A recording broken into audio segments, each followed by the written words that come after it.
Good evening, everybody. Excuse me. My apologies. I had I had originally planned to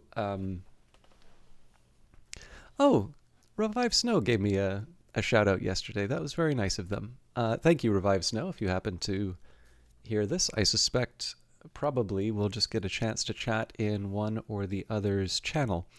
Um, but yes, I have been doing my best to try and keep things starting on time. Friday is probably going to be a bit of a free day for me. And one of the reasons for that is it's just nice at the end of a week to, you know, chill out. um, it's nice to just be able to catch up on a few things. And as much as I appreciate the fact that there is an audience, and in fact, not just that, but an audience that, um, it always feels a little weird to to say this, but like me enough that they like want me to show up on time, that they're at the risk of sounding too self-aggrandizing. There is disappointment if I don't follow through on broadcasting. Um, I appreciate that and I want to respect that. But one of the things that I've sort of said, especially whenever the broadcast will have to have sort of a day off, whether that is a holiday or something like the local game dev meetup, you do need to take some time to sort of refill the well. Although I guess wells maybe don't need refilling. That's a good question. I should look that up, actually. I always thought that you built wells in places that didn't need to be refilled, but but yeah, no. Like the idea here is I need to make sure that I'm not going so hard on the broadcasts, and let's be honest here. The last few have definitely gone twice as long as what my normal schedule is. Normally, I just try to stream for 3 hours, regardless of when I start, and that has had some consequences just in terms of how alert I'm feeling in the following morning. Um, the just my ability to get other things done. So one of the trade-offs for that is on Friday I kind of want to give myself the freedom to have a little flexibility with that time.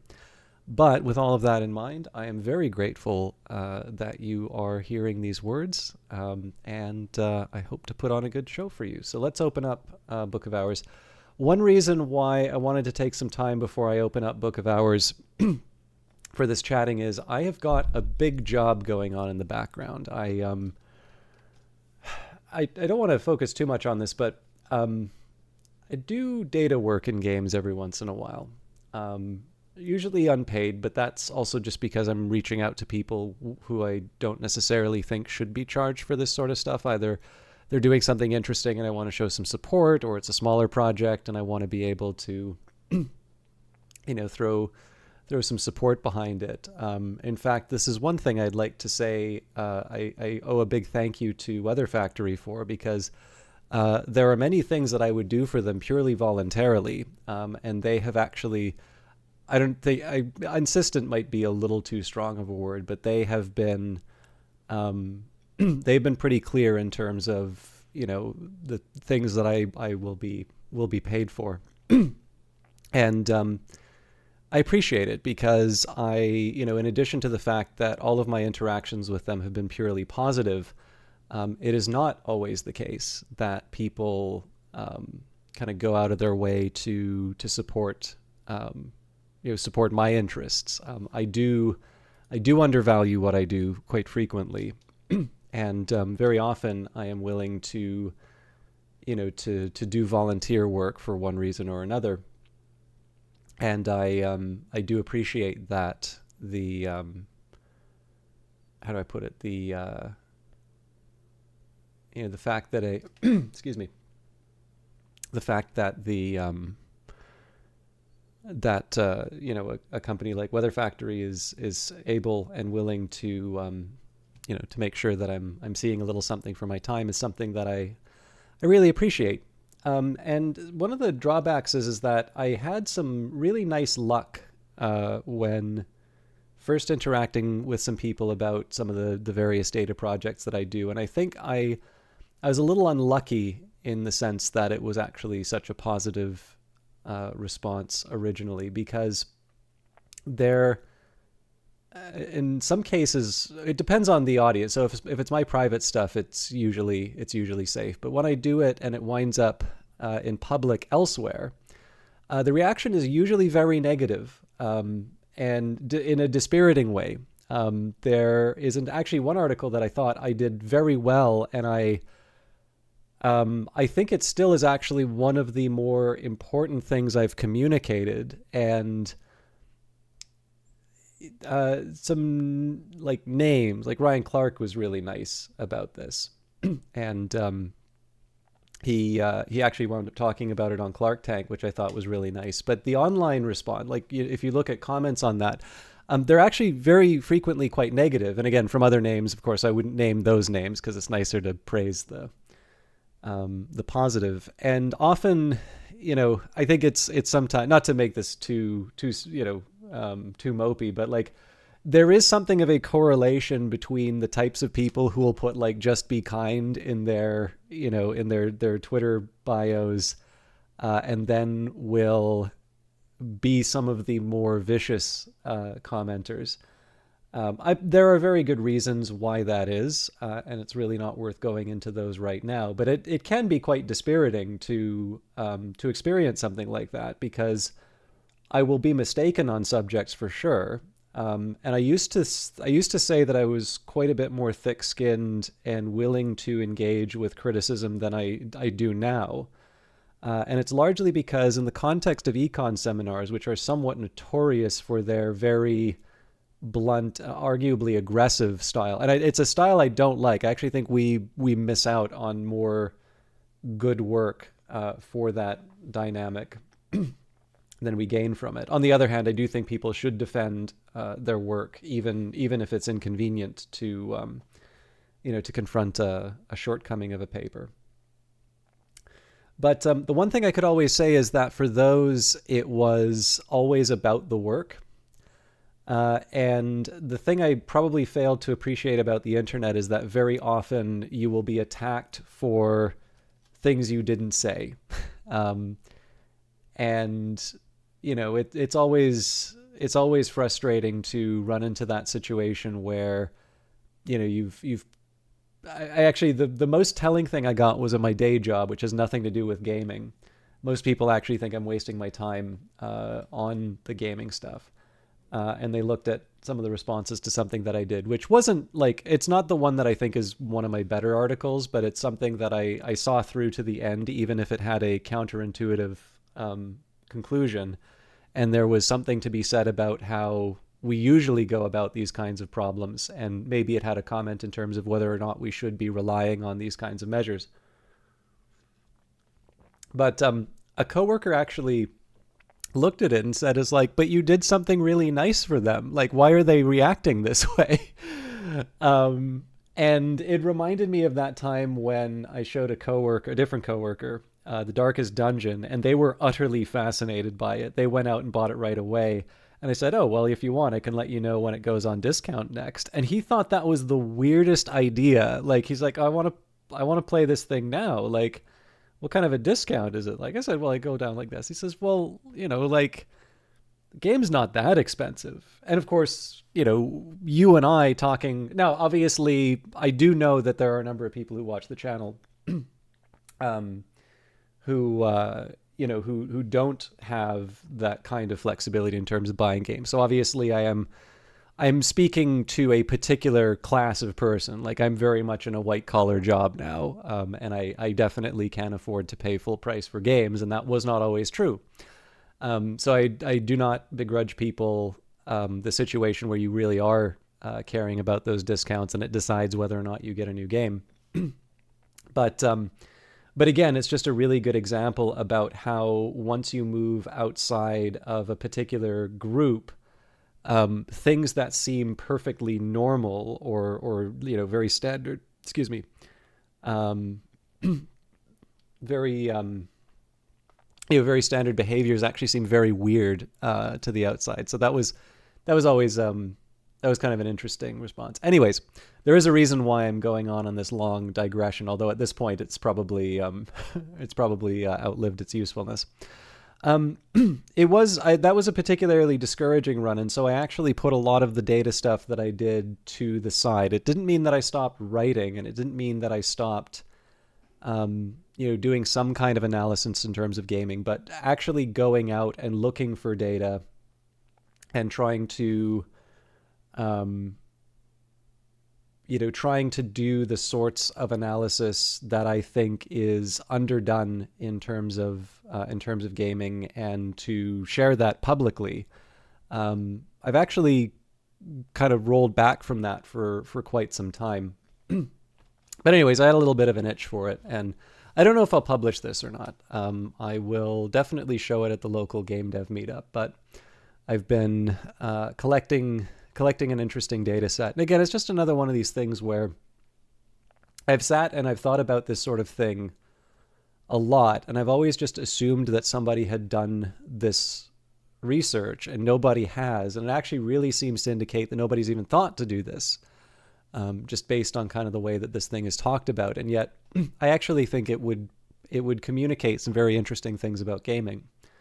So the drawback is that it requires a lot of data, and it's all from one source, which is very nice in terms of making their data available to people. And, they don't have, like, the APIs aren't really that well documented, but they don't go out of their way to, like, really, hammer you for looking at them. But, with that in mind, you also don't want to, bombard them with hundreds of thousands of requests. I think the total number of requests I'm going to ask for them is something like 300,000 or something like that. So you don't want to do that within an hour. Like, that's going to really annoy them. So I do have this, I have this little program running in the background. I suspect it's actually going to take a couple of days. There's other stuff that's running alongside it. It's not just this one source, but the primary source for this definitely is concentrated in one area. So, I don't have some kind of a cloud instance or anything like that. I just, turn on the computer, run that on in the background. And so if I want to get some broadcasts done, it's quite realistic that, that I'm going to have this thing running while I do the stream. Now, the data is not so large that I think it would get in the way of the broadcast, but you know what? That can go to voicemail.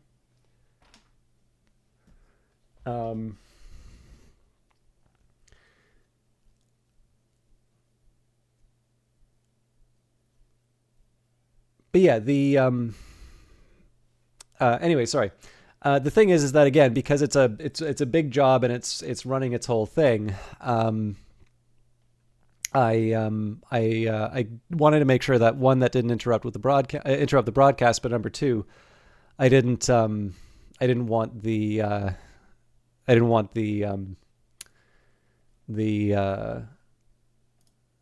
project to get sort of savaged through an errant click or something like that. I'll actually do a quick progress check. I'm 3.6% of the way through. Excuse me. What I want to do. So anyways, this has given me enough time to sort of see how it's all working. I am happy that it is still working. And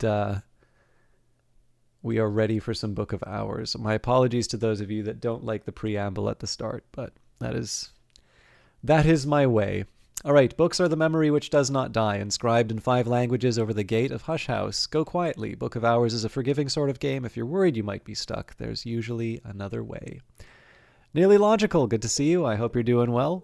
I was delighted by the fact when I shared my little Stardew Valley troll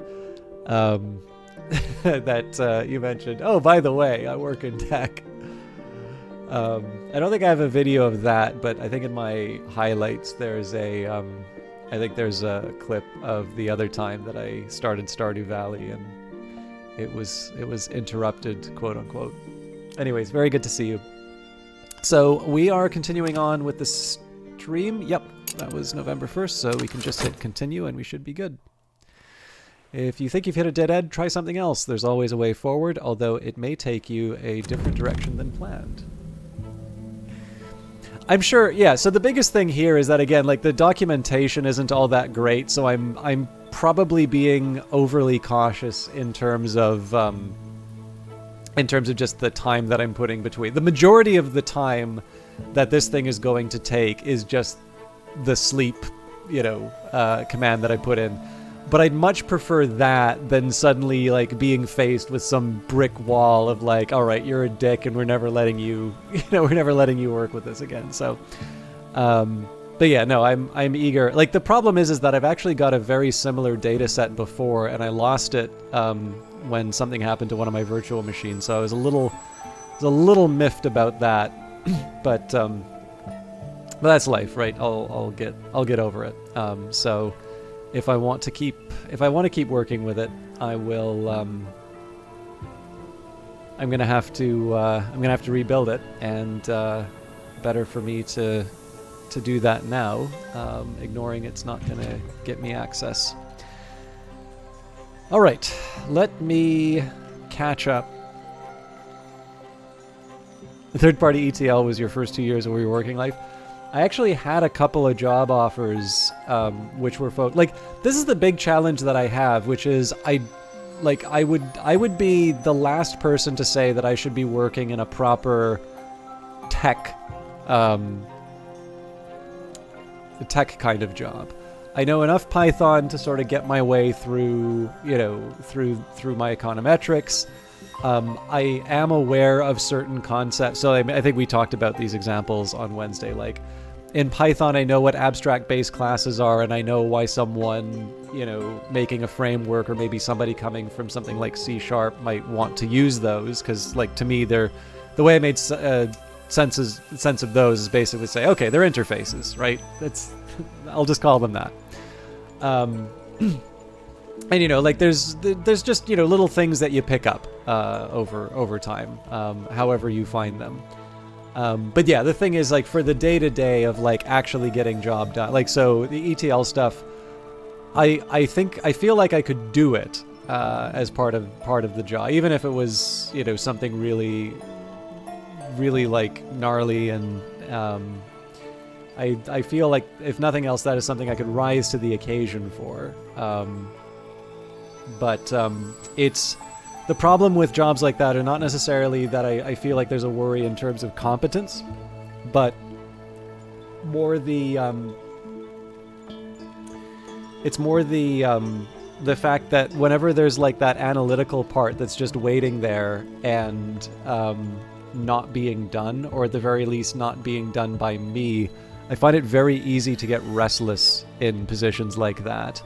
And that kind of restlessness can be the sort of thing that makes you unhappy in a workplace. So if it was, I wouldn't close myself off to a possibility like that. But it's like, it's a little too divorced from the things that really make me happy when I'm working with data.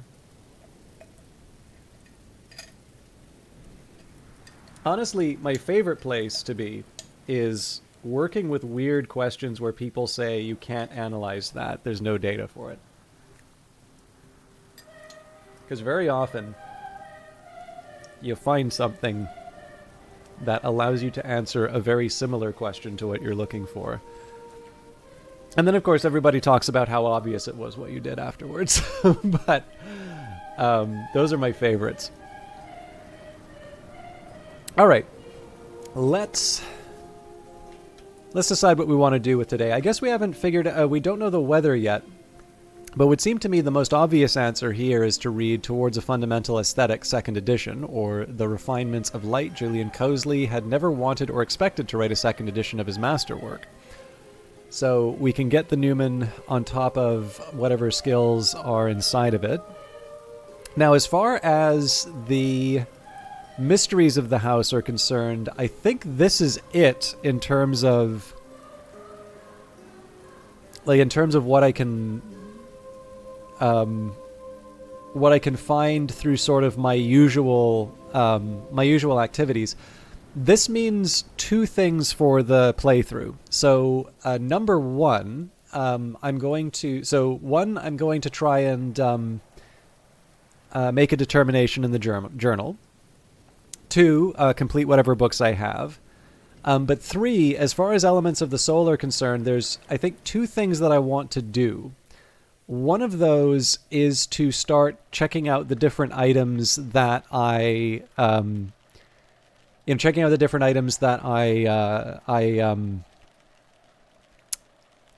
had to have a full element of the soul for. Like, basically, I want to be able to say, okay, so not only have we investigated the Keeper's Lodge in terms of the things that we can inspect without being afflicted, but I want to say, all right, I have now investigated, all of the objects in the Keeper's Lodge, and then so on and so forth throughout the house. Now, it's nice we've got a big, kind of a nice head start for the rest of the house, because I suspect that's going to be quite short for a number of different rooms.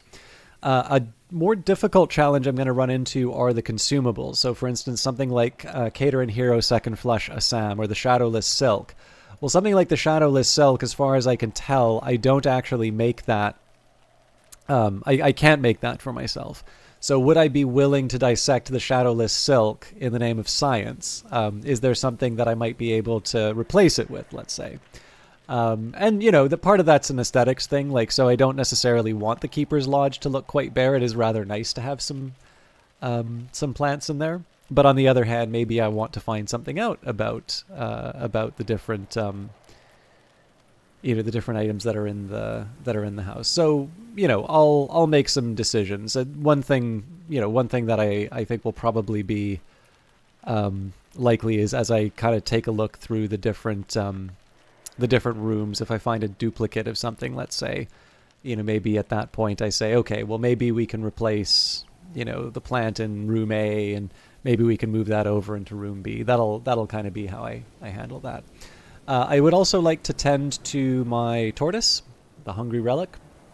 It would be neat to also find out what the different responses are from the Perilous Imago, the Tame Viper, the Pet Gull, the cat. It would not be a bad idea for me to just get a record of what kinds of memories those different things give me. I think, and the Stimfling, of course. We haven't talked with the Stimfling or the magnificent green cockatoo for a while. And then the other thing that I figured that I could do with my elements of the soul is I can actually go out of my way to read a number of books just on my own. So, for instance, I would like to read The Open Head again so I can try and get an idea about what the clue is trying to communicate to me.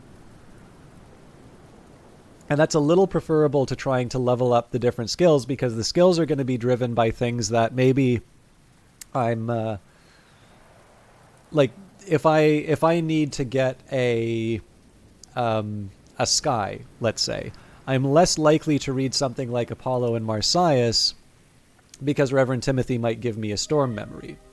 I am more likely to, create a piece of music. Well, even creating a piece of music I might read a book for, but I think you get the idea, right? Like, there are a number of factors that are going to be affecting what books I read, so even then I don't have quite the coverage that I wanted. So the tone of the playthrough is going to shift a little bit. A lot of it is going to be relevant to sort of the different types of lore, and the thing that we need to acknowledge is that a very large part of it may wind up being very mundane items that don't really do a whole lot. I might intersperse that with things like, let's get the remaining recipes out of things like Tridesma Hira and so on and so forth, but that would be so much easier if I read the different books and I find some different recipes. So maybe that's one thing that I can do as I read various books and I find the different recipes inside of them.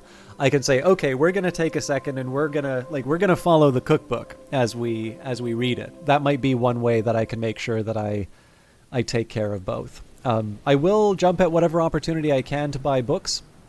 Looks like with Oriflammes, probably they're going to soak me for the last spin tree I have, so I may not be able to buy the next one. simply because I do want to make sure I have some money for a language lesson if it comes to that. The other thing that I was thinking about is now that I know how to make porphyryne, although I'm going to need to improve both my iotic and xanthotic essence, I thought maybe one thing I would be able to do would be I can call in Numa a little bit more often, and from that I would be able to earn a bit more money just working the sweet bones, which is a weird way to do it, but it actually works out rather well for me. Anyways, like I said, I've got no shortage of things to do, so let's get cracking, and we will start with Towards a Fundamental Aesthetic, the 2nd edition. And I don't see how the weather would affect this, so we're just gonna read that right away. We've got the Ericapean. I don't have to make it the Whist, but I might as well. Let's take Quenchings and Quellings, which is my 10 winter, and in this case we won't worry about memories or, well, we wouldn't have a winter tool anyway. So for instance, this is a good example here, right? Quenchings and Quellings, we don't yet have the recipe, although I wonder if that's just laziness on my part.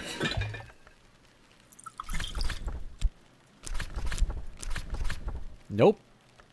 Okay, now I'm curious, actually. Wolf Ampule probably doesn't... Yeah.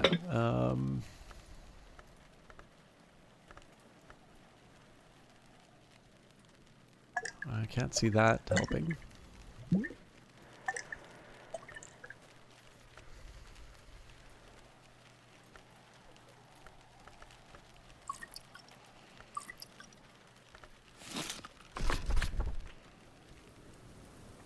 Sorry, I'm kind of curious. Ugh.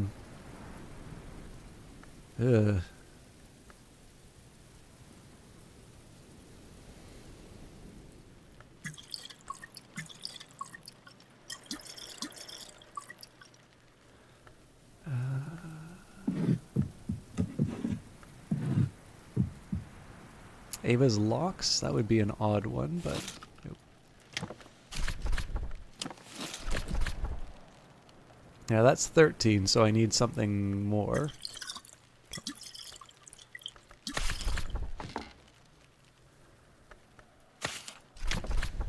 I'm trying to think of some of the other... Oh, you know what? Bittersweet Certainty would be one of the things that I might be able to put in. Yeah, actually, that's one thing I should be trying in terms of discovering new recipes. Being able to add... able to add memories will probably open up a lot of the different... recipes. But anyways, these are things that I can sort out on my own time. Let's get the book read. I can master this mystery enough winter to match mystery winter. And I think we'll probably use Whist to bring in Reverend Timothy. Actually, I should have waited. Carried the memory like a flambeau safe through the mazes of night. This will complete once dawn has come. So yeah, it's a sunny day, so it turns out probably could have made the determination without the without all the trouble.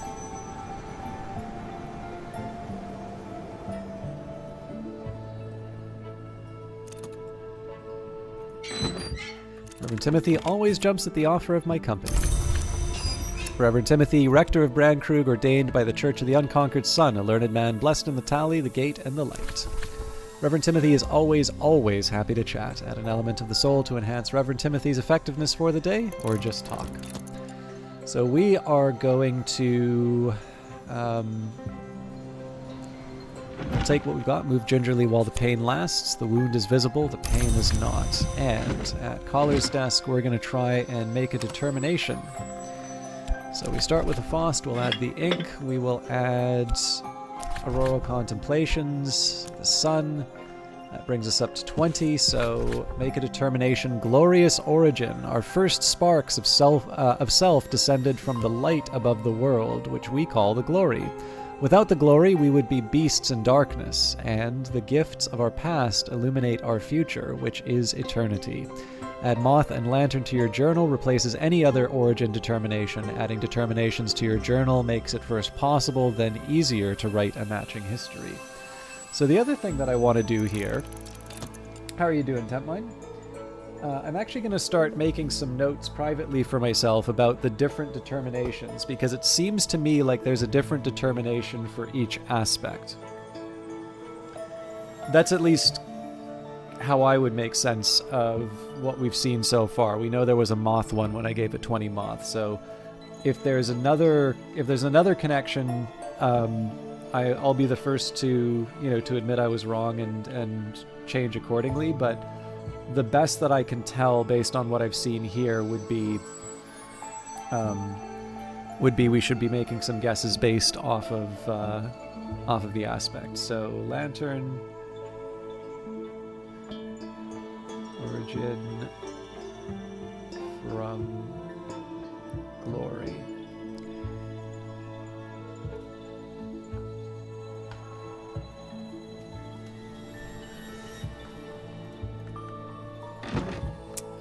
All right, as far as what we want to do with the rest of my elements of the soul, we'll wait until after we're done reading the Husher work. I am, however, going to be reading, or I am going to investigate the rest of the items inside of the dueling hall. So let's start with the Poacher's Bow. Investigate the object. You won't use this up or consume it by doing this. I also made sure I gave myself some coffee before I started today, so... I will probably be up very late as a result, but I wanted a coffee.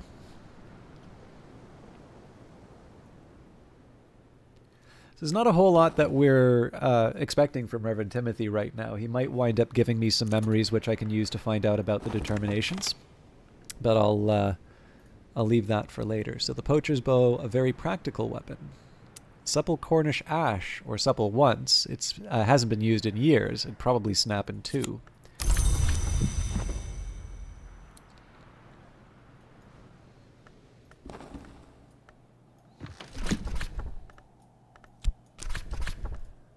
Matched flintlock pistols. It's so weird not to see my journal up here.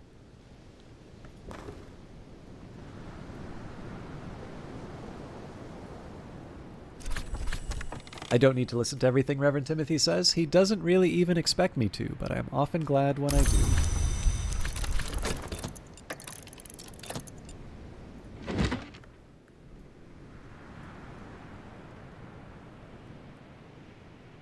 Oh, I should probably be making some money, just because I can. I'll probably make some money at the Sweet Bones while I'm at it. Fixing and mending. There's not much work on offer in Brancreek, but I can find 6 pence worth of odd jobs. Okay, to Caller's desk. I am the librarian of Hush House, and I have made my determination. If you are considering either moth or lantern history, the origin, glorious, and oldest moth determinations are both relevant. Well, that kind of tells me what I should be aiming for second. And I'm curious. Oh, there it is. We came from glory. Our first marks of self descended from the light above the world, which we call the glory. Without the glory, we would be beasts in darkness, and the gifts of our past illuminate our future, which is eternity.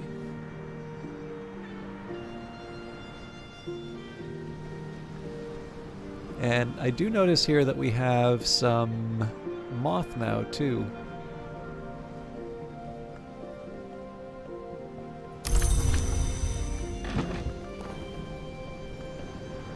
Matched flintlock pistols. A pair of pistols. The style and maker's mark suggest late 17th century. The initials MD are marked in silver above the Wolf Sajant of the Barons Brandkrug.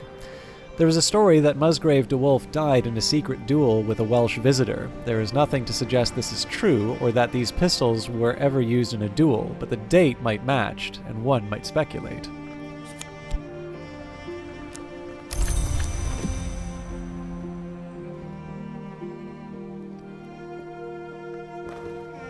I really like the music of this game.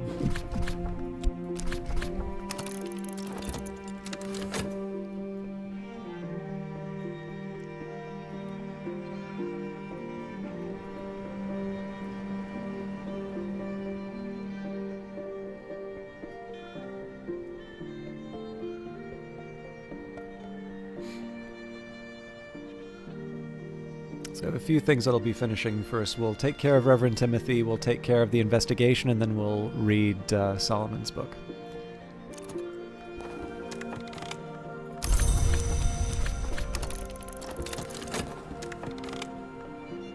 Alright, Green's practice sword, a varnished length of wood. The hilt is charred, as if Green had held it over a candle flame.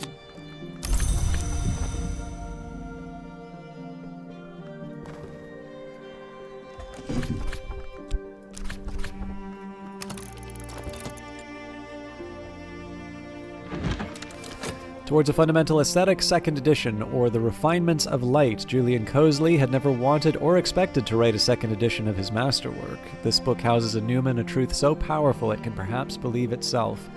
Julian Cosley long regarded Solomon Husher as a charlatan, but his friend, Nina Lagasse, painted 3 paintings before her death in 1895. These paintings apparently convinced Cosley to change his mind. With considerable irritation, he revised his magnum opus.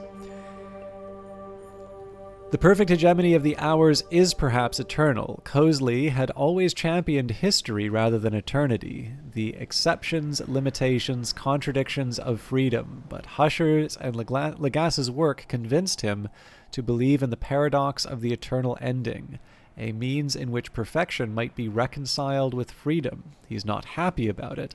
This is perhaps the angriest book ever written in support of a peaceful philosophy of acceptance, but Cosley was always scrupulous about his conclusions. Damn! So this is actually one thing I kind of like about this game. So I realize that some of my reactions probably seem very... to people who are not familiar with this setting, might seem like kind of extreme or like maybe even put on. But this is actually why I don't want to say this game is spoiler proof, but this is actually a really good example about how if you come into the game and you're not familiar with the setting, it's actually a little bit hard sometimes to be spoiled. So, and again, like my intention here would not be to ruin it for everyone. So I'm not going to like go out of the way and like fully explain every detail inside of this. But, so first of all, now this is, the paintings. I'm going to want to go back and look at the paintings again, right? One thing I love about this book. So, I had to go in and get it through a treasure. Like there are people who I'm almost certain will not find this book.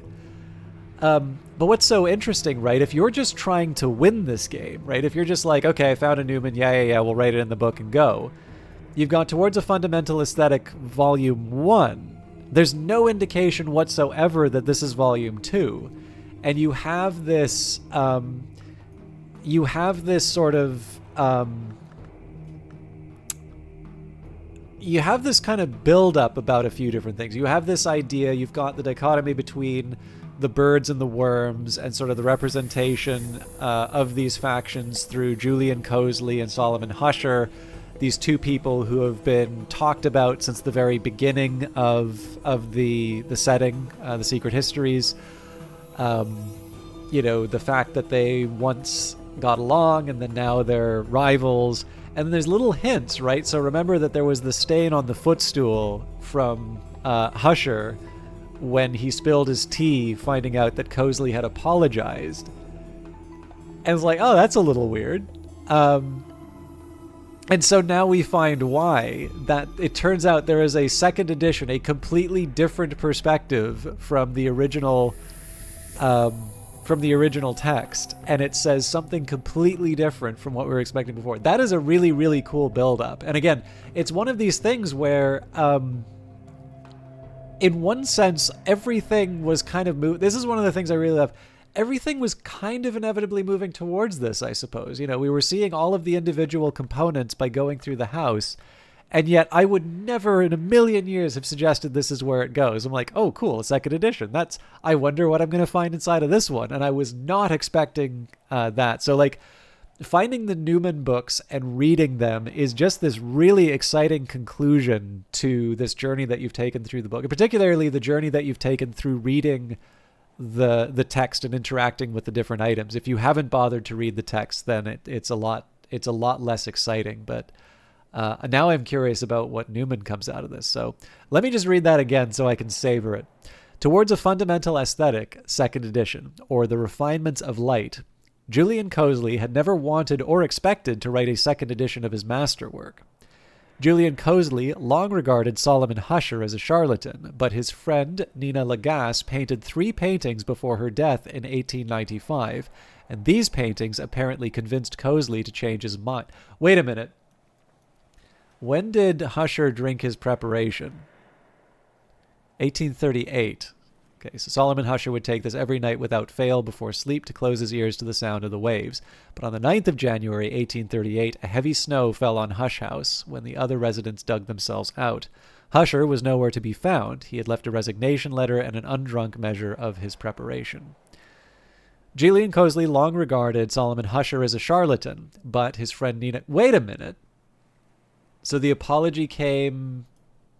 No, this timeline still works, right? 38, 1895. Nope. Huh. So then I guess the apology that would have reached Husher wouldn't be in relation to this book, unless Husher came back to Hush House after disappearing. All right. Julian Cosley long regarded Solomon Husher as a charlatan, but his friend Nina Lagasse painted 3 paintings before her death in 1895, and these paintings apparently convinced Cosley to change his mind. With considerable irritation, he revised his magnum opus. The perfect hegemony of the hours is perhaps eternal. Cosley had always championed history rather than eternity, the exceptions, limitations, contradictions of freedom, but Husher's and Lagasse's work convinced him to believe in the paradox of the eternal ending, a means in which perfection might be reconciled with freedom. He's not happy about it. This is perhaps the angriest book ever written in support of a peaceful philosophy of acceptance, but Cosley was always scrupulous about his conclusions. Yeah, now I'm really curious about what this thing's holding on to. And I gotta figure out, let's...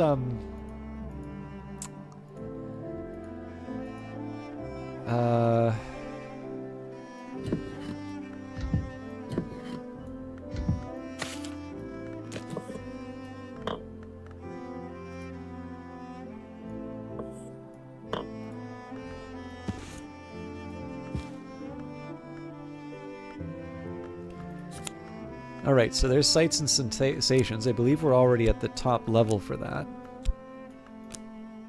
Nope. All right.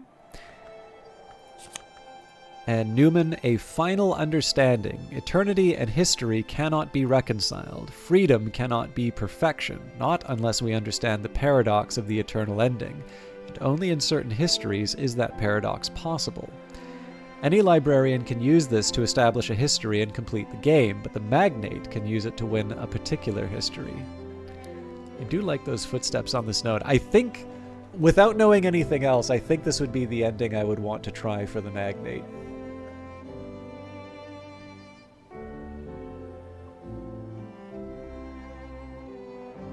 So sorry, I'm just bringing out my spreadsheet to take some notes.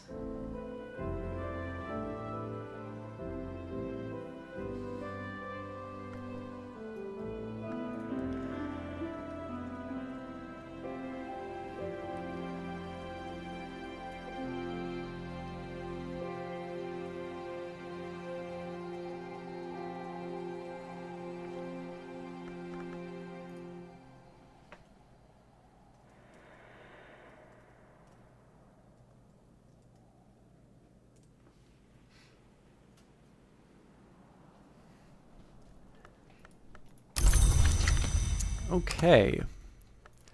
So our aim now is going to be to level up sights and sensations. We will be able to take that up to level 9, but obviously that is going to involve some work on our part, so we put some of our other plans on hold while we make that happen.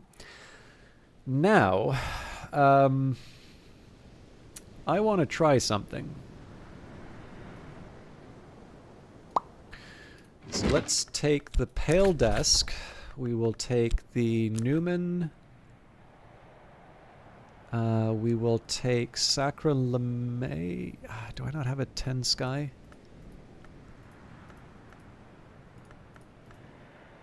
Nope.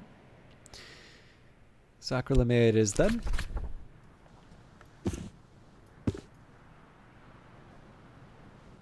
Oh. Oh, wait. Of course.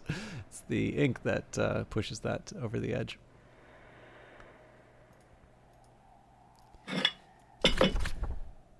Oh, okay. Make a determination from nowhere origin. The Threatage kind of the Carapace cross dreamed themselves out of black grass to be their own monarch. If we inherit the empty throne, we dream ourselves into every night to come. Add Sky and Forge to your journal replaces any other origin determination. Adding determinations to your journal makes it first possible, then easier to write a matching history. I am not interested in that kind of a history, but I was curious. So that looks like Sky. So that's interesting that the Uzalt will actually is something that can be used to write two contradictory origin determinations.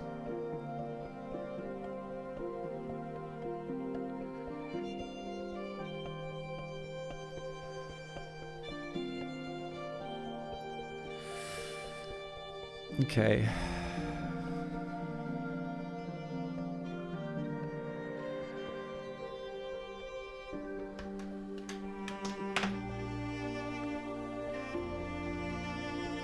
I really like this game. All right, so let's see. I'm not expecting a miracle here, but all right.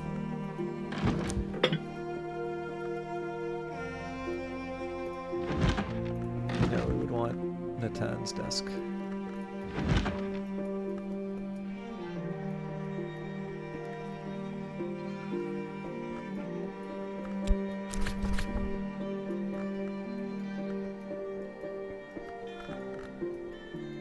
Just kind of grabbing whatever information I can get while I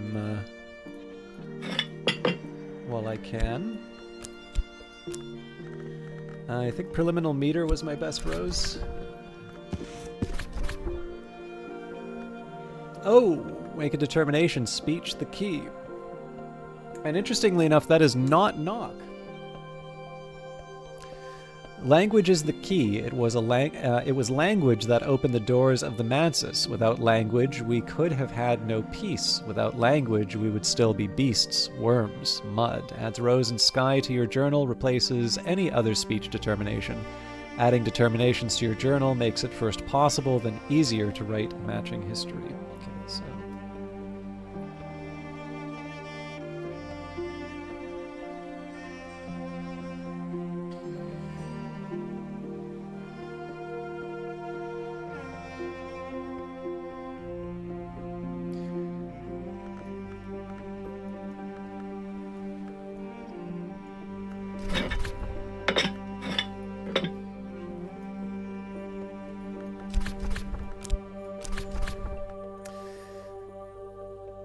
Oh, that's interesting. I would need to find a different moth to reconcile that. There we go. Yeah, so it's like, no, I wanted to make the moth origin. Sorry, we're from nowhere now. It's...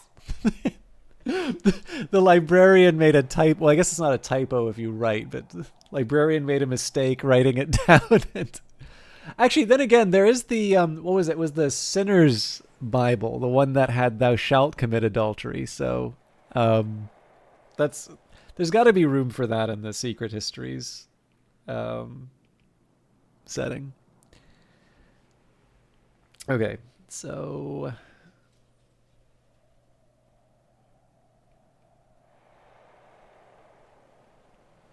Grail is the other one that's contending for oldest, I think. The moth beats within the skull, seeks among the trees of the wood, is dappled. The moth, who delights in contradiction, is the oldest hour that remains, and any that seem older, the moth once was, when once it was. Thou shalt covet thy neighbor's wife. How you doing, all infamous? You know what? I'm actually gonna see. I'm gonna see if I can find.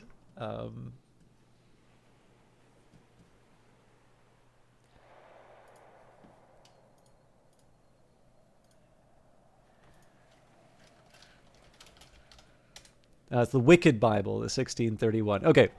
Again, my good old friend Wikipedia here. The Wicked Bible, sometimes called the Adulterous Bible or the Sinner's Bible, is an edition of the Bible published in 1631 by Robert Barker and Martin Lucas, the royal printers in London, meant to be a reprint of the King James Bible. The name is derived from a mistake by the compositors. The Ten Commandments in Exodus 20:14. The word not was omitted from the sentence, thou shalt not commit adultery, causing the verse instead to read, thou shalt commit adultery. The Wicked Bible is best known for the omission of the word not in the sentence, thou shalt not commit adultery, thus changing the sentence to thou shalt commit adultery. This is one drawback I have with, you know what, we'll read the full entry because it's kind of fun, but for those of you that would like to read along, here is the link.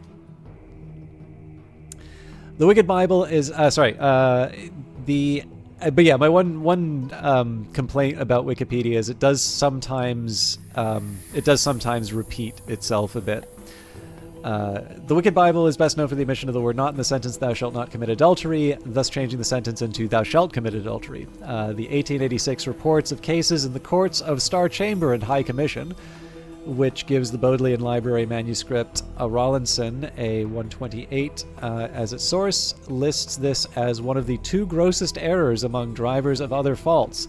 The other misprint appearing in Deuteronomy 5, the word greatness appearing as great ass, leading to the sentence reading, behold, the Lord our God hath showed us his glory and his great ass. Why isn't this better known? I am what I am, and he's got a great ass!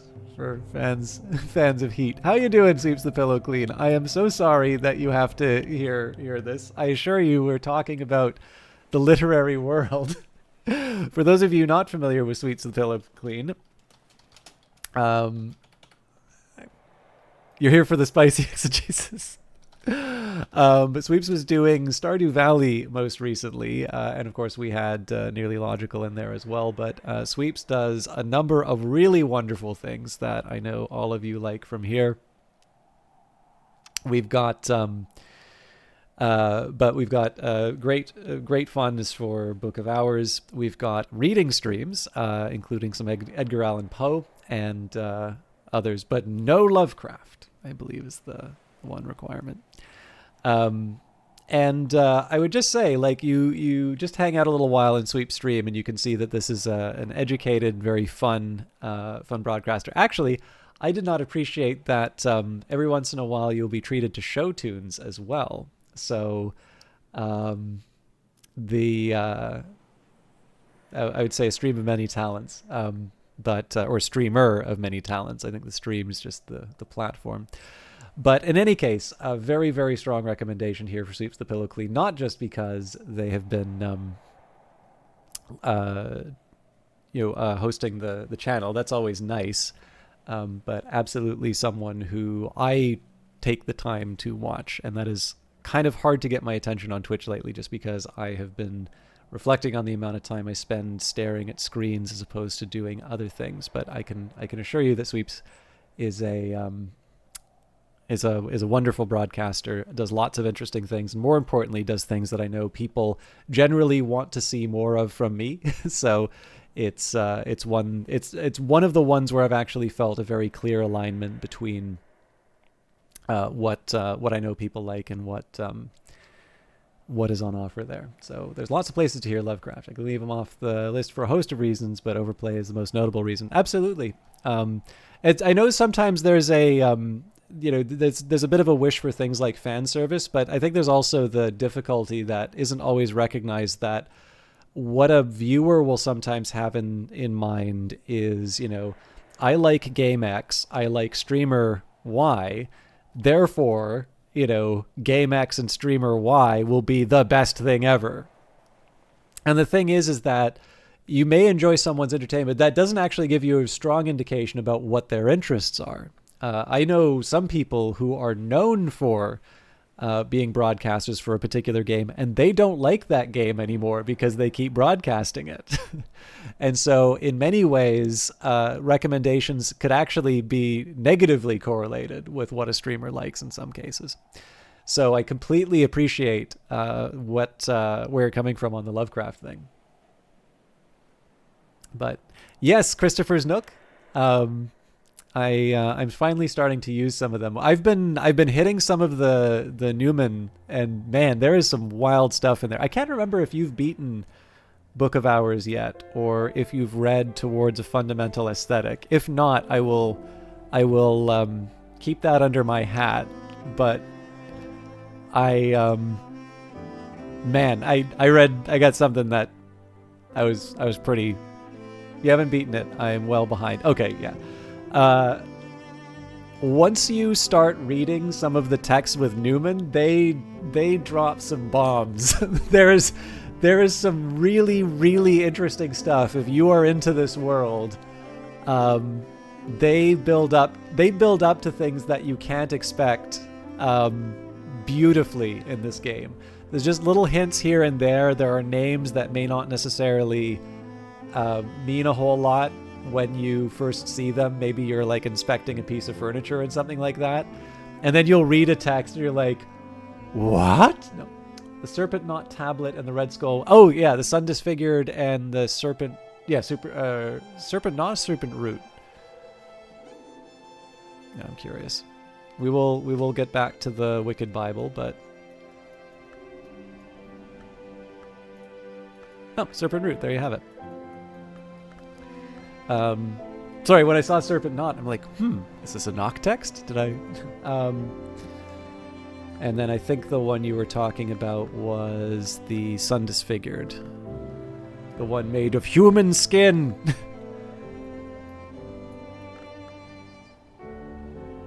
The only reason I know it is because I'm reading it, right?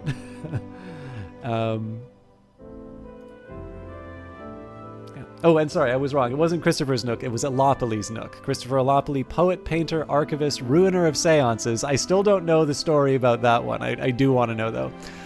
Stayed on for a while at Hush House after the Great War. The librarian, Serena Blackwood, arranged rooms for Allopoly in the Motley Tower, ostensibly so he could keep with the collection, but perhaps also because she saw a potential ally against the governor and the Cucurbit. Relations between the Cucurbit and the house were badly strained at the time.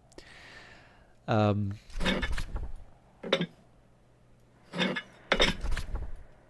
yeah, anyways, back to the Wicked Bible for a little bit. But yeah, there is some really neat stuff in. Is there a formula for getting Newman text? It always catches you by surprise as to which skill opens which altar. Okay, so here's the thing. I suspect that there are ones that I have not yet found yet. But so some of them I have found by chance, but that chance happened to be that I was looking for something else. The trick behind this is that there is some of the texts will give you a hint in terms of what's going on. So if you found the Sun Disfigured, I'm trying to think now. So if you found the Serpent Knot Tablet and the Serpent Root and the... Do you mind telling me, rather than me guessing where you got it from? I have a guess in terms of where you got this from, but would you mind telling me the altar that you got it from?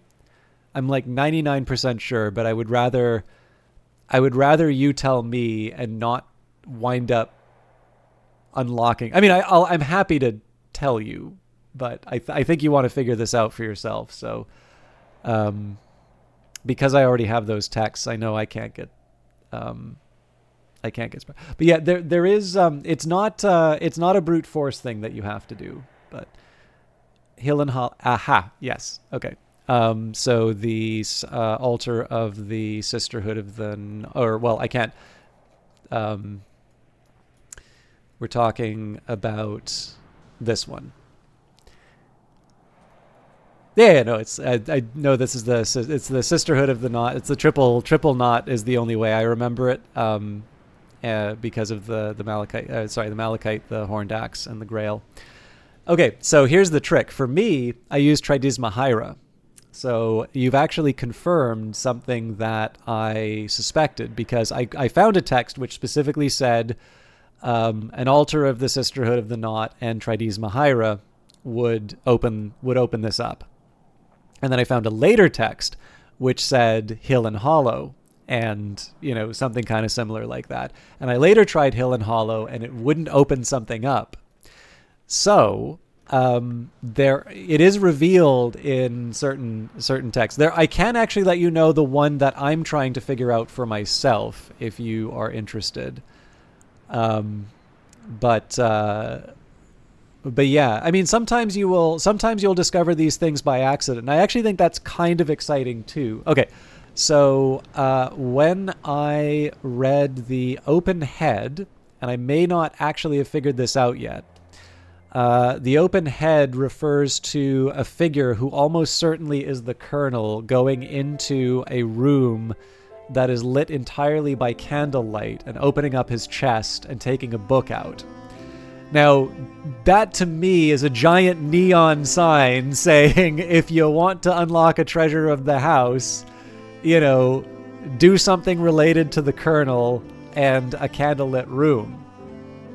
And yet I've not quite been able to figure it out.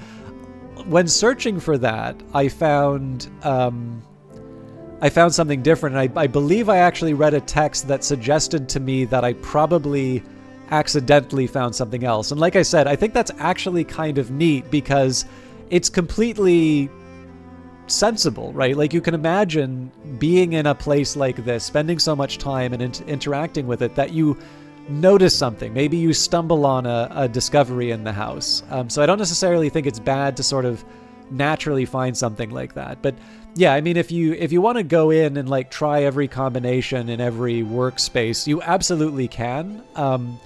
But I don't know. I actually don't know how many treasures there are.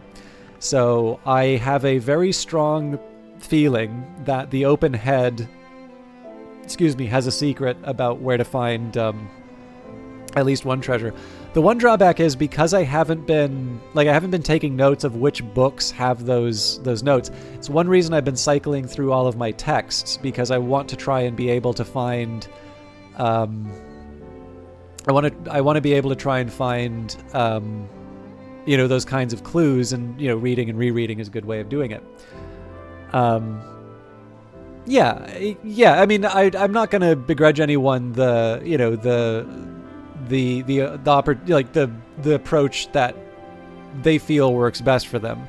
Just to me, especially streaming, I can't really imagine people being all that interested in me, especially because I have so many skills, right? Like, I can't imagine people finding it that interesting to have me like sit down with, I don't know, like the I can't remember how much of the house you've unlocked. So, like if I go to the solar altar, right, and try everything, I'm like, well, that one didn't work. Okay, time to the shrine for Saint Januarius. Let's try the rest of the solar hours. And to a certain extent, you can kind of see how maybe some of these may not be very appropriate. Like, I can't imagine something that has the sign of the Sisterhood of the Triple Knot, the Sisterhood of the Knot. I can't really see that applying to these shrines for solar hours. I couldn't see. I'm just trying to think what would be another example of this.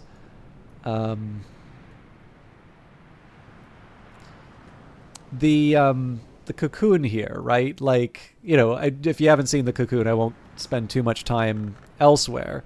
But you could imagine something like maybe insects and nectar. I haven't tried anything with this yet, so maybe insects and nectars would be the first thing that I would try, as opposed to bells and braziers. There are just some things that maybe make a little more sense. Or like, if I want to make an ink, well, chances are Inks of Revelation and Inks of Containment is a heck of a lot more sensible than, sure, Horns and Ivories, maybe I'll get an ink out of that. So I think there's more than just hints inside of the game. I think there's also a little bit of logic that you can apply to the problems as well. But in the end, I do know that there are I don't believe every altar has a secret or something like that. I think some workspaces are just workspaces. So I do the best with what I've got. But again, like I said, one of the reasons why I like cycling through the books is to try and pick up on some of the discoveries that I haven't seen yet. What I can tell you, though, which I think will at least give you a bit of a guide, the number of Newman texts I have is 1, 2, 3, 4, 5, 6, 7, 8, 9. So if you've got 2, there's lots of stuff to find still. And the reason I say that is to encourage you to experiment. You're not going to find... I can tell you for sure, what we have talked about now is not the only way you are going to get Newman. I can tell you for certainty that at least one of the things that I have discovered, it has not been related to me placing a skill into a certain slot. So, like I said, I know you like discovering things on your own like me, so I'm trying to imagine the sorts of things that would motivate me to think outside of maybe a path that I might have... like the one thing I don't want to do is like create the impression for somebody playing this game to, and not maybe specifically you Sweeps, but like someone in general, I don't want someone to take this impression that, you can find that you can only find Newman by like trying out your different skills. Because at that point, what I've done is I've made someone play not made, but I've encouraged someone to play maybe differently than how they would have on their own, in this spirit of, okay, this is how I make progress. But on the other hand, the thing I tried was definitely a result of reading another book. So as always with Weather Factory games, reading the texts and reading them over and over again is really the way to go. Anyways, so yeah, this one I think we read before, but we were doing the Wicked Bible. Okay, so we'll finish this, and I'm going to read this again because I just like it so much. In the 1886 reports of cases in the courts of Star Chamber and High Commission, which gives the Bodleian Library manuscript Rawlinson A128 as its source, lists one of the 2 grossest errors among drivers of other faults. The other is a misprint. This is the Sinner's Bible, the one that said thou shalt commit adultery due to a printer's error. The other is a misprint appearing in Deuteronomy 5, the word greatness appearing as great ass, leading to the sentence reading, Behold, the Lord our God hath showed us his glory and his great ass. Gordon Campbell reports that there are no surviving copies of the book that contain the second error, great ass, but that in 3 of the surviving copies there is an ink blot where the missing N would be, suggesting such a mistake may have been covered up in these copies. He also notes that at the time of the Wicked Bible's publication, the word ass had only the sense of donkey. Rob Ainslie of the British Library, in a 2009 letter to the London Review of Books, suggested that the existence of this second error was highly dubious. Hate to agree. You've chosen a good time to stop by. We got something crazy in one of the books that we read. So, Diana Severance, director of the Dunham Bible Museum and the Houston Baptist University, and Gordon Campbell have suggested that the potential second error could indicate that someone, possibly a rival printer, purposefully sabotaged the printing of the Wicked Bible so that Robert Barker and Martin Lucas would lose their exclusive license to print the Bible. However, Campbell also notes that neither Barker nor Lucas suggested the possibility of sabotage in their defense when they were arraigned. About a year after publication, Barker and Lucas were called to the Star Chamber and fined £300, equivalent to £53,144 in 2021, and deprived of their printing license. The Wicked Bible is the most prominent example of the Bible errata, which often have absent negatives that completely reverse the scriptural meaning. Public reaction. The case of the Wicked Bible was commented on by Peter Heinlein in 1668. His Majesty's printers, at about this time, 1632, had committed a scandalous mistake in our English Bibles by leaving out the word not in the seventh commandment. His Majesty, being made acquainted with it by the Bishop of London, order was given for calling the printers into the High Commission, where upon the evidence of the fact, the whole impression was called in, and the printers deeply fined, as they justly merited. The Archbishop of Canterbury, George Abbot, expressed anger at both errors. Origin of the name. The nickname Wicked Bible seems to have first been applied in 1855 by rare book dealer Henry Stevens, as he relates in his memoir of James Lennox, after buying what was then the only known copy of the 1631 Octavo Bible for 50 guineas. On June 21st, I exhibited the volume at a full meeting of the Society of Antiquities of London, at the same time nicknaming it the Wicked Bible, a name that has stuck to it ever since. Remaining copies. The majority of the Wicked Bible's copies were immediately cancelled and destroyed, and the number of extant copies remaining today, which are considered highly valuable by collectors, is thought to be relatively low. One copy is in the collection of rare books at the New York Public Library and is very rarely made accessible. Another can be seen in the Dunham Bible Museum in Houston, Texas, U.S. The British Library in London has a copy on display, opened to the misprinted commandment in a free exhibition until September 2009. The Wicked Bible has also appeared on display for a limited time at the Ink and Blood exhibit in Gadsden, Alabama, from the 15th of August to the 2nd September 2009. A copy was also displayed until the 18th of June 2011 at the Cambridge University Library exhibition in England for the 400th anniversary of the King James Version. There are 15 known copies of the Wicked Bible today in the collections of museums and libraries in the British Isles, North America, and in Australasia.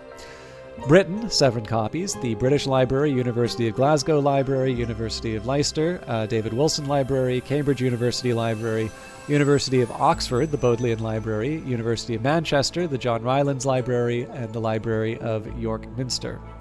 In North America, there are 7 copies. The New York Public Library, Yale University, Sterling Memorial Library, the Houston Christian University, Dunham Bible Museum, the D.C. Museum of the Bible, the University of Toronto has... Okay, I've not been to Toronto, but I am going to make a pilgrimage.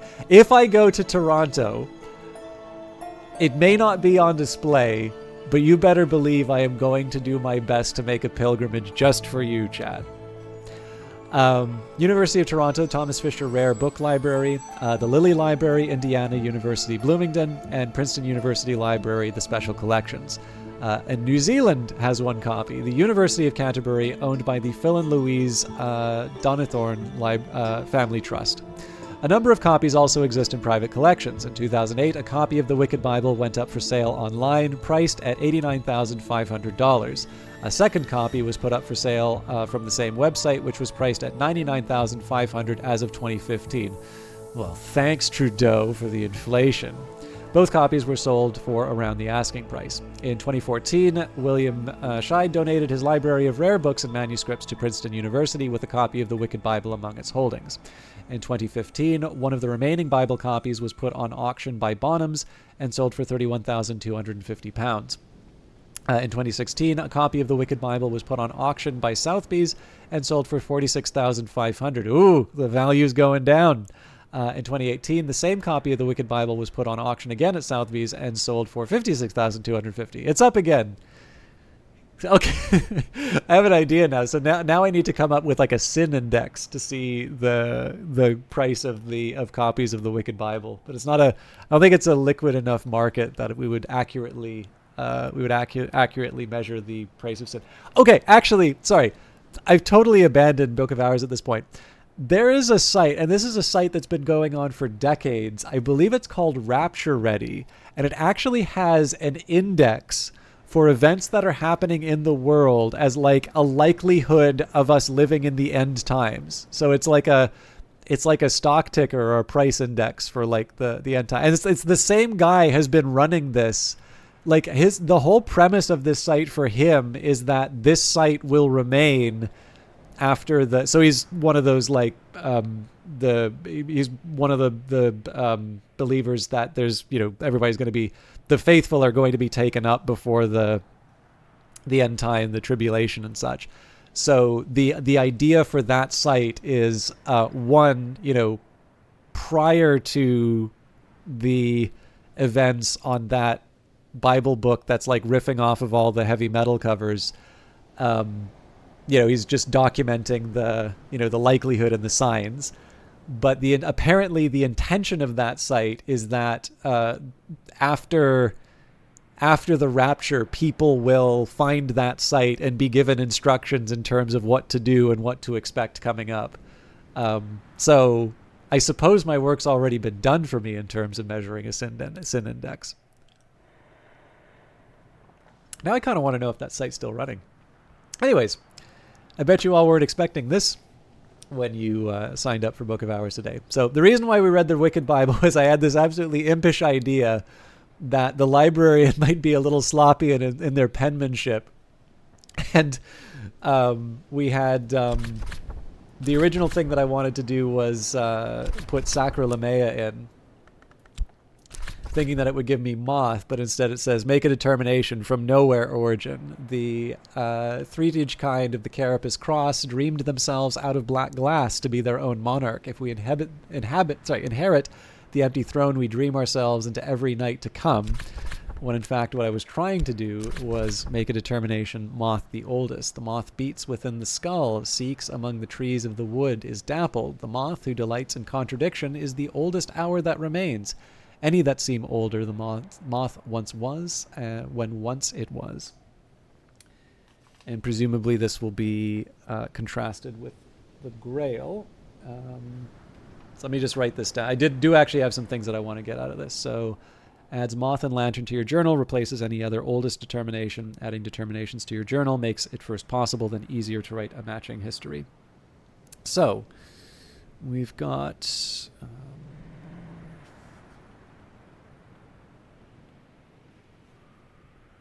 I think that covers it for everything that this new... No, sorry, we don't have a winter. We haven't tried winter yet. So let's get out of here. Let's go back to the Pale Desk. Don't have too much to go on here, but...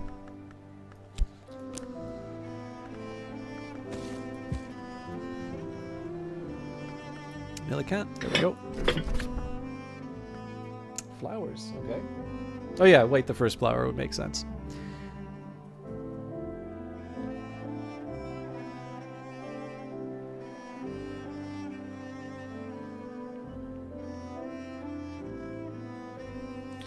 The Watchman's Tree is the covenant that forbids knowledge to mortals, but permits it in the covenant houses of the tree, like Brankrug Isle. The white flower of Calyptra, the silence that is given, was its first defense. When forbidden knowledge is known, it must be forgotten. But to be forgotten, it must first be known. The tree is rooted in paradox.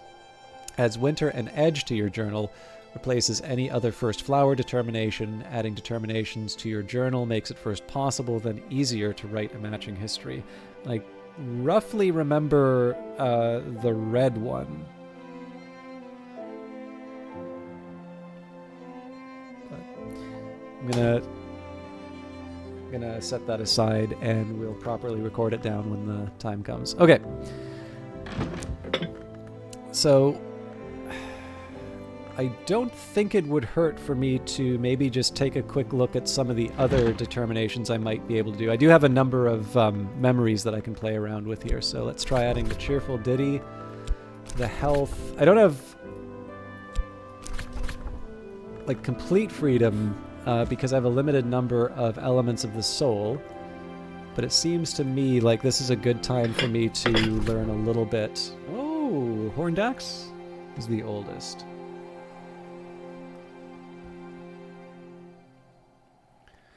Obviously, I'm not doing all of these. This is why I'm trying to figure out what determinations I'd like to make. The Horned Axe bears 2 blades, permits passage when passage is to be permitted, waits at the threshold. The Horned Axe, who forbids contradiction, is the oldest hour. Other hours might seem older. They are not older.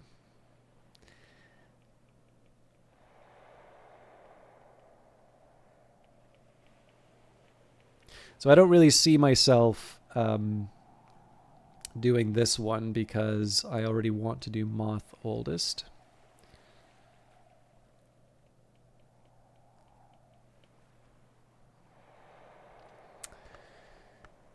So I've already got Sky, but I would be curious about Moon, so that would be Ava's desk. Now we might be asking for a little too much here.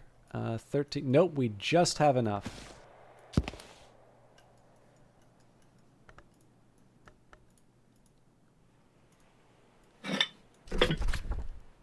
Ooh, okay.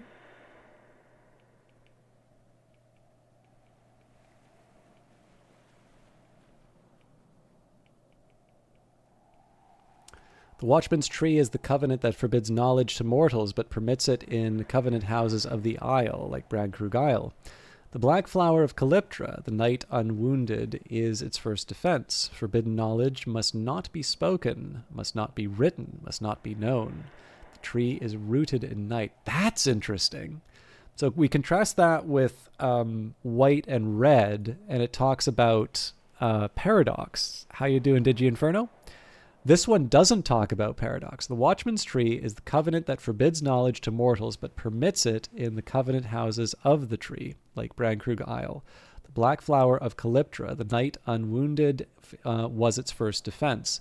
Forbidden knowledge must not be spoken, must not be written, must not be known. The tree is rooted in night. Adds moon and scale to your journal.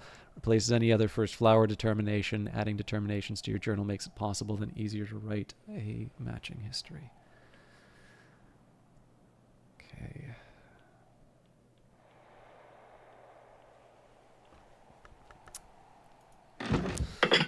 Might be a little much to expect me to be able to handle Forge, but let's give it a shot. I think that's the last one I can try with my existing memories here.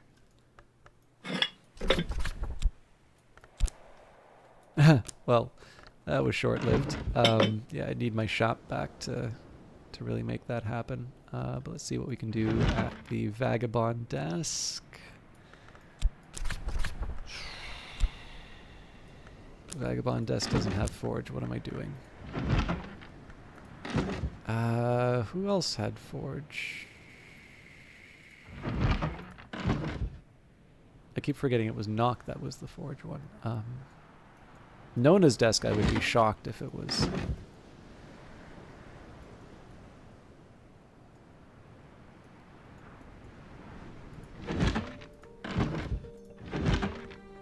Collars really is the unsung hero of this game. Okay, I'm not expecting anything dramatic. Yeah, we're 3 short already, so. Okay, that's still a pretty decent little batch of information that we got out of this. So we've got Lantern Sky, Rose, Moth, Winter, Heart, Moon, and then in terms of what's remaining, the best thing for me to do would just be to look at the pigments. So Nock,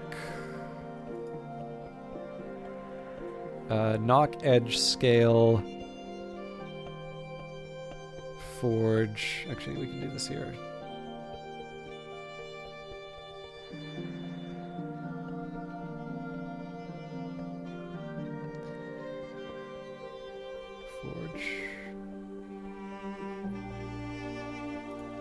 Grail, of course.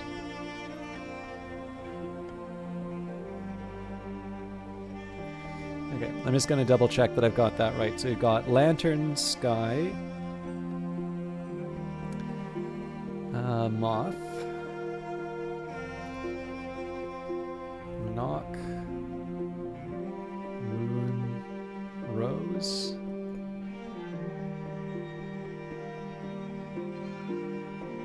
Winter, Scale,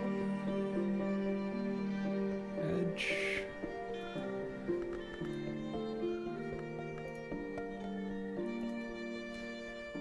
Forge, Heart, Sky, Grail, Nectar. Cool. Ugh.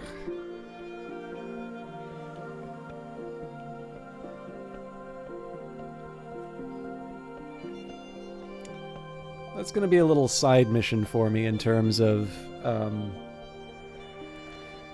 just finding little extra bits of reading to do. Now, I can try and make another determination in my journal, and I'm rather inclined to, because this would be the second of the determinations which are sort of in line with what I've been pursuing already. And I can always adjust them after the fact. But what that does do is that cuts me off from potentially doing other things. Oh yeah, actually, now that I remember it, I am going to get my forge back in a little bit with the shaft. But again, it's not a major priority right now. Although with preliminary meter, I can get that up to 12, 19... Damn it. Oh, my book has one knock. So I should be able to figure out the knock one as well. Okay, so I wonder if it will say that speech is a wound, because I think there's a reference to speech being a wound in other texts. So, all right. Let's take a minute here and think about what I can do with sights and sensations, because the final understanding, the cheerful ditty, and the solace all help. I don't have a whole lot left in the day.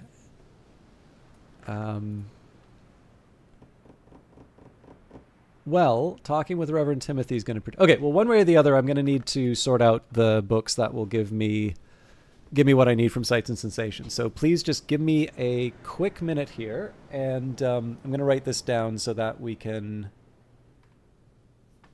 plan.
Okay, this is going to be a piece of cake. So, out of the memories that we can get that would improve sights and sensations: beguiling melody, bittersweet certainty, cheerful ditty, confounding parable, hindsight, one of the Newman, regret, salt, savage hymn, solace, and storm. That's 11 different memories. We are going to need 7 and then 8 to move them up. So off the top, we've got a Newman, we've got solace. Unfortunately, I ate up the sunny day. We've got a cheerful ditty.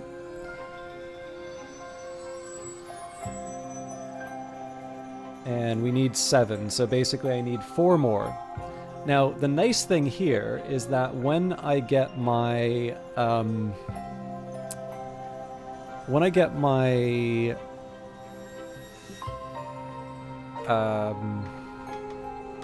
sorry, words fail me.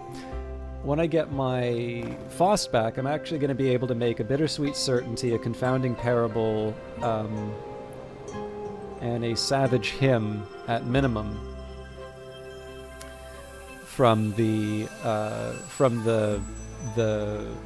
Faust. Now that's going to take a minute each time. How are you doing? Good to see you, Be Freefles.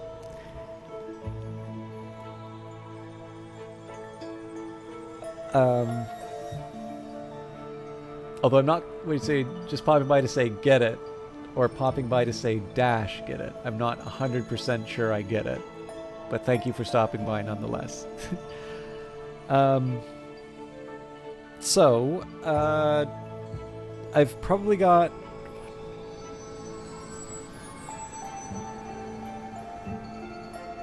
I don't think it would be unreasonable to say that I've got two...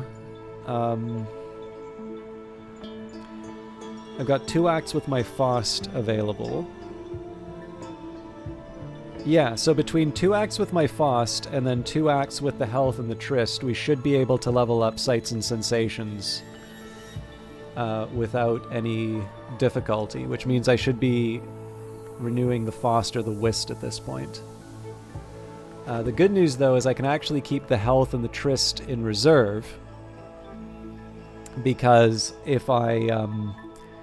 like, the idea here is that if Reverend Timothy, you know, if we get kind of lucky in terms of the memories that he winds up giving me, or, you know, something else comes up, well, at that point, I can,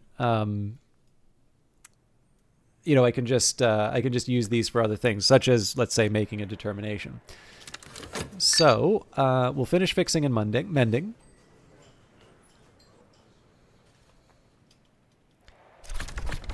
As I used to say in my youth, the day is done and so am I, but I've earned my pay. You're in heaven, house sitting in a house that has 1,000 plants and a half-blind cat who loves you and a Frenchie pup. Man, that sounds like a really, really nice way to spend an evening. Tuppence will buy me a hearty meal and a quiet place where I can rest and gather my thoughts. Now, I must apologize because I didn't show you all a photo of the Wicked Bible, but I feel like I should show you a photo of my lunch here. It is spring, and the landlady has served me a slice of her stargazy pie with the pilchard heads poking cheekily through the hot crust.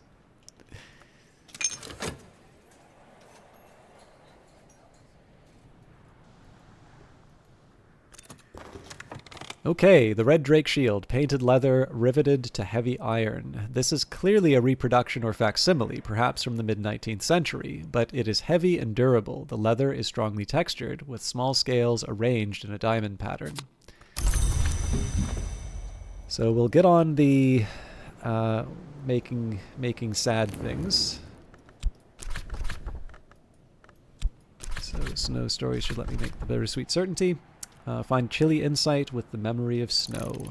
And like I said, we're just gonna wait to use the Health and the Tryst once we have a clearer idea of everything that's coming up now. I think people have been very clear about how little they want to see Stargazy Pie. Although there is a really good Wikipedia image. One of the pilchards looks rather mad about being in the pie.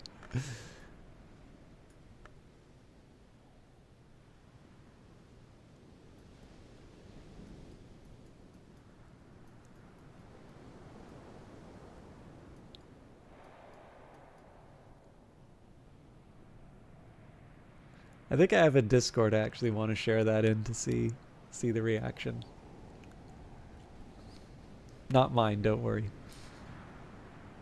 But yeah, so if Be Freefleas is house sitting in a house that has 1,000 plants, a half-blind cat who loves you, and a Frenchie pup, this is actually sounding vaguely like Hush House. So I think we all need to make sure that we get an appropriate determination made.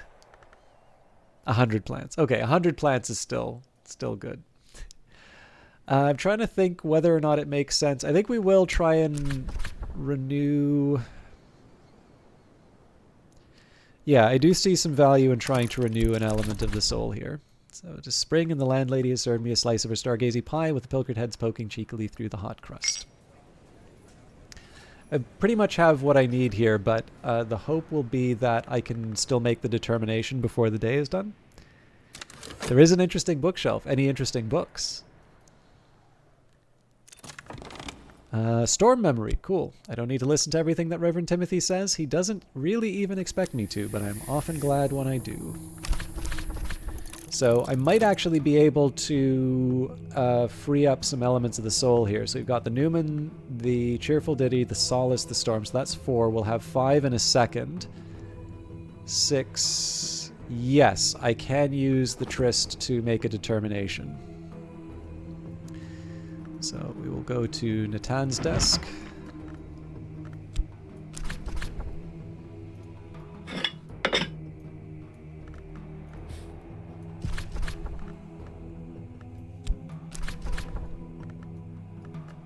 And yeah, we don't need to use a memory for that. So the moth beats within the skull, seeks among the trees of the wood, is dappled. The moth who delights in contradiction is the oldest hour that remains. Any that seem older, the moth once was, when once it was.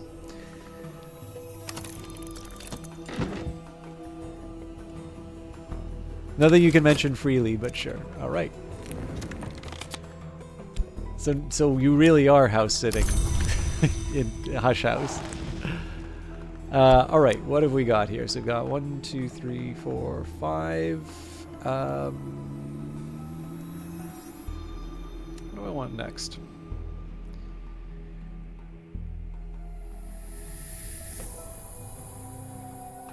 I remember getting burned by the Savage hymn, so I might hold off on that one.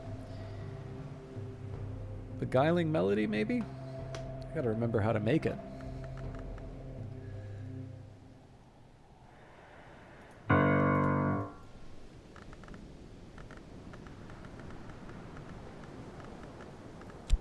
I like pianos.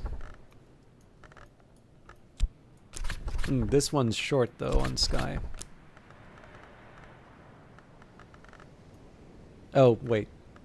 This is easier than I'm making it out to be.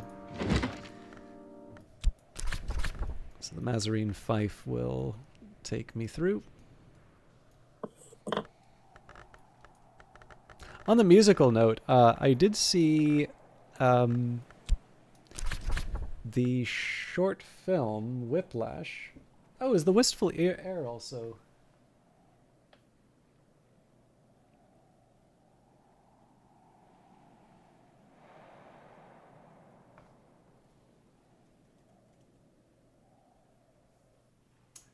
Two Rose, Two Sky. I saw the short film that the feature Whiplash was based off of. It was kind of interesting.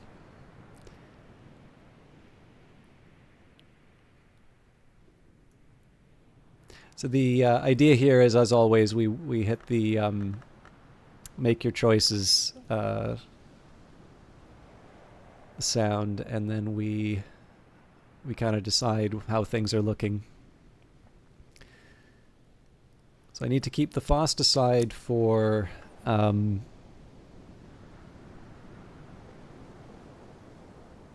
the actual level up. I might use the health to bring a memory through.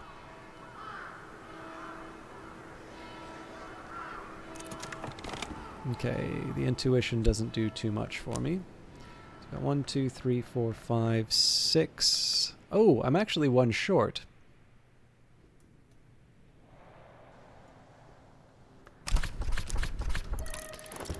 So the best bet here will be, I will get the Beguiling Melody.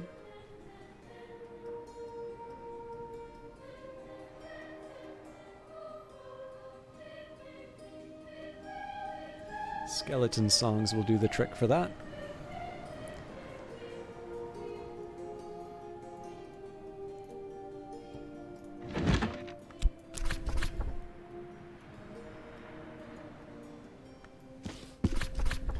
I've already mastered this, but I could reread it and perhaps recall a memory. So I think the 30-second timer is still going to work in my favor here. But I'm probably not going to be going into the next day with quite as many things.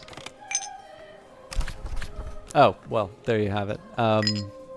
I could use that to make some money, but let's get a replacement Newman with that. I just got to make sure my timing's right.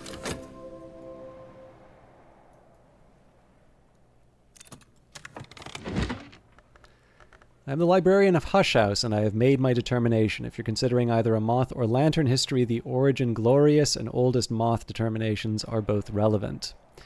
So there is our origin, and here is our oldest determinations. From the way it's talking, I don't need to make the other determinations, but I'm slightly inclined to do so because that just seems like a cool thing to do. Okay, so let's see how the day goes. Let it rise in head and heart. So as always, I need to make a decision in terms of what I want to dedicate the Faust to next. I have a minute to... Oh, Confounding Parables, the obvious one. I think this will do the trick. No, it was the Shrine to St. Januarius.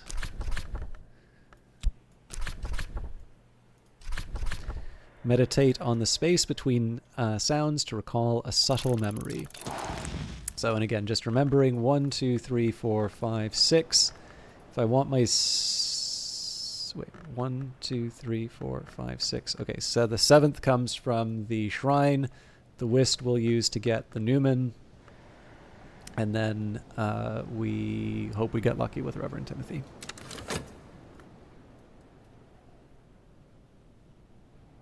Oh, it's very windy out. Trying to keep the window open, but I've kind of got a rivalry going with the weather. I'm trying not to keep the heat. I'm trying not to turn the heat on. Trying not to close the window. But it is definitely getting chilly. So we need to move on the timeline so I can have role-playing appropriate weather. So it's hard to complain about that result from Timothy. It just, you know, not at the time we needed it. Now would not be a bad time for me to try and read the Newman, so we will read Towards a Fundamental Aesthetic. Out of curiosity, I don't normally like attendance, but this will actually have a bearing on the book that I read. Sweeps, are you still around here?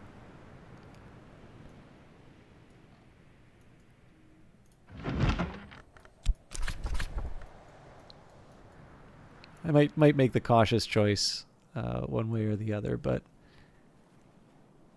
debating about which of my books to read.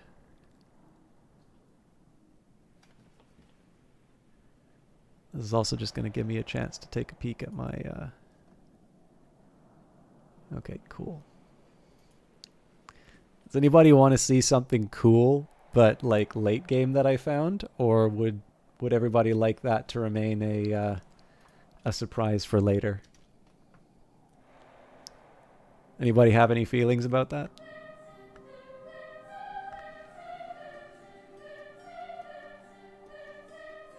Okay. So we found a second volume of Towards a Fundamental Aesthetic. So Towards a Fundamental Aesthetic, or The House of Glass, Julian Cosley considered this his masterwork. You're going to play this game until you see 100 endings? Fair. So, Towards a Fundamental Aesthetic, a second edition, or The Refinements of Light. Julian Cosley had never wanted or expected to write a second edition of his masterwork. And inside the book, we found out why he needed to write a second Damn it! I forgot the language.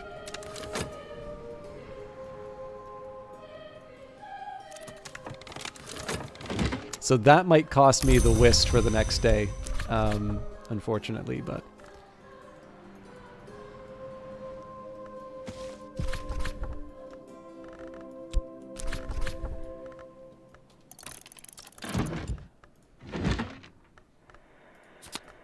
This Skeleton Songs, poems of greedy delight composed by the possibly pseudonymous Arbella Dusk, the rumored heiress turned madam turned poetess. In Arbella's introduction, she explains that the book was to be illustrated, but that the Suppression Bureau would not permit it. She hints that the illustration still exists somewhere. The book is dedicated to Sir Parsifal of the Red Cup. The 26 delightful fruits, the 7 chastisements, the 9 gardens, the 4 regrets. There's our beguiling melody. We know we'll have this done within 30 seconds, so we've got the upgrade that we needed.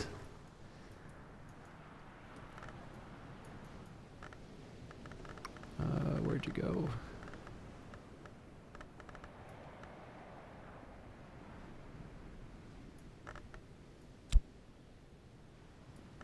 And apparently I misplaced sea stories.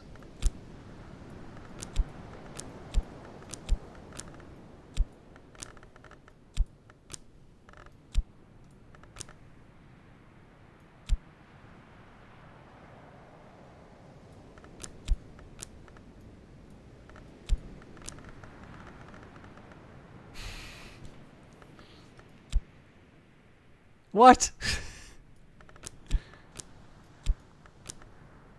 Where's my other 9? Okay, I'll work with this.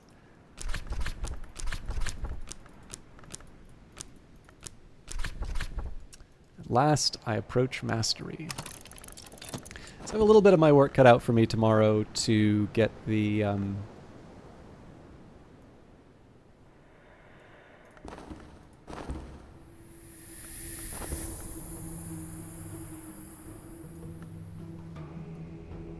Where? Okay, so it was preliminal meter that was here.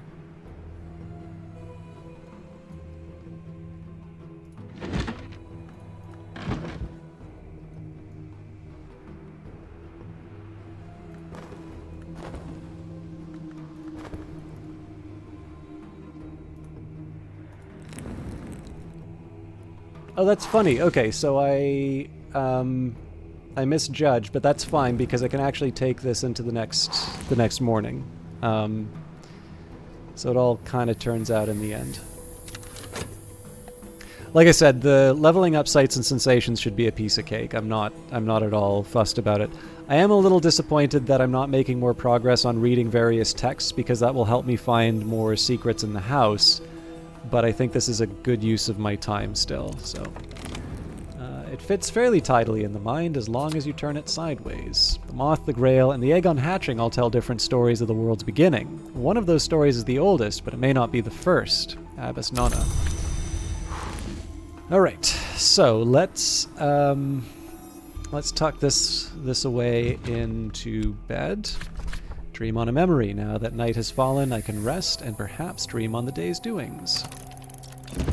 And given that we've got some spare time now, I think I'm also going to try and... I'll try and prepare for the days... I'll try and prepare for the next day in terms of all of the lessons. So Savage Hymn, I'm not going to be too sad if it doesn't turn out. So we'll try this one first. Recall the hymns of the hill cults. And as we carry on through the day, we'll use elements of the soul. One, if I can, I'd like to try and figure out a few more of those determinations. But 2, I would like to, where I can, the hindsight would have been helpful for sights and sensations. Where I can, I'd like to find out those last few determinations and then use the elements of the soul to investigate the house. So I don't need to listen to everything Reverend Timothy says. He doesn't really even expect me to, but I'm often glad when I do. And this skill is now level 8. Its power aspects have also increased. I finally have all of my elements of the soul in one place. So we are all going to watch Solomon's Desk and the Night Sign with bated breath. I'm thinking I lose my whist for tomorrow, but we'll see. If it's less than 5 seconds, I'm gonna be okay. So it was more than 5 seconds. I was never gonna get that no matter what. I can't be too upset about that. Plus I've got a threepence, so we can we can get that back at the Sweet Bones when the time comes. We will go straight to the rectory. So Reverend Timothy's door is always open to me. Timothy will offer help for free as a friend. And why was I making such a big deal about the second edition? Well, on the refinements, towards a fundamental aesthetic, second edition, or the refinements of light. I'll actually just draw your attention. It would be nice if I could read both books like one after the other, but I am actually playing the game. So towards a fundamental aesthetic, or the House of Glass, Julian Cosley considered this his masterwork. The new title for the new book, Towards a Fundamental Aesthetic, second edition, or the Refinements of Light. Julian Cosley had never wanted or expected to write a second edition of his masterwork. Julian Cosley long regarded Solomon Huscher as a charlatan, but his friend Nina Lagasse painted 3 paintings before her death in 1895, and these paintings apparently convinced Cosley to change his mind. With considerable irritation, he revised his magnum opus. The perfect hegemony of the hours is perhaps eternal. Cosley had always championed history rather than eternity, the exceptions, limitations, contradictions of freedom. But Huscher's and Lagasse's work convinced him to believe in the paradox of the eternal ending, a means in which perfection might be reconciled with freedom. He's not happy about it. This is perhaps the angriest book ever written in support of a peaceful philosophy of acceptance, but Cosley was always scrupulous about his conclusions. So, in addition to the fact that this is just really cool lore, the other thing that I love about this is that we found this in a place where I can imagine a lot of people overlooking it, and there is no indication whatsoever that there is a second edition of Huscher's masterwork. And so your thing is like, okay, it's a revision. Like, so for instance, here, I've got this slim little volume. This is a great book, by the way. So Social Choice and Individual Values by Kenneth Arrow. So this is a monograph by the Cowles Foundation. I think the original text was 1951. The copyright for this edition is 1963, and this particular printing is 1978. But like, I'm not expecting, Arrow in the second edition to say, yeah, I was totally wrong in that first one. It's going to be an expansion on what was in here, whereas this seems to be a straight up contradiction, and of course a different Newman. So. Newman, A Final Understanding. Eternity and history cannot be reconciled. Freedom cannot be perfection, not unless we understand the paradox of the eternal ending, and only in certain histories is that paradox possible. Any librarian can use this to establish a history and complete the game, but the magnate can use it to win a particular victory. So this is very cool. I'm probably not going to go for this Newman, but I still think it is a very cool touch in the game. So thumbs up, Weather Factory. I think you made a cool game.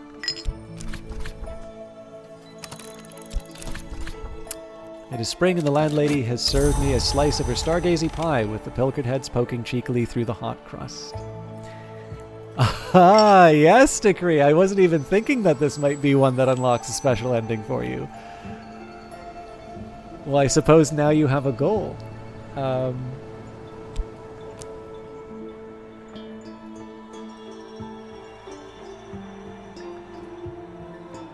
So I think I'm going to sit on my Elements of the Soul today until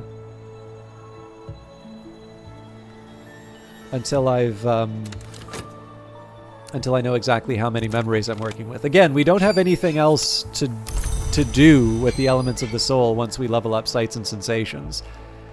So let's start with a chat. Oop, sorry. While I'm at it, let's take a look at my data collection. Nice. I was worried that this list I was working with had a lot of like false leads, but so far 98.9 of what I've been finding has like some indication that it's data that I can use. This is actually looking really promising. Don't expect like the results anytime soon, but I'm actually really happy to see that. Sorry, whenever I tab out of the wrong window, I kind of want to take a look. So I've like there's two sessions running in VS Code. There's like the actual program, but I made like I made a second little session so that I could just get a couple of health indicators that pop up whenever I want, because I do get a little I get a little antsy when I have a big job running. Okay, Reverend Timothy is always happy to chat. I suspect it's not going to be 98% by the end. I definitely know there is some stuff that's crummy, but I tried something new to try and minimize it. It's such a dumb thing. I didn't even like use regular expressions or something like that. It was just a very obvious step to say it's like, this is a pretty good indicator that this thing is not going to have what I need, and it worked a lot better than I was expecting. So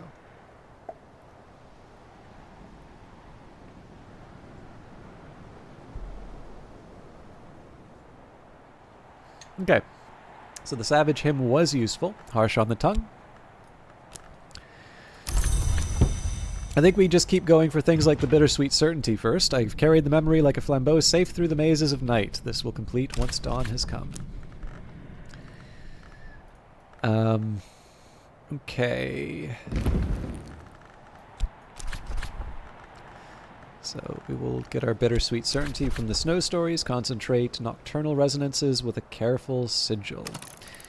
Now the other thing I'm going to do, now that I've got a few memories in my collection, let's see if I can make some inroads on more determination. So I need Knock, Edge, Scale, Forge, Grail, and Nectar. So Confounding Parable has aspects we need. Savage Hymn has Scale.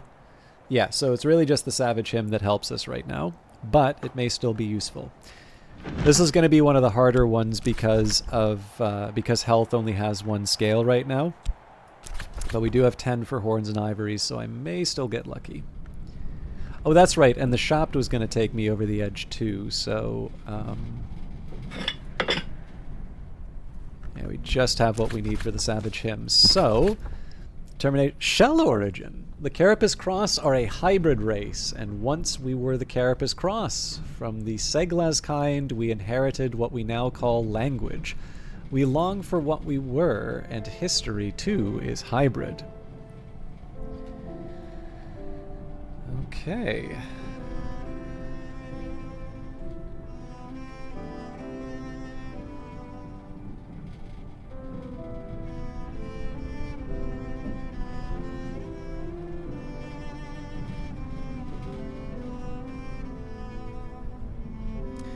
So, if we were once Carapace Cross, then that must mean that this is a particularly soothing sound for everyone, because it reminds you of your earlier time. You know, kind of like that shushing sound. It's sort of like apparently like the blood in the womb or whatever. So this is our new ASMR stream. Tentretto of the Deep Door, who is 4 times winged for the Schemafectra kind, the Gladerflog kind, the Threatage kind, and for the kind within. Moving right along.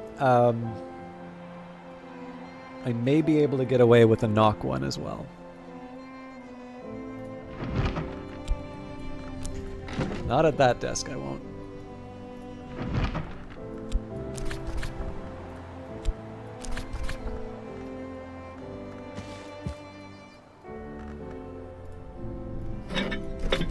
Aha! Oh, I was right. It was the wound.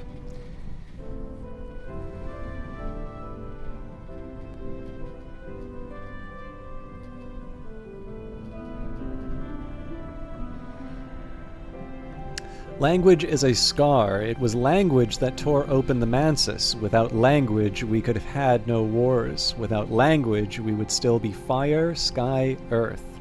Adds knock and winter to your journal. Replaces any other speech determination. Adding determinations to your journal makes it first possible, then easier to write a matching history.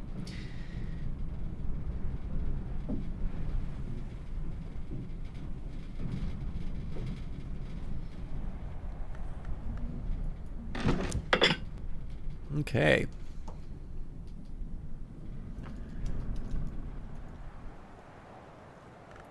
So 4 more for us to check. Edge, Forge, Grail, and Nectar.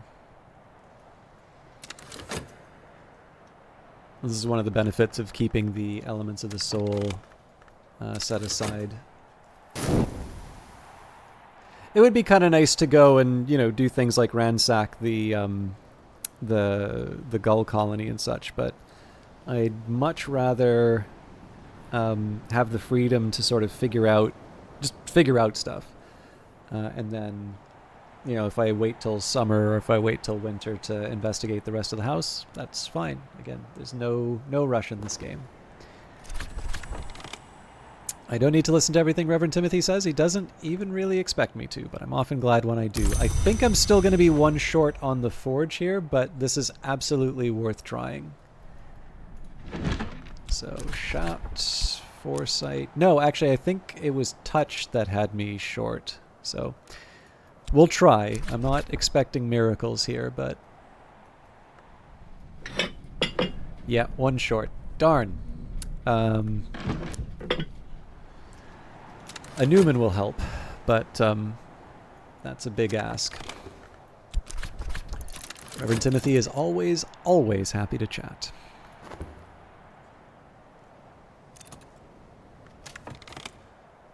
Better now.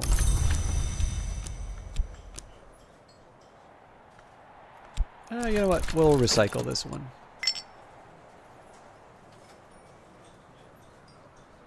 We still have time in the day, so what I may do is I may use the Faust to... So we need 8. We're already halfway through. So if it looks like I'm going to be in a position where I can get... Oh, there we go. Oh! The mark shouldn't be exposed to sunlight, but that's mostly because it looks surprisingly ugly in sunlight. Keep making midnight marks by mistake. So, let's try that again.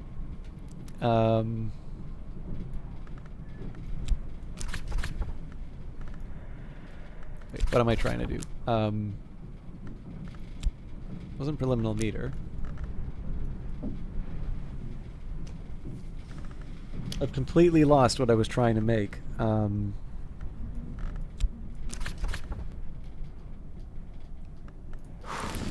I guess I can make a cheerful ditty in a pinch.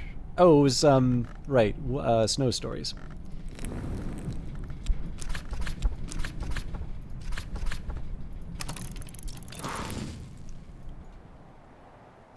Okay, now I need to find a home for the midnight mark.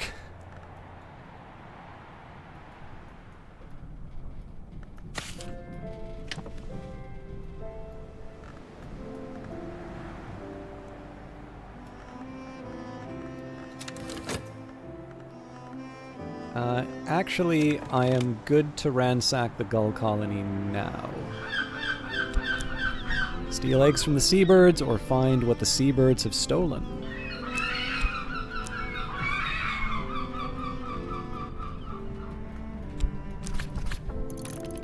Birds are furiously vigilant. I'll catch you next time, and if you commit or win, we'll watch the replay for sure. I am unlikely to do both tonight, so, but you never know.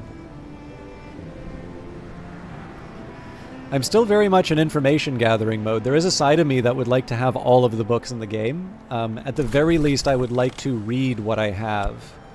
So, in my view, there's still quite a bit for me to do.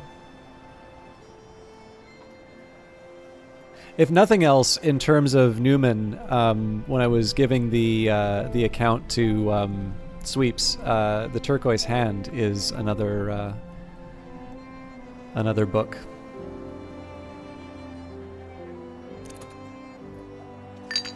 An afternoon spent profitably reading newspapers to the curious, writing affectionate letters for the lonely, steering farmers through the requirements of the Ministry of Agriculture. So I'm definitely committed to restoring a Whist now.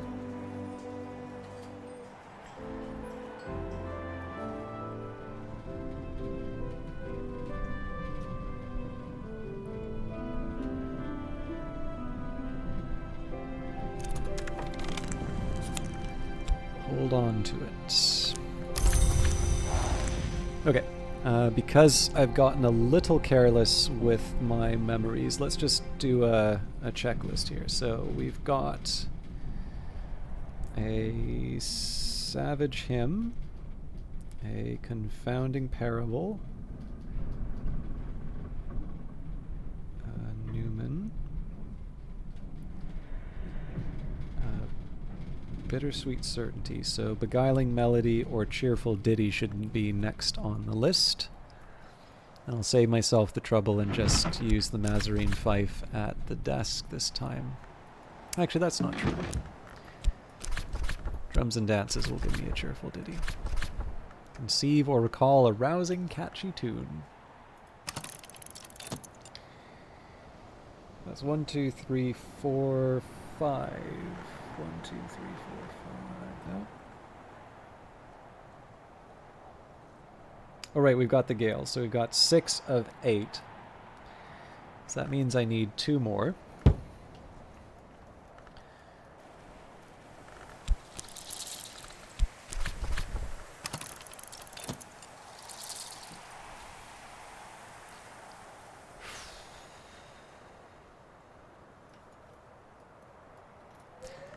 I may regret this, but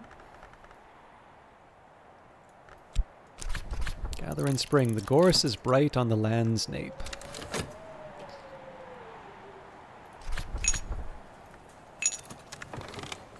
Oh, there's a hindsight. Reverend Timothy is my favorite. I don't need to listen to everything Reverend Timothy says. He doesn't really even expect me to, but I'm often glad when I do.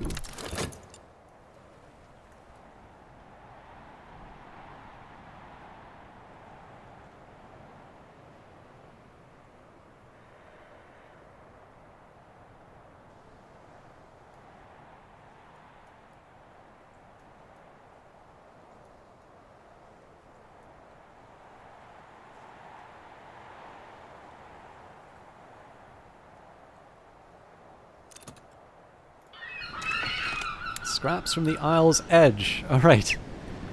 I don't really think I need another orphan chick at this point, so let's release that thing. Release. I could release it to the waves, the winds, or the sands as it prefers.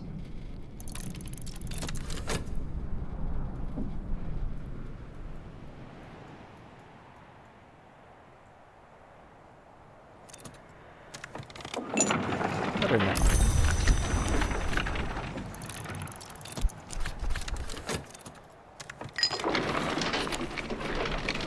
There were 2 of us, and now there's 1. Some things we can only really understand when they're gone.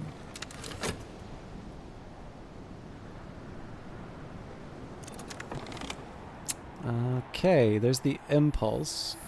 That might... No, you know what? I actually don't see that working. I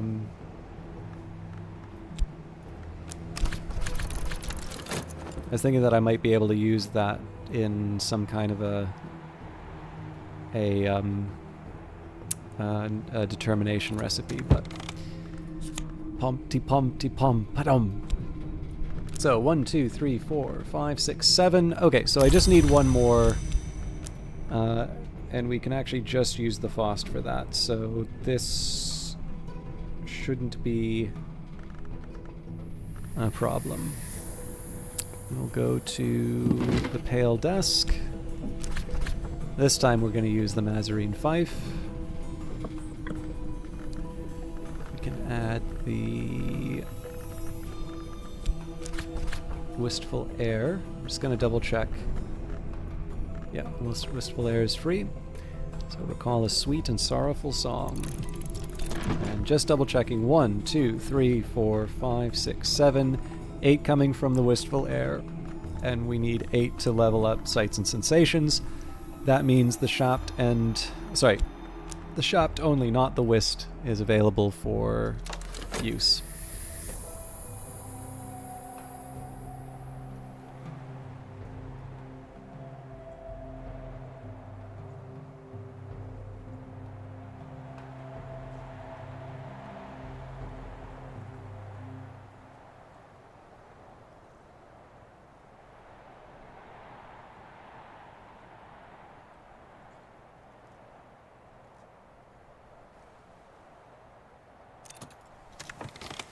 Sea-strewn, salt-snared stuff. One thing I am going to do is craft at least one more Uzalt, but I do think I should just generally get more Iotic and Xanthotic Essence, so that'll probably be what I use my Faust for the next little while. Unexpected finds in the folds of earth and sky, so that I think just takes one element of the soul to open. Can actually probably do that with the shaft here now that I think of it. Yep. Crack open the container, delight in your discovery. Okay, I don't think there's room for another sand, but it was worth a shot. Maybe the other storage? Looks like I've had that idea already. It did get a little light for a while, but...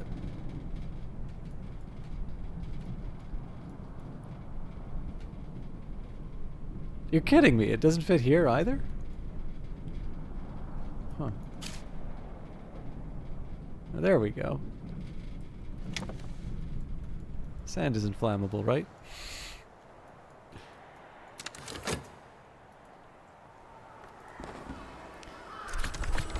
Okay, fear. The oldest and strongest emotion of mankind is fear, and the oldest and strongest kind of fear is fear of the unknown.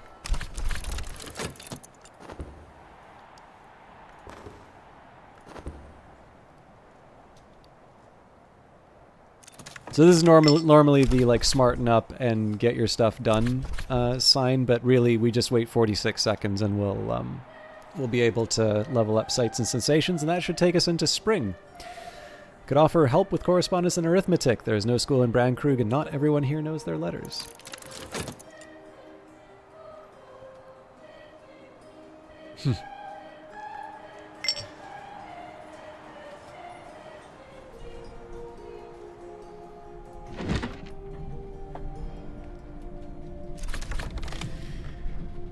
Let it rise in the head and heart.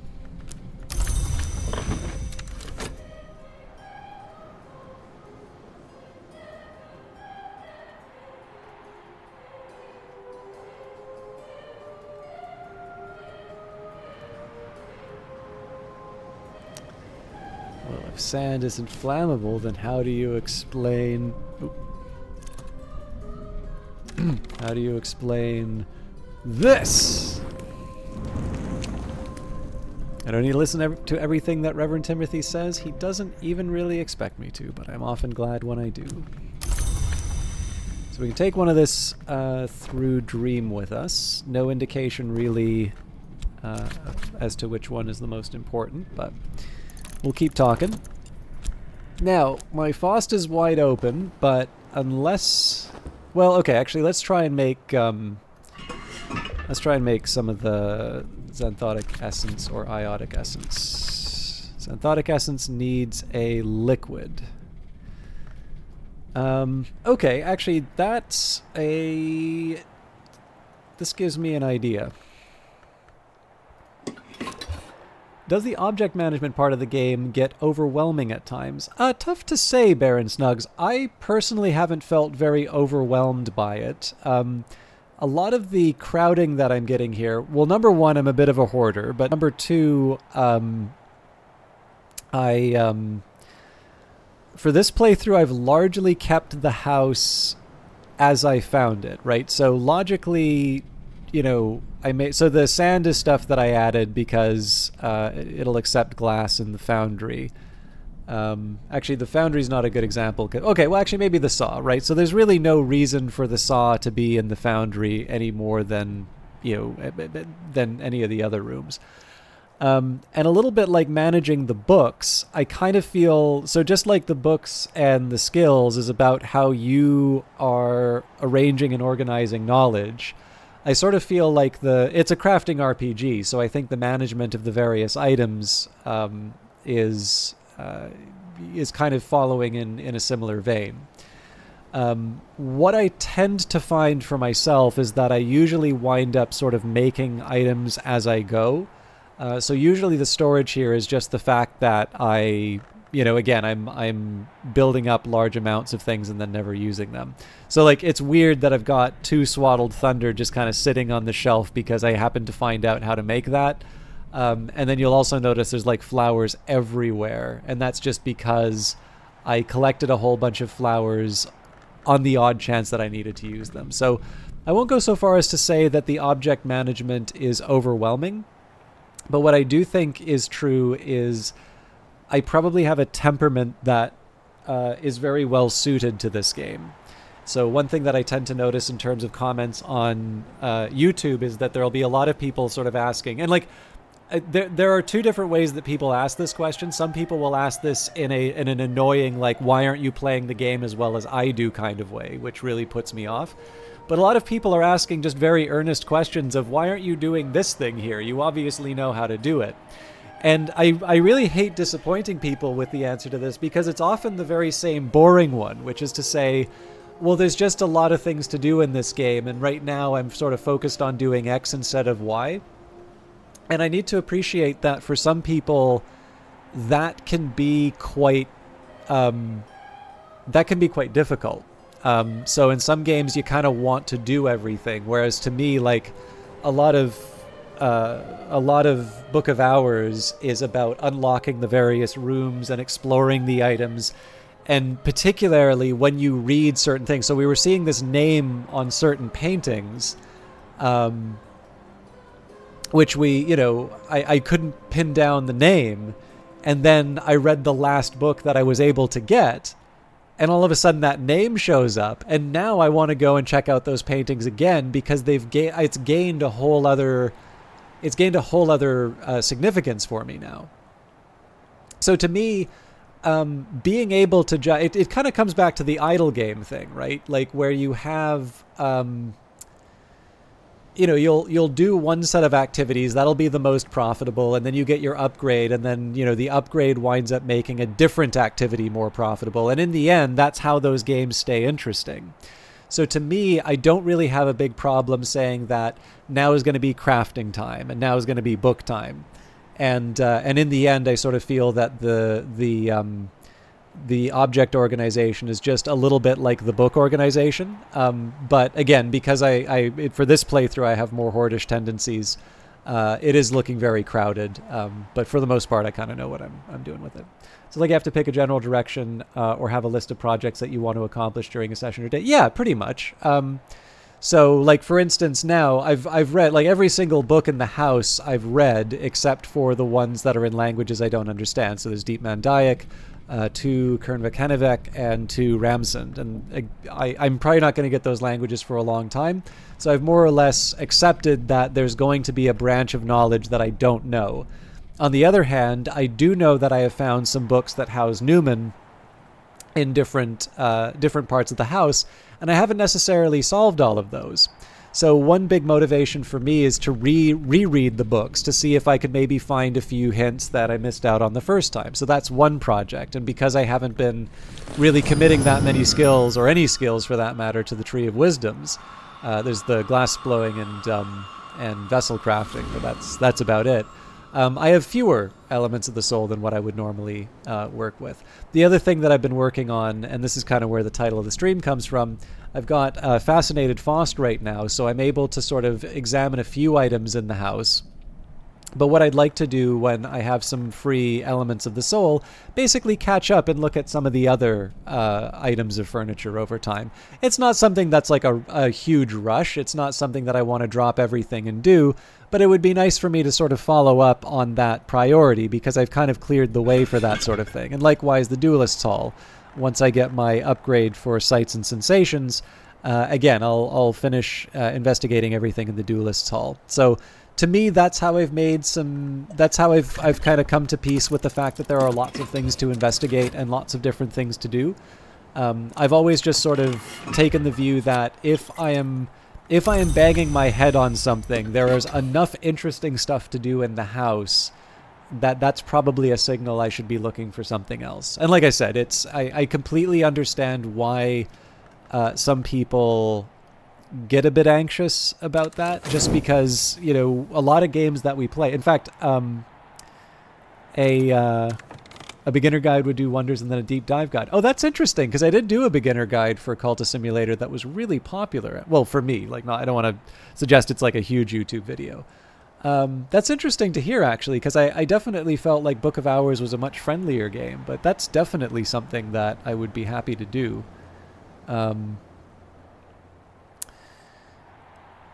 But yeah, no, I think it's, I think the thing is that, like, when I think of, and this is not a trip, I've been writing, this draft's probably not going to make it online, but like I've been writing something on finding niches in games, and I've been talking a lot about AAA stuff, and I think one of the things that I notice sometimes comes up, I know some people kind of like to promote their team, so like usually, you know, I'll hang out in groups that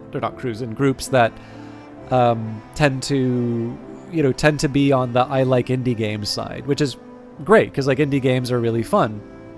But I often sometimes find in those conversations that there's this feeling of like, you know, AAA is somehow inferior. And I'm like, the problem here, and I think people appreciate this less just because I don't play them that much on the stream, is that I actually really like AAA games. I think they are excellent. You know, like I have my gripes, like Assassin's Creed is really long, and I kind of wish it was a bit shorter, but like I like playing The Division 2, and I had a blast playing the Wolfenstein series, and you know, I like Battlefield. The new one maybe wasn't as quite what I was hoping it would be. But you know, being able to me, like, one of the things about those games is that they are absolutely massive, and you kind of can do everything right away. The usual, like, the exceptions are the ones that people will actually make comments about, right? So, like, if you play, I think it's Grand Theft Auto 4, you basically, like, start in a traffic jam. And it's like, well, you know, I don't play games so that I can experience, well, I don't drive, but, like, you know, I don't play games to experience this weird, like, these real life inconveniences. I'm playing this so I can be you know, a menace to society or something like that. So yeah, it's just, I think in this case here, right, depending on the frame of reference you're coming from, it can sometimes be a weird thing, or it can sometimes be a wonderful thing to, you know, to be in a place where the game is actually willing to say, nope, you're not quite ready yet. You know, you're not able to do everything that you want, and that's okay, because if you could do everything that you wanted right away, the game would last 15 seconds and you would want a refund. So, you know, for my part, I kind of like the way that it's set up, and that's actually, I really appreciate both Baron Snugs and Takri. I know I took some time out of the game, but I actually really appreciate you saying that, just because it's absolutely something I'm willing to do. I don't know what the turnaround on that's going to be, but I'm glad to know that there would actually be some interest in that. And indie games tend to have much more character, more so the works that you can tell. Yeah, well, I mean, so I do know a couple of people who have worked on the higher end of game development, and I can assure you that they also feel very strongly about the games that they make as well. The only thing that I will say that the difference that I would offer, and this is the substance of the game that I was or of the article that I was writing, so the best analogy for me is political, because that's just the way that I tend to think. But like, there's the idea of like the median voter, right? So there's this, I think it's Hotelling's law, like basically the idea that in general, mainstream politicians are going to gravitate towards the median voter's preference, because in the end, that's how they capture the most votes. And you'll see this in the national level, right? So the United States might be a better example here, because in Canada, we don't vote for the Prime Minister. We vote for the Member of Parliament, of which they're a member of a party, which will decide the Prime Minister. But, you know, like basically, you know, I know people are going to have opinions on these politicians. I'm not trying to make a claim in terms of whether or not these politicians should or should not be saying the things that they say. But like Alexandria Ocasio-Cortez can say a number of things that Joe Biden cannot. And that is because Alexandria Ocasio-Cortez is responsible to I think it's the 14th district in New York. Anyways, it's like, I think Queens in that whole area.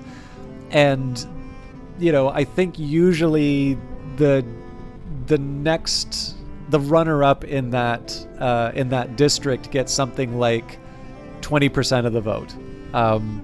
So it doesn't mean that she can say anything, but obviously there is the priorities for that particular group are going to be different than, let's say a congressional district in Texas. Now, the executive, well, that needs to win the Electoral College, which is basically going to be, can you appeal to enough voters on a national level? And of course, national voters are not a homogeneous group. And so as a result, when, depending on your politics, either, if you're sufficiently right, you think that Biden is sort of beholden to the extremes of his party. And if you're on the left, you tend to think that Biden is, a sellout. And, both sides kind of have a point, because in the end, he's ultimately going to tack more towards the middle. But that is a function of the electoral system.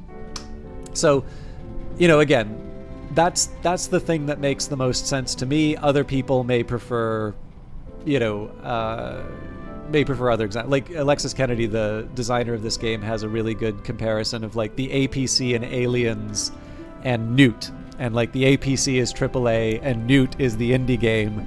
And, Newt winds up lasting longer than the APC because Newt can go into vents.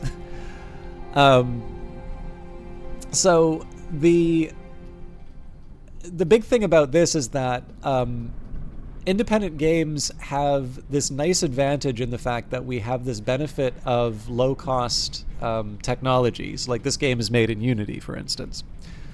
And a Unity is effectively free for a certain revenue threshold. And then once you get past a certain revenue threshold, it will cost you a fairly small percentage of revenues. Like essentially once you hit those revenue thresholds, as a fraction of your total earnings, it's a fairly modest amount compared to, say, the days when id Software is developing like the Quake engine, and then Epic alongside that is trying to make the Unreal Engine. But what's interesting is that when you look at it at the high end, you've got a game like Red Dead Redemption 2, which costs like $200 million or whatever to make. And you'll look at an independent game which costs under $1 million in some cases. But the independent games do not, the price for an independent game is not 200th of a Red Dead Redemption 2. So the funny thing is that in addition to the fact that independent games need to spend less to make their games, which means that in terms of the costs, they need to appeal to a smaller number of people. So again, like the mainstream games, why are mainstream games the way that they are? Well, again, the same reason why, mainstream national politicians act the way that they do, because you need to appeal to enough people in that middle to make the thing worthwhile making. Independent games are absolutely, the smart ones anyway, are absolutely targeting a very specific set of preferences. So like on paper, Book of Hours makes no sense whatsoever and should never be made, right? Are you serious? It's a video game and you want me to read and you don't explain what's inside of the books? I have to figure this out, and there's over 200 books in this game and they are randomly distributed, so I may not even read them in a particular order. And you're charging over $20 for this game. Why would anybody want to play this, right? And it turns out it's an absolutely amazing game that everybody should play. But again, it's because there are enough, nerds like me, and I'm going to assume some of you.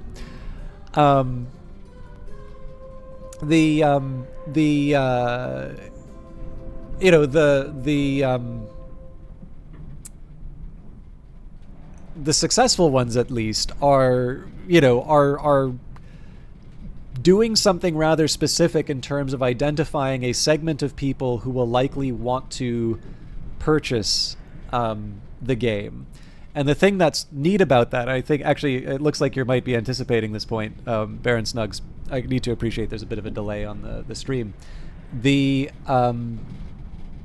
Because in the end, like, you don't have this sort of smoothing out of the value, right? Like, again, an independent game is not 200th of a Red Dead Redemption. If you get that right, if you get the, identifying your niche right, it actually means that potentially the margin is that much better for your game, which is fun. But again, in the end, it's largely it's a function of the fact that, one, the costs are so much lower, so you can first of all afford to appeal to a smaller number of people. And then, of course, number two, because in the end you are not trying to achieve the same thing that larger games are doing. Like, the other thing too, right, is that you can't just make your money back as a AAA game.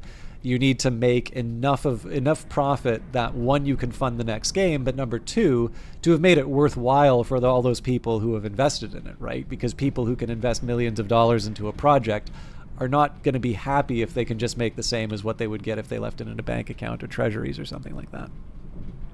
So yeah, no, it's an interesting little puzzle. But it's one of the things that I like to distinguish, is that the biggest thing that I really like to stress about the AAA stuff is that it's not that I think they don't care, but in the end, the big advantage that indie games have, and I wish that they would actually often take advantage of it more often, because I do sometimes think there's a tendency for some of the indie games to focus a little too much on, I'm trying to think of like the right way to put this. I sometimes feel like they spend a little bit too much time implementing other people's games, but the real advantage definitely comes down to when they when they carve out that niche, and they basically implicitly say to the audience, like, this thing was made for you, because of course then you find all the other people who actually thought that was a cool idea. So let me just catch up a little bit with what chat was saying. So indie games seem to have much more unforgiving winner to failure ratio. Definitely true. That said, the winners are always timely and get devoted followings. Yeah. I actually recently wrote a couple of articles on productivity in game development. So some of the winners and losers things I do actually think are functions of either skills gaps or not enough focus on some of the business things, which I sort of understand is, like, some indies really do seem to like the business side of things, and other indies, like, really hate it. But I do have a feeling that there's a little bit of low-hanging fruit that some of the indies could actually be picking up and or I guess taking down to improve their odds. Although again, I'm saying this from a position of comfort, right? Like, it's not like I don't think indies have never thought about some of these things. And then Nearly Logical says, I think there is something to be said for the differences of organization structure, communication overhead, and org charts affect software heavily. That is also very true. So I needed to keep the productivity article, like, that was already past the word count that I wanted for it, but I actually don't think that article is largely written to an independent audience. But I think if you take a look at what's been happening to the budgets and the size of teams, I do actually think that productivity problems are throughout the industry. I think it's less of a factor in AAA, but I would agree completely with what you're saying. Particularly when you hear about what went wrong with certain high-profile disappointments like Anthem and to a certain extent Cyberpunk, although I think the reaction against Cyberpunk was a bit overstated. But no, you're absolutely right. Like, there can definitely be some cases where there is an inefficient organization, which is ultimately, I mean, the big problem with it is that ultimately it means that people are not doing the best work that they can. And that is a shame, because very often what happens is that those teams wound up ground into powder when, you know, a bit more organizational savvy would have meant that both the game would be better, but also the people would be operating under more humane conditions. So, lighten this liquid to golden essence of lantern power. All right, and crack open the container. Delight in your discovery. We've got another glinting cranial tchotchke. We all of us come to this condition in the end, but not all of us are fortunate enough to be lovingly buffed and fixed carefully to a stylish wooden stand.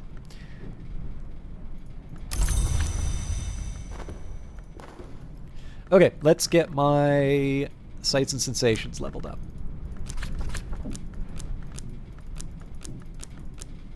Nope, I got more than what I bargained for. Okay, let's pick one of these to take overnight. I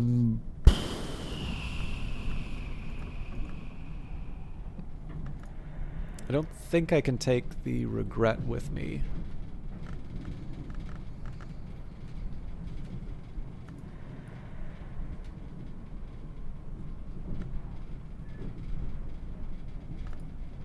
I'll take the wistful air. There's always more to learn.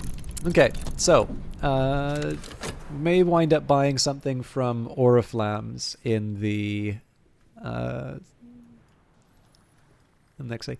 And yeah, actually, not to belabor the point of that, especially because this is sort of your realm. So I'm always a little reluctant to assign specific numbers to some of this stuff because in the end, I feel like a lot of productivity improvements.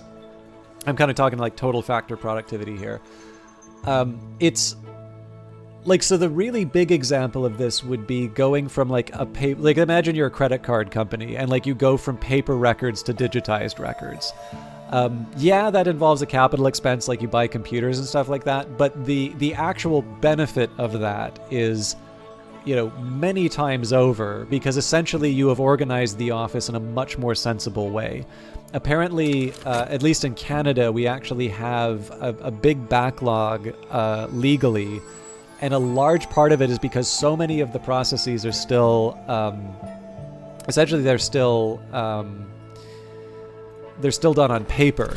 Like you could just imagine like somebody taking the time to digitize this stuff would, you know, tremendously increase the, you know, the rate at which we're able to accomplish certain tasks. But I mean, again, then you have other bureaucratic worries, because especially when it comes down to legal stuff, you want to make sure that it's done right, and there's a certain inertia that comes to, you know, to messing around with processes and that. So to a certain extent, right, like if you're so one thing that's really impressive with a company like Ubisoft or Electronic Arts is that there have been cases where projects have been delayed, but like Ubisoft is a really good example where they have like a team of 1,000 people that sort of move from project to project, and they kind of turn them from like gray boxes into the big spectacles that we see. And, you know, for the most part, that company is quite good at delivering stuff on time. Like obviously Skull and Bones seems to be a pretty troubled production. And again, I'm not going to suggest that there was never a delay for a Ubisoft game, but like they're able to come up with reasonably credible estimates in terms of deliveries and, you know, expectations in terms of revenues.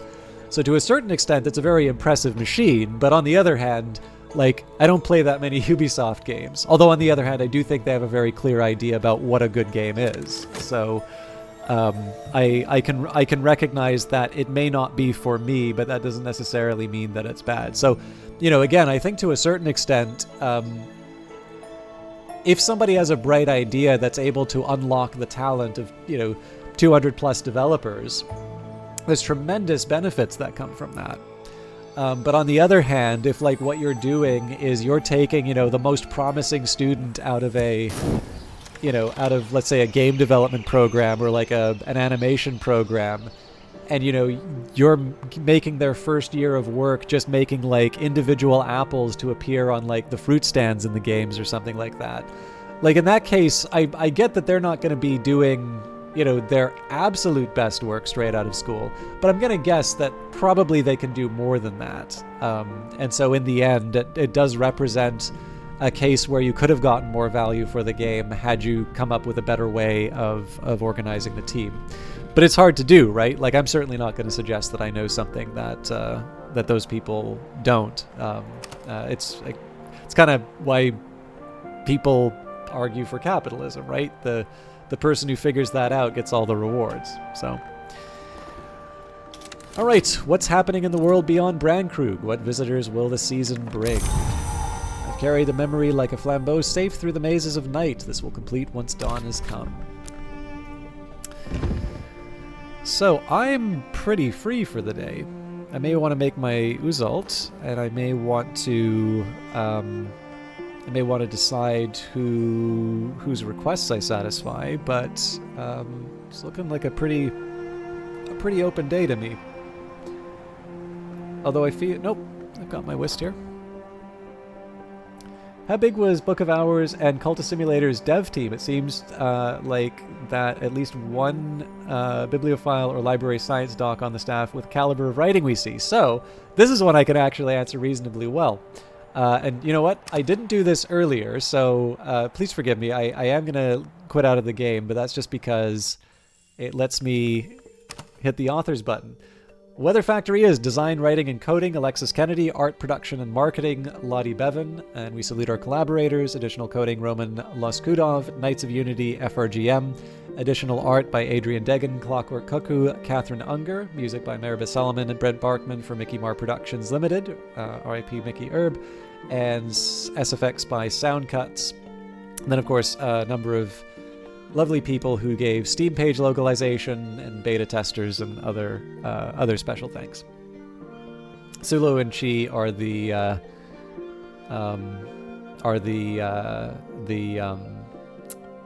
cats. I've always wondered if Matt is Matt Hosty.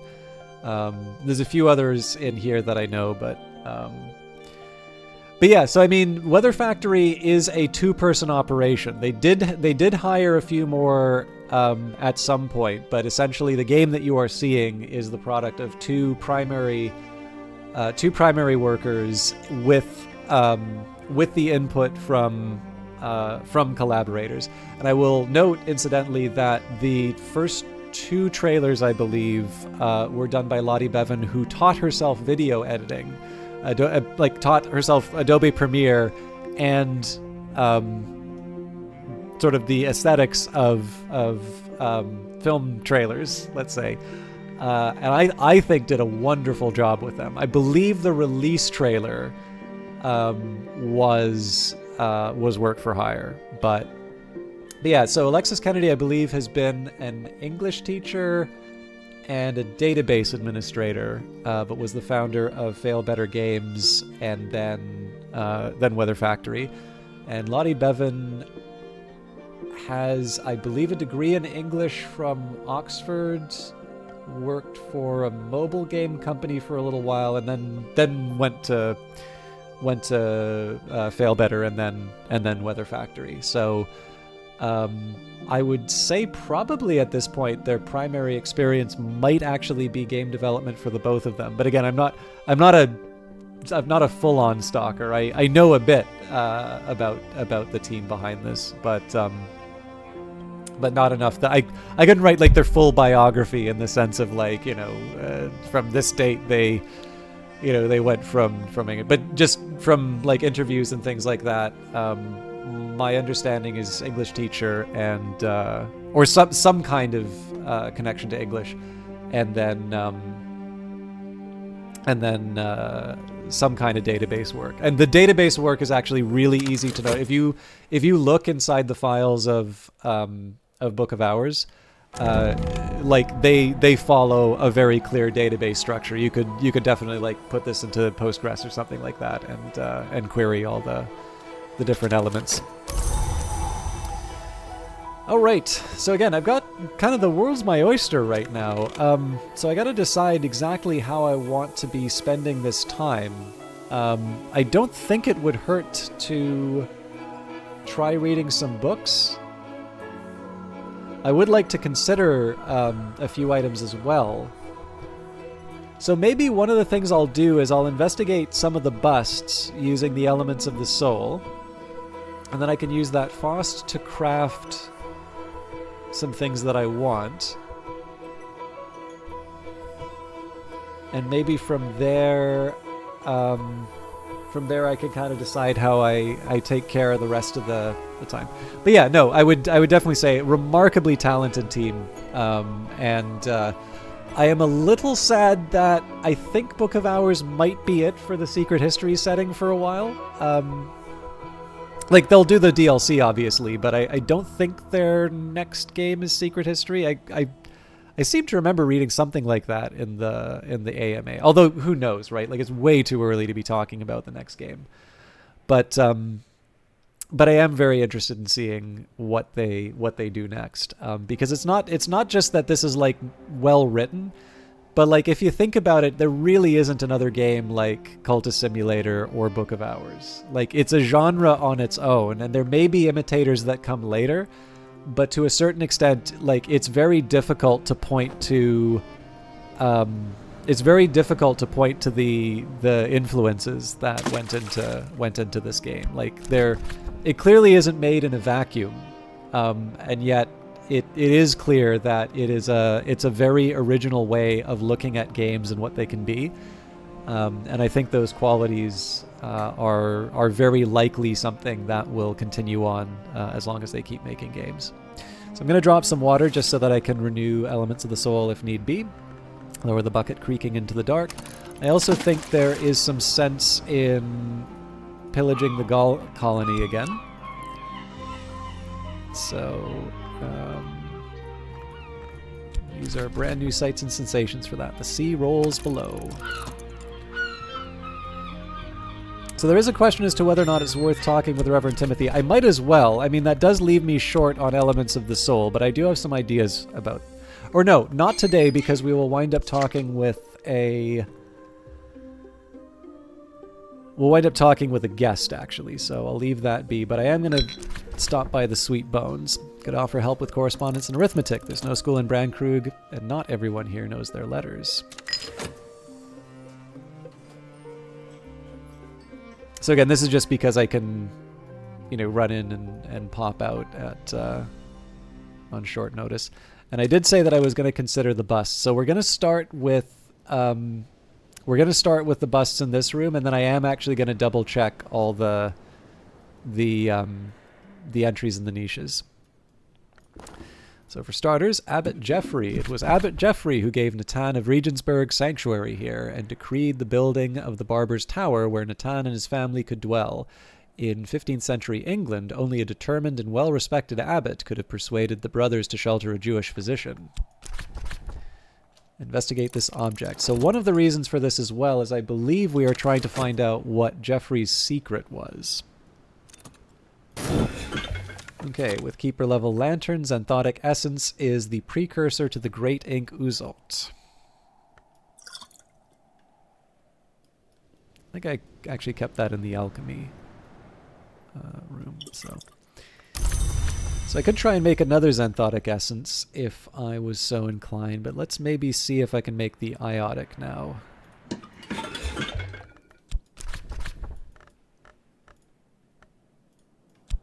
That doesn't have forge. That's orichalcum wire, so that doesn't really get me anywhere. I am curious about Auroral Contemplations here, right? So we've got Torg's Cleansing, Eigenground Torg's Cleansing. We've got Xanthotic Essence and a winning move, but there is another there's another recipe here somewhere that I haven't figured out. And it's not that, but then I don't have well, actually, you know what? If we add the yeah, it's a winning move, but it's not. We haven't found the rest.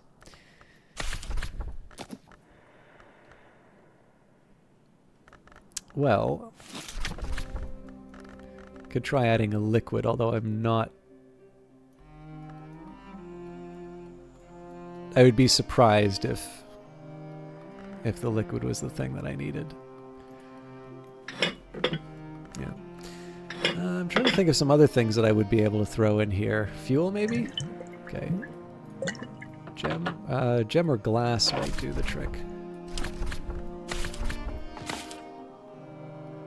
Now we need to find an alternative edge. Oh.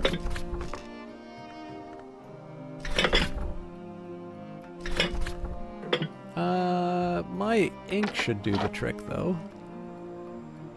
Perniculates.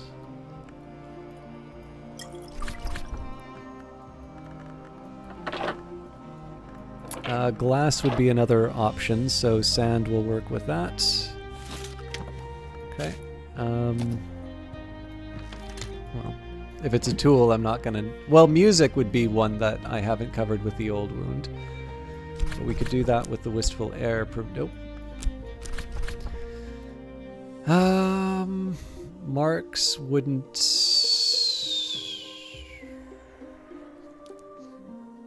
Marks would require a different altar, or a different workspace.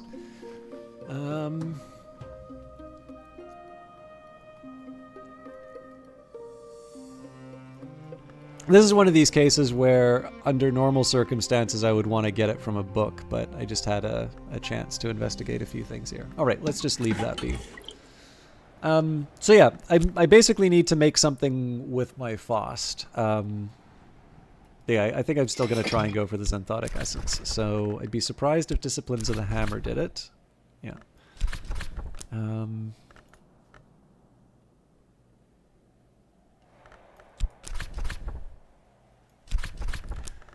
lot of wire. Maybe it's the inks?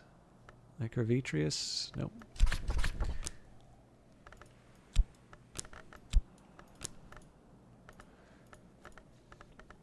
It may not be the wisest thing for me to be focusing so much on the forge stuff.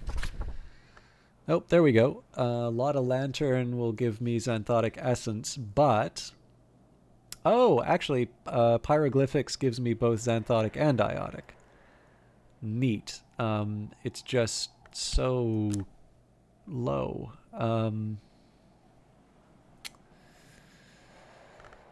But I could maybe toss a Refulgin in there.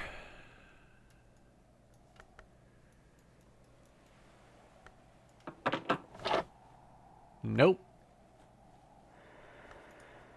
Well, sort of. Like, I'm closer, but...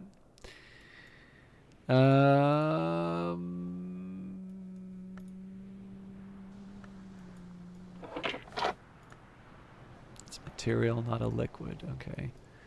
Really don't want to throw the Ichor Vitreous in there. That's a little too rich.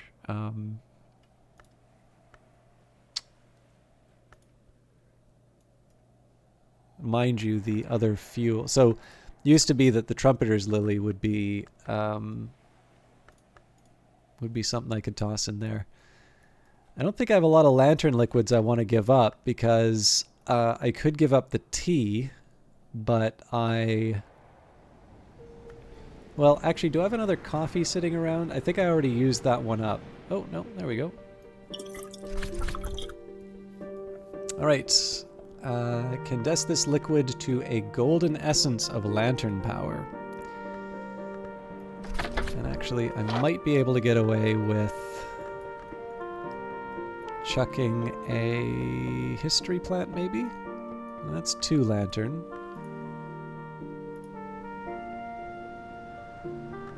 Tanglebrag? Tanglebrag seems a little extreme. Again, I don't need to get too clever with this. I was just curious. Yeah, no, I'll settle for adding the Refulgin. We've got plenty. Okay. And again, that's mostly just so I have the option of crafting a replacement ink if the mood catches me. I'm still going to leave the Whist and the Shapt. I do want to follow up on investigating these different busts.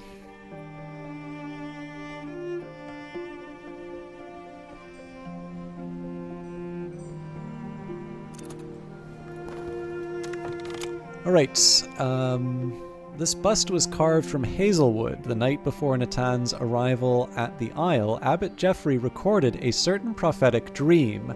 And there is an old tradition in this country concerning the prophetic virtues of hazel. Perhaps none of these things are related. So yeah, there's something about Sacralamea and... This is carved from hazelwood. The night before Natan's arrival at the Isle, Abbot Geoffrey recorded a certain prophetic dream. There is an old tradition in this country concerning the prophetic virtues of Hazel. Perhaps none of these things are related. So I can't see how this gets me any more information about where to put the Sacralamea. So we'll follow up.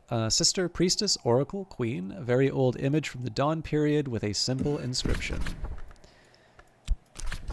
Investigate the object. Hello, Whisperfire. I'm doing okay. How are you? And we have got Constance Lee, Constable Oculate Minor Constance Lee. Don't get in her way. So she knows all the languages that we already have. So Aramaic, Greek, Kilisimi, and Latin. And she is interested in moon and sky. So, the affair of the Rising Wile. Across the inner sea, across the desert sands, someone styling herself the Oracle of the Rising Wile has set up a tent town where she preaches the truth of nearly now to her followers. This would be of no obvious interest to the students of the Invisible Arts, except that although she has pitched her tents in the shadow of the Temple of Seven Coils, nothing appears to have eaten anyone. So, librarian, I'm here on bureau business. On the Rising Wile. I'm here in deepest confidence, librarian. I hope I can rely on your discretion. Try a book with as much mystery moon as their moon interest. Playing a lot of Starfield. Oh, that sounds good. And welcome back. Be Freefless. My superior in the bureau has secured an oracle from the Rising Wile. It doesn't sit right with me. He's asked me to investigate what it means. That doesn't sit right with me either. So, let's find out. I think we just need a 4 moon text out of this, so maybe Morphe? Nope. This organization scheme's a bit of a catastrophe. But we might be getting near the end of that. Okay, collected Hush House lectures. In the 1800s, Dr. Aaron Peel was invited to give a series of lectures to the Curia. They combine his pithy view of the histories with his particular brand of unhelpfully ironical insight. Alright, I'll tell you the oracle. The great debasement is no great counterfeit. I thought it was nothing when I heard it, a joke, a trick, but the deeper I dig, the less I like it. The Bureau has always tried to stand apart from the affairs of state. I don't know how much longer that will be possible. Well, that's actually really interesting given what we saw going on here, right? So you've got the genealogical chart. 6 years ago, King George's heir, Edward, killed him in a quarrel over Edward's womanizing. The kingdom was saved from constitutional collapse by Henry Huddleston Abney Hastings, 13th Count of London, who claimed descent through the Plantagenet line. Heaven lift the new king. So that gives the... If you didn't know, it does actually give you the identity of the new king. It's a genealogical chart going on here. And there's definitely some suggestions, let's say, about like I don't think this stuff is unrelated to what was going on in the Cucurbit, let's say. I haven't fully like put my finger on it, but I also don't think like I think there is a reason that a lot of that stuff kind of comes up in that that region. So we'll see. This is why we keep reading books. So, it is summer, and I'm sitting on the bench outside the Sweet Bones, eating crumbly cheese in nettle wrappings and good black rye bread, soaking up the sun.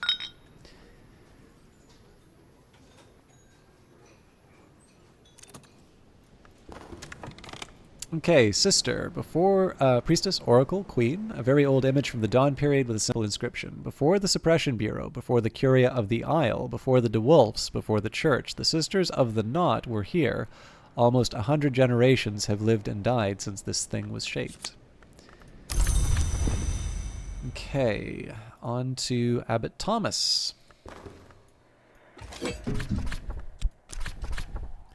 Investigate this object. Have a conversation with Abbot Thomas. In this playthrough, have you uncovered all of the rooms yet?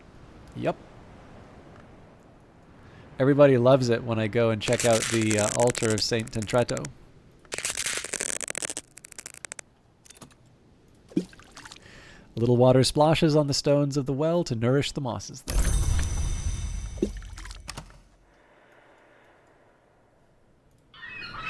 And And scraps from the Isle's Edge. Alright, so we just got a sound out of that. A memory lasts longer than an echo. Of course, when speech came into the world, we could cast echoes into words. Things got more complicated. Okay, oops.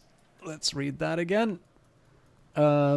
So we've got Abbot Thomas. Thomas was one of the first abbots here at the beginning of the Solar Gothic period. This bust is much more recent, a 19th century bronze. An inscription reads, "Speech the First Sword." The Abbey Chronicles record how Viking mercenaries were quartered at the abbey. One of their number, Tok, attempted to loot the church, and his eyes are pecked out by thorn-beaked crows. He repented, became a sworn brother of the abbey under the name Thomas, and rose to be the abbot. But that was not the end of his story. Do I need to investigate again to get the rest of the story? St. Melisent. All right. So I will use my whist for that eventually, but right now we're just going to earn a little bit of money. I can cycle through again. Okay, with keeper level lanterns, Xanthotic Essence is the precursor of the Great Ink Uzalt. Oh, darn it. I meant to make Iotic, not Xanthotic.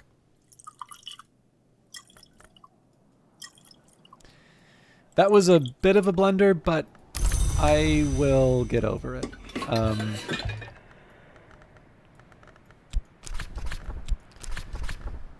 Yeah, Forge. What was I thinking? I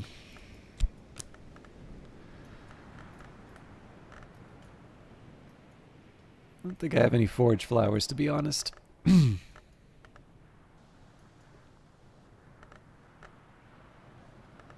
Westcott's compounds would work. That's not a fuel, though. Or liquid. Okay, Honeyscar Jasmine might, excuse me, carry the day. But again, I gotta find that 4G liquid. So I can put fuel in, but that's not as exciting.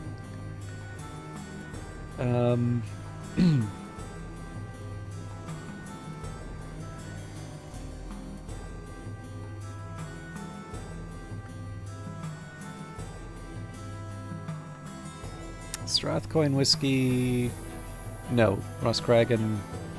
Wait, this is the Strathcoin.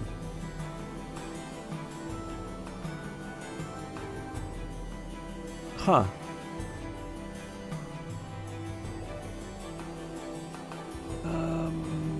I wasn't quite expecting to give this up, but you know what? Let's go for it.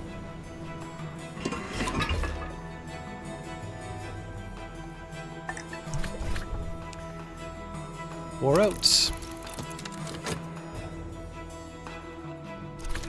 Poured out.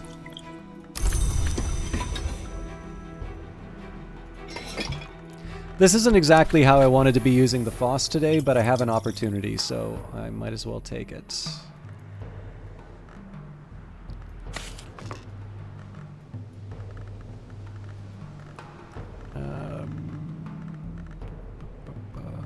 Hieroglyphics. There we go. Iotic essence. Condense this liquid into a ruddy essence of forge power. Pyroglyphics with scholar level forge plus liquid create iotic essence. Now, in future, what I'll probably wind up doing is just reading one of the Newman and recording, and just like pouring a glass of water in order to make that. But I've got no shortage of flowers at this point, so it's not a hardship to get this sort of stuff done.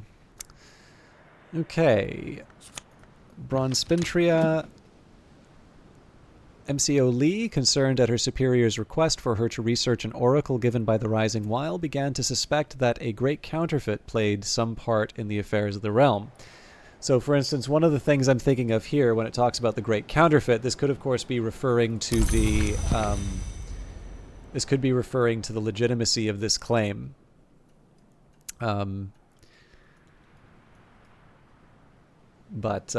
Yeah, we'll see. There's plenty to unpack there, let's say, and we've got a while to go before we get anywhere we can make some firm determinations on. Now, this is normally when I would be wrapping up, but I'm happy to spend a bit more time on this, if nothing else, just to kind of tie up a few loose ends. But I think I am going to want to have a small break. So would anybody be too upset if I just ran and maybe refilled the water or otherwise had a stretch and whatnot? Or should I just tough through it, and maybe go another hour and then just, completely leave it? So investigate the object. You won't use this up or consume it by doing this. St. Melissenth, visionary philosopher, alchemist, most revered and most heterodox of the Isles Abysses. An inscription in Latin reads, "The cross died not, but passed within."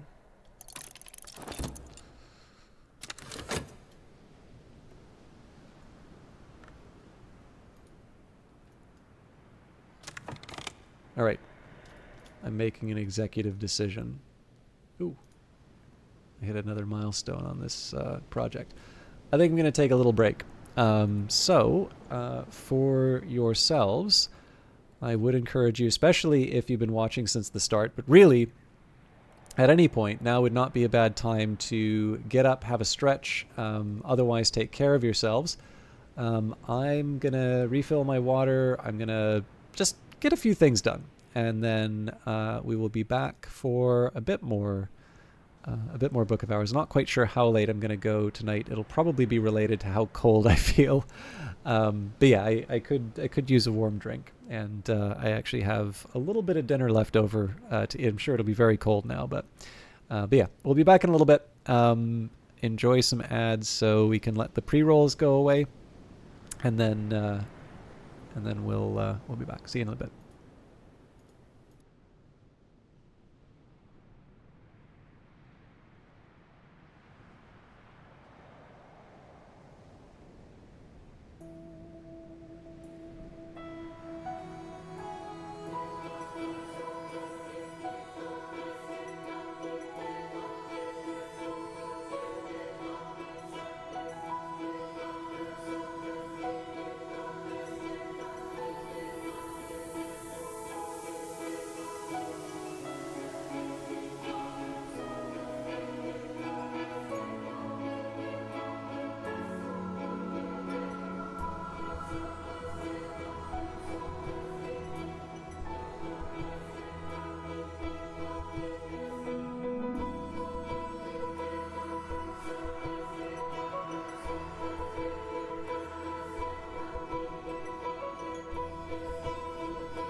would never want to belong to any club that would have someone like me for a member.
All right. Thank you, everybody, for your patience. I could actually really go for another coffee right now, but I am going to resist the urge. And otherwise, I'm probably going to wind up on the moon.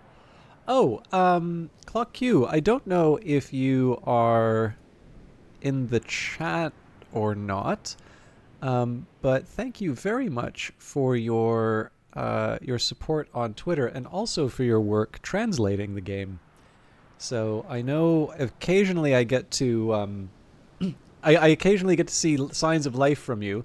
For one reason or another, my follow alerts, I don't know if that came in or not, but I do appreciate it one way or another. And if you're around to hear this, please know I noticed it and I thank you. Okay. And yes, if I wasn't heard before, we have uncovered all of the rooms in this playthrough. And welcome back, Dig Inferno, and hello, Hit People Guy. So I've been focusing on the busts. Essentially, we've read all of the books. We'll probably wind up buying one from... we've bought one from... we'll probably wind up buying one from Oriflammes, and I feel better about that because we got the Bronze Spintria from Connie Lee. And the tricky part here is that there's lots of stuff I want to see. So like the stuff, if I were to be following a train of thought, I would be checking out the nocturnal parts of the house. But I do want to try and be somewhat ordered in terms of how I go through the house. So we are going to, for my fascinated Faust, I'm going to be going through the remaining items in the dueling hall, and then eventually we'll be using the elements of the soul to, to investigate the items that aren't destroyed by investigation. Okay, so St. Melissenth, visionary, philosopher, alchemist, most revered and most heterodox of the Isles Abysses. An inscription in Latin reads, "The cross died not, but passed within." On closer inspection, this is a reliquary bust, which is to say, if I cracked it open, I could retrieve St. Melissenth's actual skull. That would be uncouth.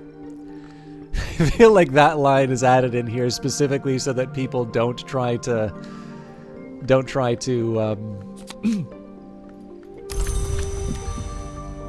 actually try to open it up. But shouldn't it have the egg aspect?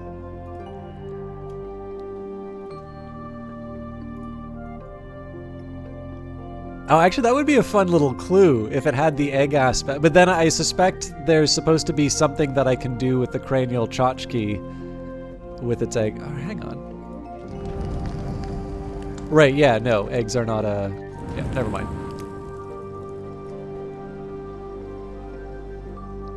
Oh, Cloaky, thank you. It's delightful to see you in here. Do you stream yourself, by the way? For those of you who don't know, Cloaky is actually somebody who was part of the... They have a credit for localization. And again, they do sort of retweet and follow and engage on Twitter. So somebody who I get to see a lot of, but I don't get to individually thank. So I appreciate that. Thank you so much.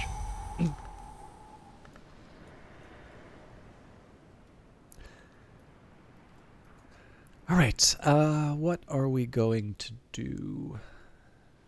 Well, I guess here we're going to wait for the iotic essence, and presumably, oh dear, I didn't keep things going at the Sweet Bones. That was a bad one. I think probably I'll just be able to renew it for a little extra money.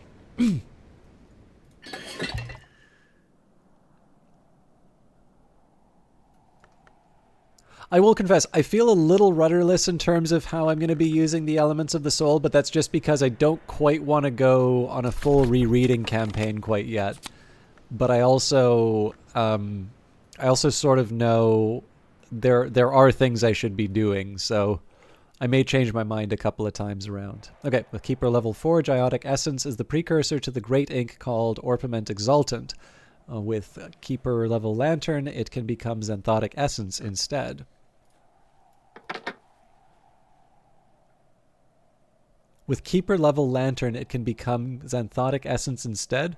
Why would I spend 15 to make something that it would only take 10 to produce? Huh. All right, let's get back to our investigations. The Green Stag Shield. Painted leather, riveted to heavy iron.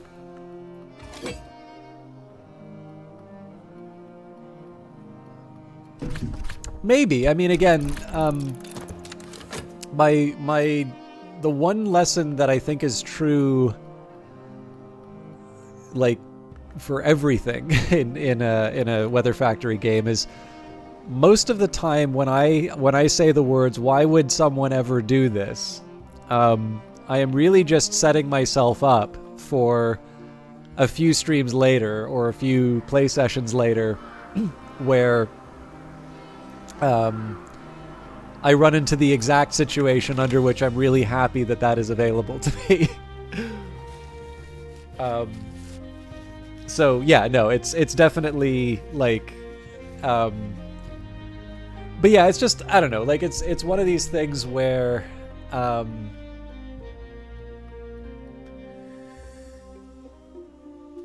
I suppose the big thing is because well, the other thing is like it depends on the skills that you have as well, right? Like I'm pretty sure not everyone who plays this game actually bothers to get every single skill. I suspect what people may prefer to do is just level them up to the top of things.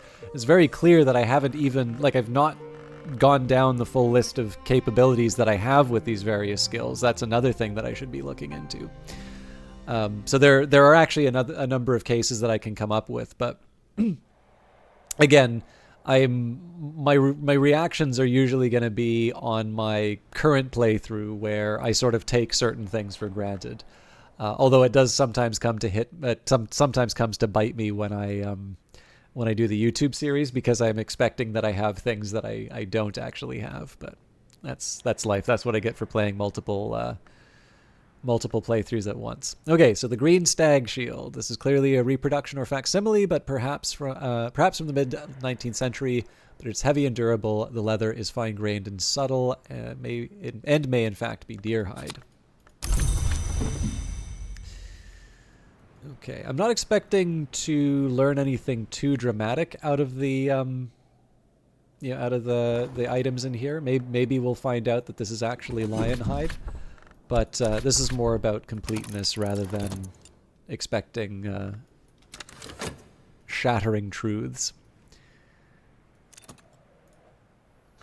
Better now. So one more run to the Sweet Bones. Sorry for clearing my throat so much. Something's irritating me.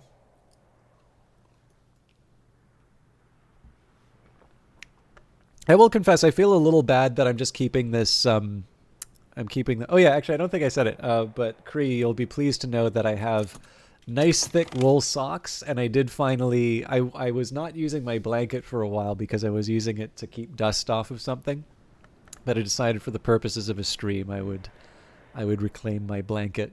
So I am 100% set for another 18 hours of Book of Hours if it comes down to it. All right, Golden Lion Shield, painted leather riveted to heavy iron. This is clearly a reproduction or facsimile, perhaps from the mid-19th century, but it is heavy and durable. The leather is stiff and coarse. It might be cowhide, perhaps even lion. It is made from real lions. There you go. It is, yes. I mean, I still have the window open, so I am a bit of an idiot. It's actually even not that cold out, but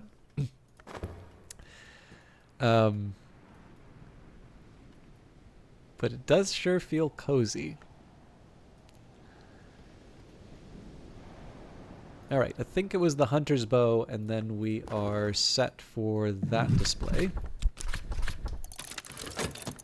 But yeah, just the fact that there's no cooldown on this makes it incredibly easy, or like it's incredibly useful for just being able to progress through the house. So for those of you who haven't been following the playthrough, we were basically going sort of vertically through the house. So start with the lodge, then the observatory, the long tower, the healer's tower. I can't remember what they called it. Let's recover the wistful air. But yeah, basically we've been going vertically, so at this point we'll finish the duelist hall, then we'll go to the Pale Chamber, spend some quality time in the Hall of Division, the chancel. We kind of went to the Windlit Gallery, and we didn't actually go up through the church tower, so this will wind up being something of a long journey. But then when we get to the next side, it'll be a bit quicker because there's not as much to investigate. Hunter's Bow, a very practical weapon. Stout English elm, or stout once. It hasn't been used in years. It'd probably snap in two. Alright, so I have a bit of a dilemma here. Do I want to check the painting and the chairs and go properly right to left? Yeah, let's do that. We'll change it up. So, Wine Dark Chair, an elegant 18th century piece imported from France. I think I might have actually read this before, but it's only 30 seconds, so. And an afternoon spent profitably reading newspapers to the curious, writing affectionate letters for the lonely, steering farmers through the requirements of the Ministry of Agriculture.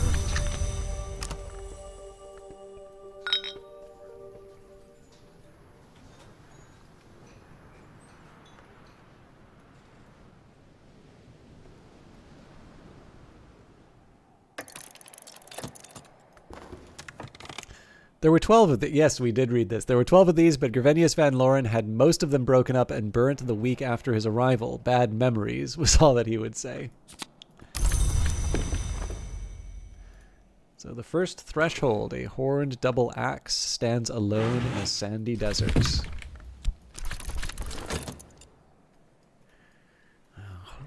Horned double axe. Horned double axe. I bet this is related to the Grail.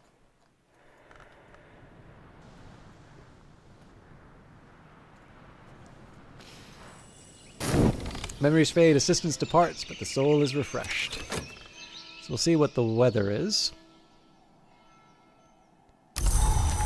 Rain. Okay, so this might be a chance for me to mess around with the nectar. So remembering that for the... excuse me. For the different determinations, we needed Edge, Forge, Grail, and Nectar. That's not going to do it. Nona's desk. I think we're going to wind up being one short, but let's give it a try anyway. Nope, we're going to have the full 20.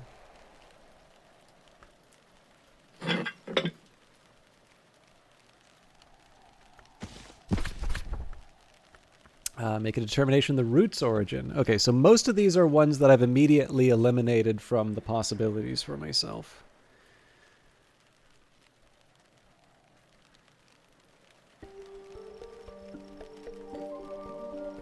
Our ancestors were born naked in the roots of the wood. All we ever were has risen from that darkness. With our hands and our mouths, we shaped language from mud. With our mouths and our hands, we will shape our future. Adds nectar and moon to your journal. Replaces any other origin determination. Adding determinations to your journal makes it first possible, then easier to write a matching history.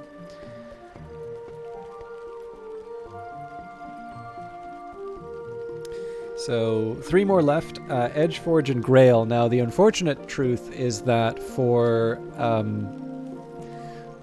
Grail and Edge, I kind of have my work cut out for me. In fact, Grail is going to be the hardest because if I rely on just the weather, well, I'm only ever going to get, like, this is as good as I'm going to get as far as the Grail is concerned, right? But unlike excuse me. Unlike Health, where I do have a point of Nectar, I don't have anything with Grail. So in this case here, I'm always going to be at least 1 short. The challenge with Forge was, I believe, 9 is my best. So it's a similar problem in the sense that if I had a 10 Forge, I'd be okay. But as it is, I'm not, I don't, so I have to rely on something stronger. So probably what'll happen for Edge, I can probably wait for a Hailstorm. For Grail and Forge, I'm likely going to need to get a Newman, which I'm happy to do. But, you know, again, we want to think about the times in which I do certain things. Although actually now wouldn't be a bad time for me to try that, because if the Investigate is currently used up. Yeah, actually, so the more I think about this, so the Investigate's currently going to be used by the Faust, which is going to be running through all of the different parts of the... going to be running through all of these. So the consider verb is going to be used up. So then that invites the question, well, what do I do with my other elements of the soul? Well, one of those things I'm going to do is talk with Reverend Timothy just so I can get a stack of memories, and maybe that'll give me something to think about. So Reverend Timothy's door is always open to me. Timothy will offer help for free as a friend. I also want eggs from the gulls, so I'm going to go back determined to give something to feed my tortoise. Let's do Sky Stories this time.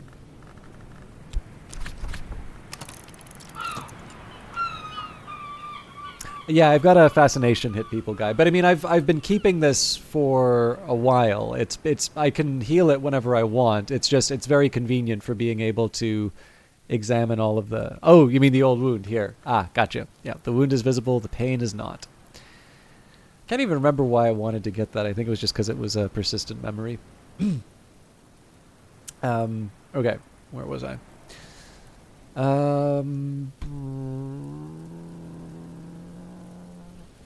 Sorry. 404 not found. I'm doing a reboot.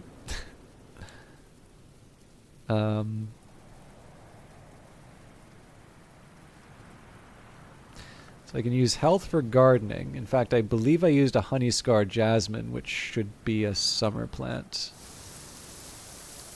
No, trumpeter's lily.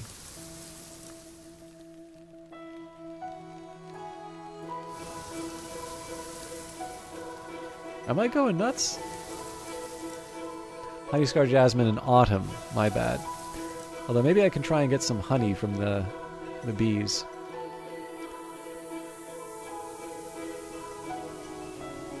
Or I could try making some candles. There's lots of things for me to try, actually. Okay.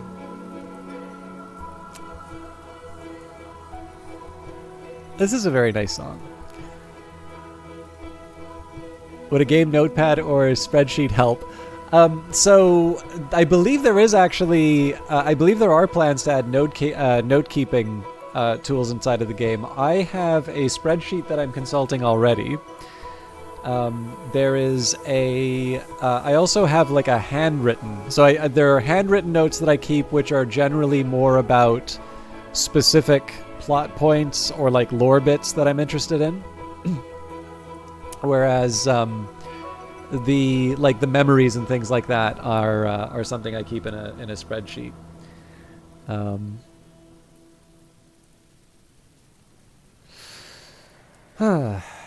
Yeah, I'm mostly just thinking about what's the best way for me to navigate the things that I want to do, because basically I've got a big, like, I want to use this fascinated Faust to investigate this room, and that's completely fine. Like, I've got a game plan for that.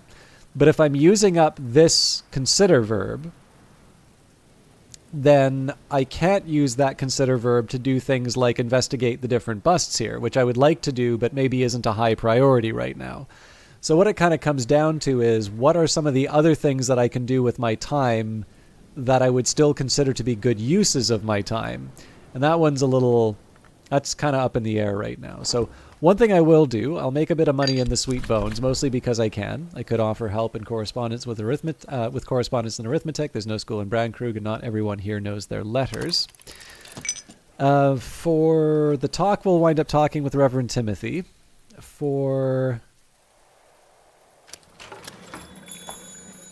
I do wonder if I'm missing out on something in terms of writing.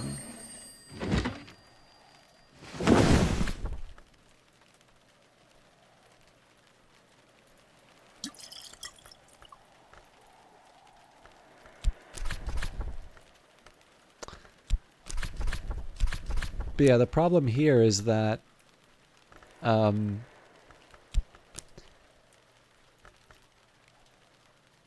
every time it asks me for a skill, and then it becomes crafting rather than letter writing. Oh right, yeah, because it's correspondence that that I put in the last time. That's why.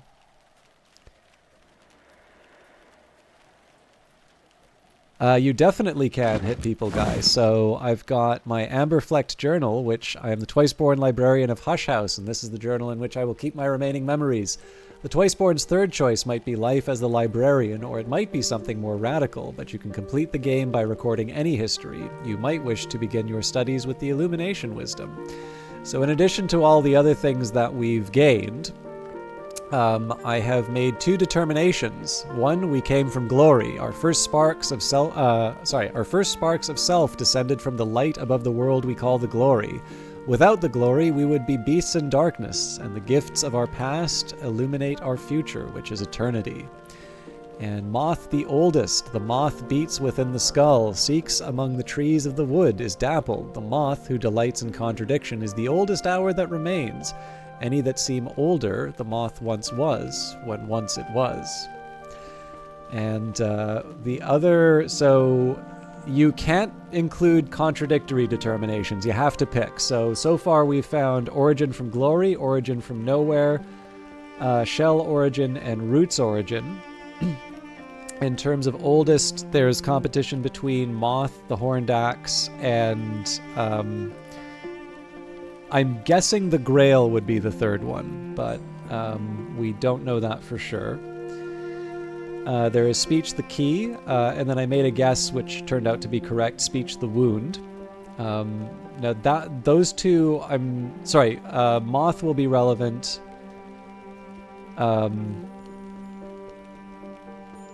But I don't think the Speech we found anything that's directly relevant to our Moth and Lantern interests here. There is White the First Flower, which is winter, then Black the First Flower, and I believe Forge is Red the First Flower. I may need to double check that. But yeah, it looks like we've got Origins, we've got Speech, we've got Oldest, Flowers. I think there's 4 different determinations that you can make, although I don't believe you need to make all of them for your to actually record the history, but you make your determinations in your journal for sure. Okay, but yeah, so the trick is, if I want to use these to investigate objects, then that means that I need to find something to do with this Faust. And if I want to keep using this Faust, and there's a good argument for continuing to do that because there's just so much to do in the Duelist's Hall, I should find more productive uses for my health and my tryst, such as going to the moor and Crowcross Sands. In fact, I will get a Newman. Oh yeah, that was the thing I wanted to check on my spreadsheet.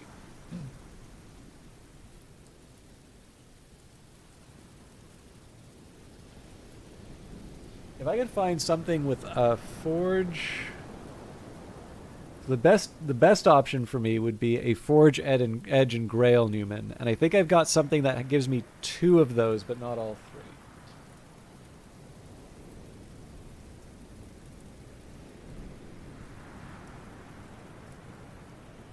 Nope, the Merciless Alteration is exactly what I needed. Never mind. So we're gonna read the cheeriest book in the entire game.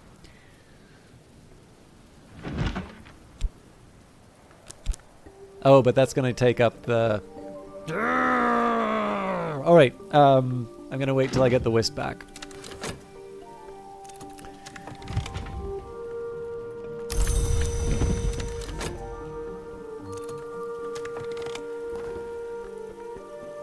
Okay, Nina Lagasse. The first threshold is horn double axe stands alone in a sandy desert.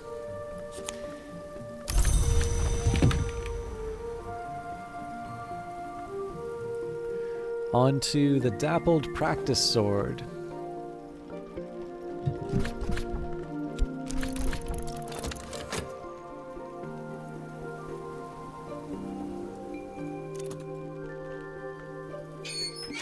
Reverend Timothy always jumps at the offer of my company. Reverend Timothy is always, always happy to chat.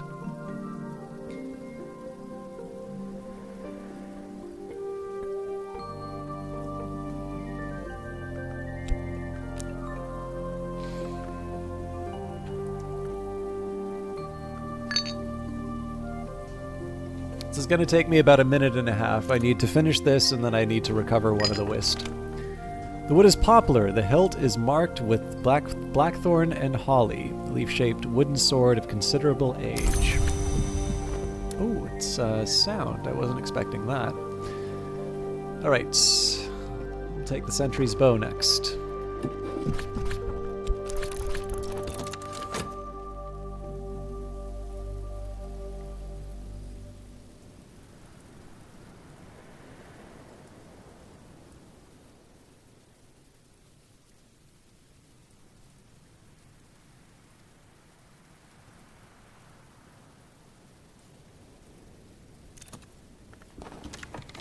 I don't need to listen to everything Reverend Timothy says. He doesn't really even expect me to, but I am often glad when I do.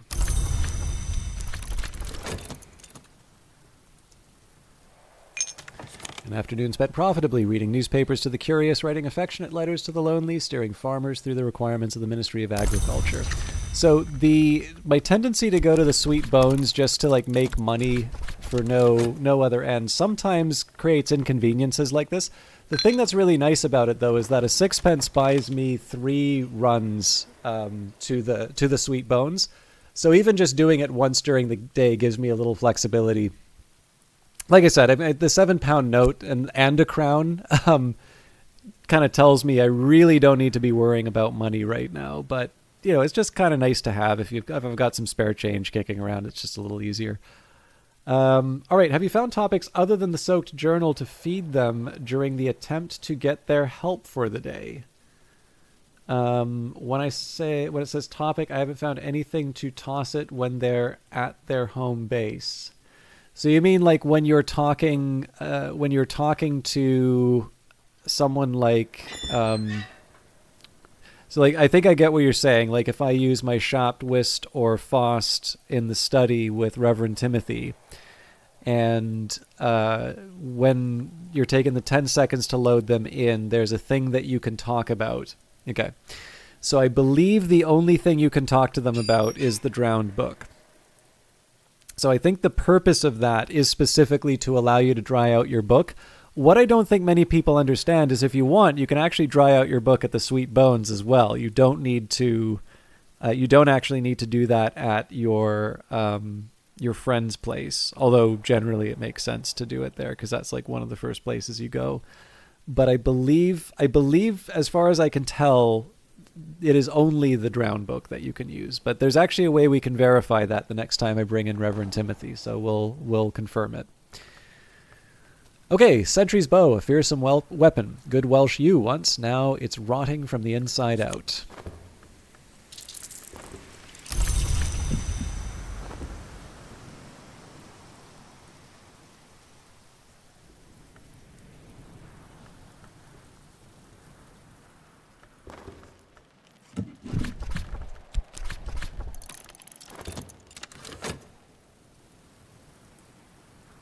I know it's a little tedious to wait me out on this, but I only ask 44 seconds more of your time, and then I'll be able to get a Newman, and we'll be able to at least figure out the last couple of determinations. I don't think I'm really going to act on them, but they'll give me something to think about at least. Scraps from the Isle's Edge. All right, another orphan chick. I just wish I could get them a little earlier. That's all I really want. If I could get them in egg form, that would be best. Crossbow, an antique crossbow from Hush House's early baronial period. Still in excellent condition. In the unlikely event I ever need to fend off robber knights, I could do worse than this. Coming to a DLC near you, no doubt. Sebastian's Swords.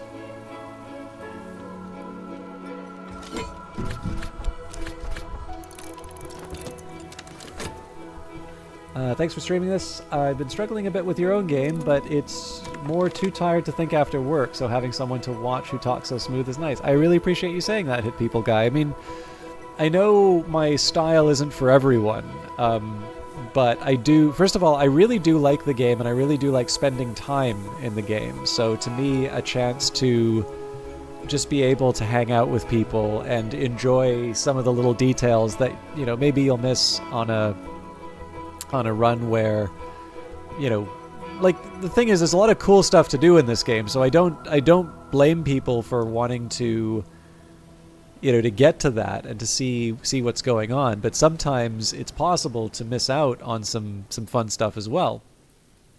So just being able to kind of take our time and smell the roses can give us a fun little perspective on the game, which is something that I like doing. And the other thing that's nice is that if I'm just constantly like doing major events in the game, then that really is the point where people may be wondering if they're getting the game spoiled for them. So at least in this case here, like you may run into one or two things that are surprises, and unfortunately that's just part of watching Twitch, I think. But I do feel like you know, being able to find that balance of appreciating the game for what it is, while also being able to sort of maybe, even if somebody's maybe just on the fence about the game, sort of help bring them on the bus, right? Like kind of pointing out some things that might help them appreciate it is definitely the thing I try to do here. So I always appreciate it when people compliment the stream. I don't need to listen to everything Reverend Timothy says. He doesn't even really expect me to, but I'm often glad when I do. Reverend Timothy is always happy to chat. All right. So I guess we don't need the chick.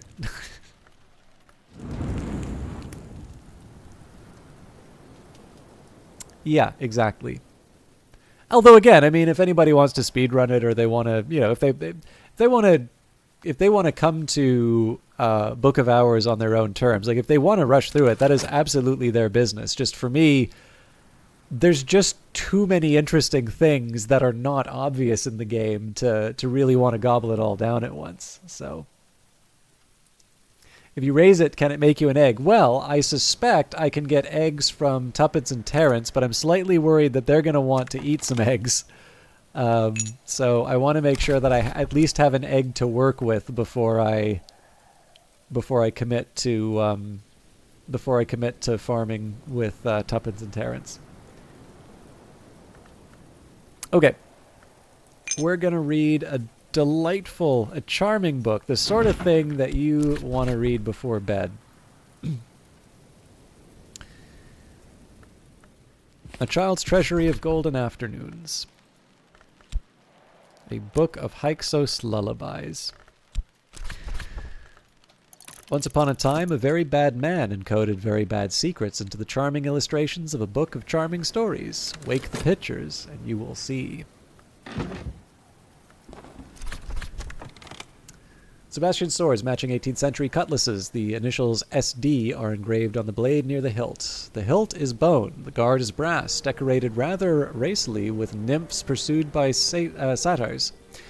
These were not regulation Royal Navy pattern, and must have been gifts or commissions by Captain Sebastian de Wolf, last of the de Wolf line, who died in action at Kyburn Bay, which, incidentally, HMS Carisham, fourth-rate ship of the line, captained by Sebastian de Wolf in the Battle of Kyburn Bay, lost with all hands.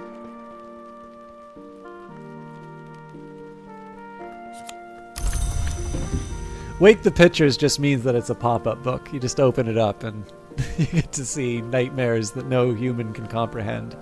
Can you lose aspects if you let them be damaged too long? So this is a common question that comes up. So far as I can tell, the threat that bad things will happen if you keep the malady on the element of the soul is an empty one. That doesn't mean that they won't change the game later, or that doesn't mean... So one thing I haven't had happen is an affliction hit or malady hit an upgraded element of the soul. But my belief here is that they just scare you a little about it. I don't think they actually do anything permanent to you. So... but again, please don't take that as a contract, because this strikes me as the sort of thing that they may change. If you'll notice, the way curses work has changed, so that it used to be that you could like catalog and read a bunch of books with an afflicted element of the soul, and there'd be no consequence for that. Whereas now it is possible for you to transfer a curse to any book that you read with an afflicted element of the soul. So the game definitely is changing with regards to how... I think largely it's just they're looking at how people are playing the game, and maybe it's a little inconsistent to wish that you are afflicted because it makes you more productive. So, and I can see some sense in it, right? Because like if you're kind of sick, it's not like you're constantly bedridden every time. Like sometimes you're sick and you just take the day and you take it easy. So maybe that would be the time that you organize your bookshelves or something like that. So I don't think you want to like stop people from being able to do that, but to make it costly to to read a book with an afflicted element of the soul, I think is the right one.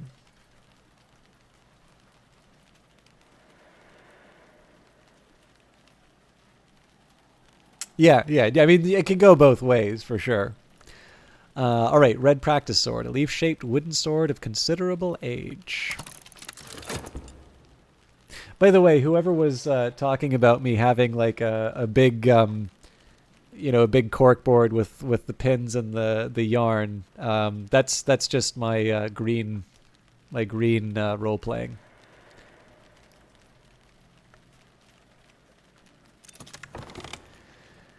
I don't need to listen. It is green, right? At the turn of the century, Sir David Green, 8th librarian and former Nocturnal Branch superintendent, had this room refurnished to plan his explorations and to manage the operations of his many agents. Right. Not getting too much from Timothy, but that's fine. That was more of a convenience more than anything. I should be making some decisions about what I want to do with elements of the soul. So... I'm keeping the Shapt, but I can use the Health and the Tryst. So we will take a trip to Crowcross Sands, I think. And I might as well go to the moor.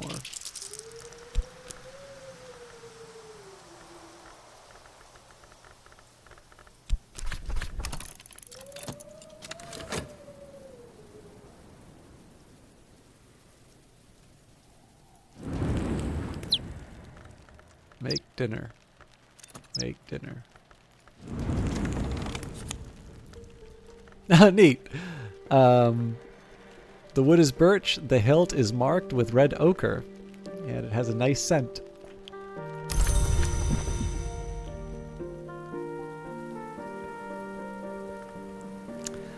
And I think that might be the... Yeah, that's the dueling hall. In baronial times, this was a ballroom, but in the 19th century, during Brulot's time as librarian, a dyad of eternally dueling Edgelong agreed to stay at Hush House for a year and a day to allow Natalia to study them, if she satisfied certain conditions. A properly equipped space was one of those conditions. Ultimately, the business turned out to be a trap or a trick played by one or both of the dyad, and they both left after a single battle. Their names are recorded as Mistress Deerday and Father Torg. Alright, on to the Pale Chamber. Now, there's not a whole lot that we can... There's actually not a whole lot that we can do here, but as always, we start sort of on the ground and move our way up. The sea green sofa. Here, Lady DeWolf would weave her intrigues and satisfy her secret craving for sentimental novels.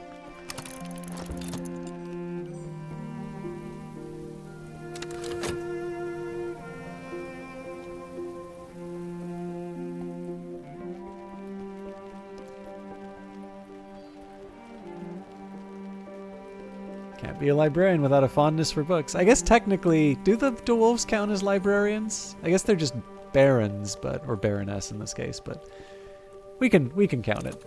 Trashy novels or no? Trashy novels can they serve an important function. Lord Jacob Gristwood, surgeon, ethnologist, philanthropist. There is no proof that he ever kept children in hutches beneath his bed. There is no proof he vivisected cats at dinner with his penknife. The Suppression Bureau keeps its secrets. Oh, that's a secret for dinner. Okay, cat and I guess disciplines of the scar. No, sharps. Okay, cat and sharps. Cat and sharp. Sorry. Here is your paint, whispered the wolf to the pale girl. Here is your knife for scraping, and here is your face. Newman, merciless alteration, the fundamental flaw, the irresistible shortcut, the hate that heats, the change that mars, the scar that opens. These are the foulest histories. Any librarian can use this to establish a history and complete the game, but the artist and the archaeologist can win a particular victory. The reason I did this was that the final Newman that I need, the final determinations I need are Edge, Forge, and Grail. And this is the one Newman that actually satisfies all three of those. So, let's see if we can make this happen. I may have made a mistake by only leaving the shaft, but I'm going to see if I can work around that. So first of all, we take bells and braziers, then we add the Newman, and then the orpiment exultant, and the journal. Yep, okay, so Forge was read. The Watchman's Tree is the covenant that forbids knowledge to mortals, but permits it in the covenant houses of the tree, like Brankrug Isle. The red flower of Calyptra, the fire fueled by truth, it was its first defense. Fire consumes knowledge, but fire also gives light. The tree is rooted in paradox. Adds Forge and Rose to your journal, replaces any other first flower determination. Adding determinations to your journal makes it first possible, then easier to write a matching history. So...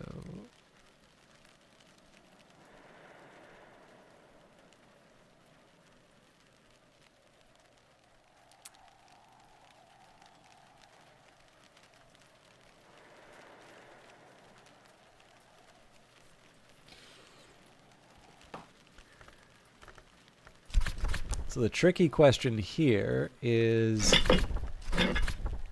can I... So I need at least 8 Grail. And the problem is I don't think there's any Grail Knot, Grail Forge, Grail Lantern, Grail Sky.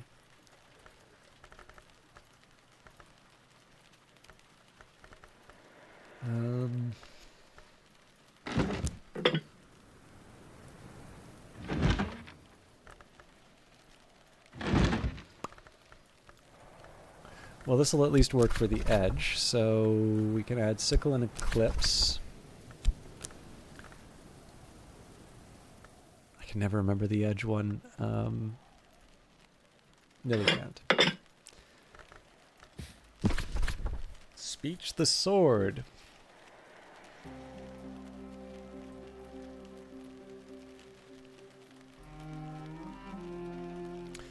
Language is a weapon. With language we breached the Mansis. Without language we could not have fought wars. Without language we would still be apes, beetles, stone. Add edge and grail to your journal. Replaces any other speech determination. Adding determinations to your journal makes it first possible, then easier to write a matching history.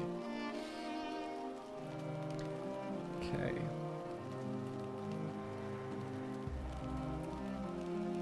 So, Grail is the last one, and I think we already know that. It's oldest Grail. But let's verify that. So if I want Grail, at this point I'm actually just waiting. So Tradisma Hyra is currently being used at Crowcross Sands. Nona's Desk probably doesn't help me here. No, Nona's Desk will help me because I can use the Faust.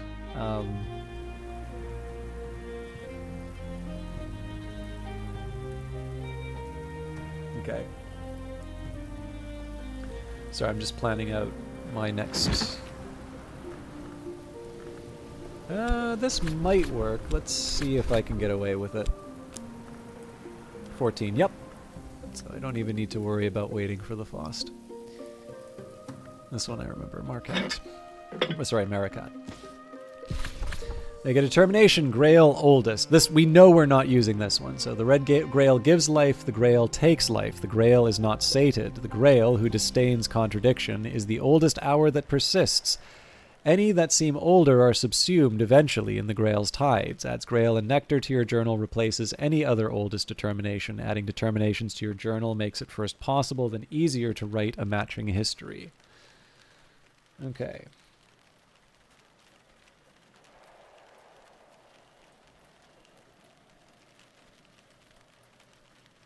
So I'm just writing things down.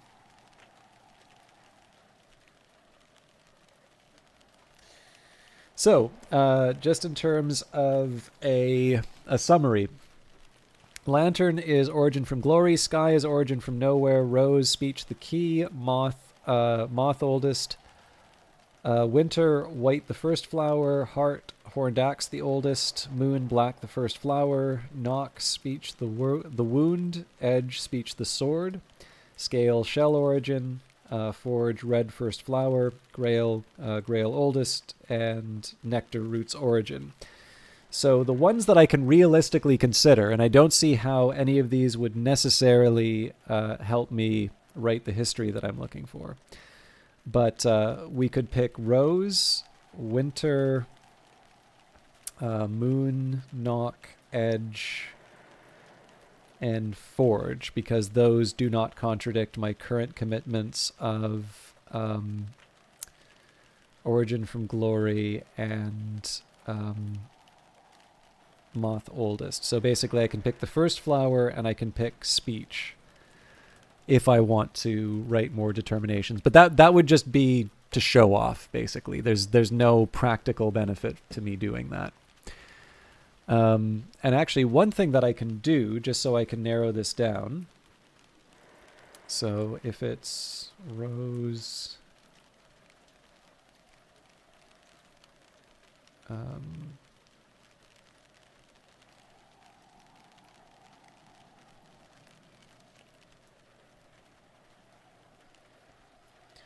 so for flower,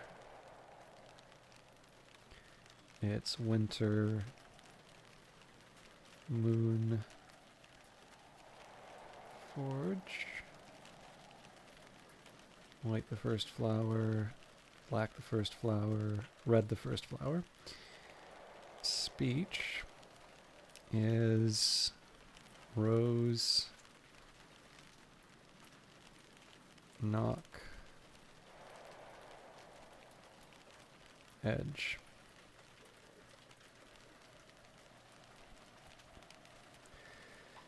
So Nillikant would cover me for 2 of these. Porphyryne.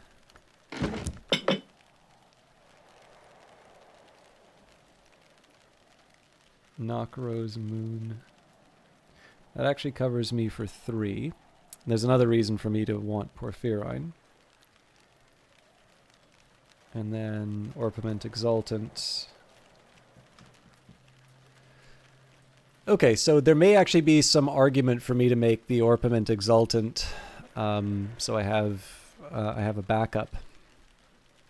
That would basically be on the assumption that I want to do Red the First Flower. So I suppose if I make a decision in terms of which of the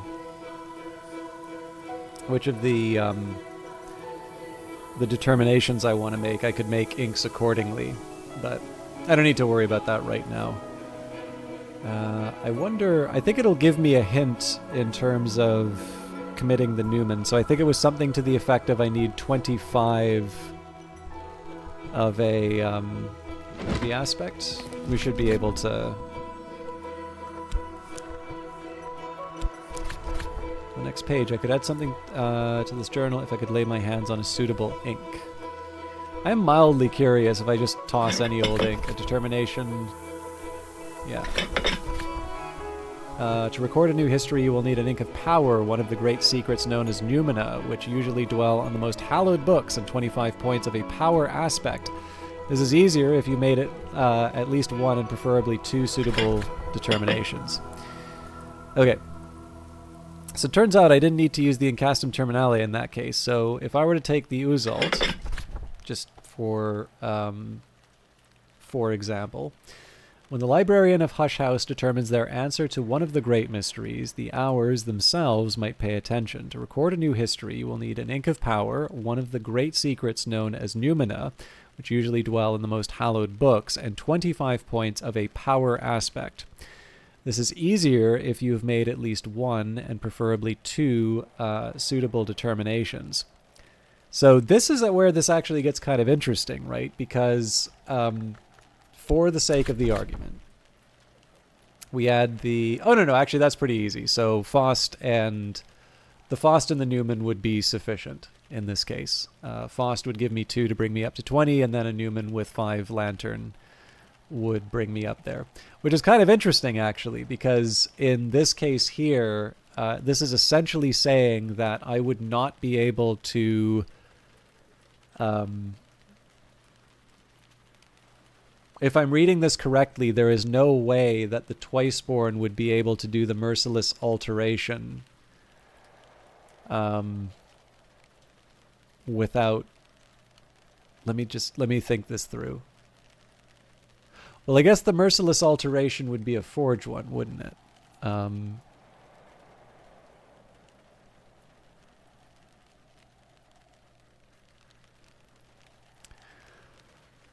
So let's use Grail as an example. So you get 10 from a skill for Grail. Then you get 7 from the Incastum Terminale. So that brings you up to 17.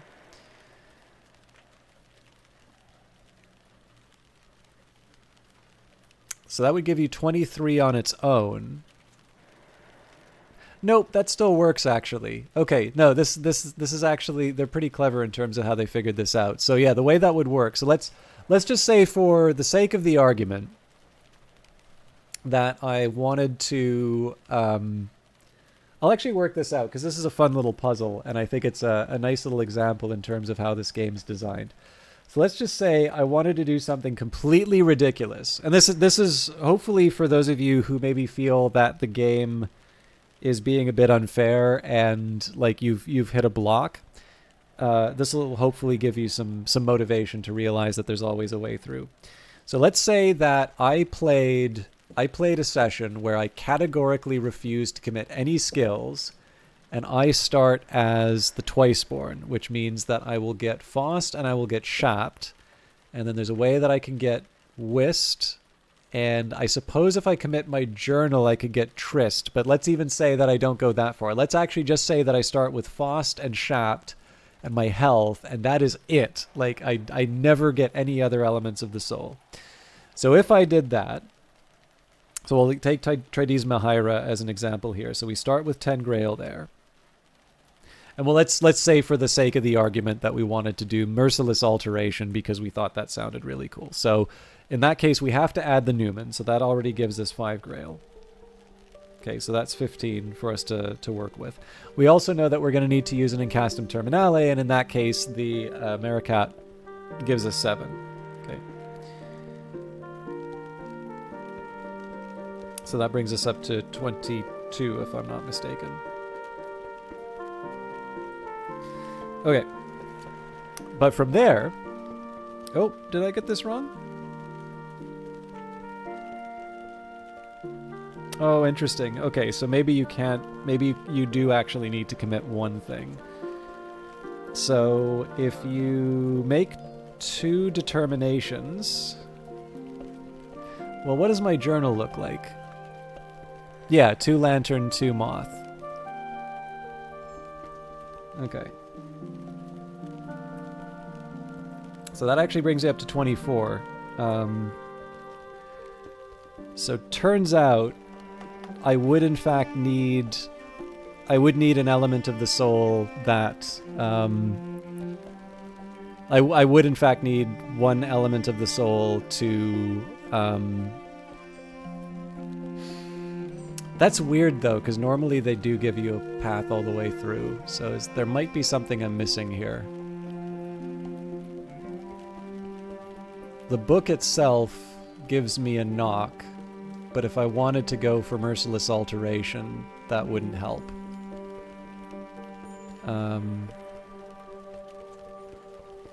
So theoretically then, I do actually need to roll that back a little bit. So if you got 10, so 10 Grail from the skill, 5 from the Newman is 15, 7 from the ink is 22. Let me just, sorry, hang on. I should maybe do this left to right, or I am. Okay, 10 Grail, 15.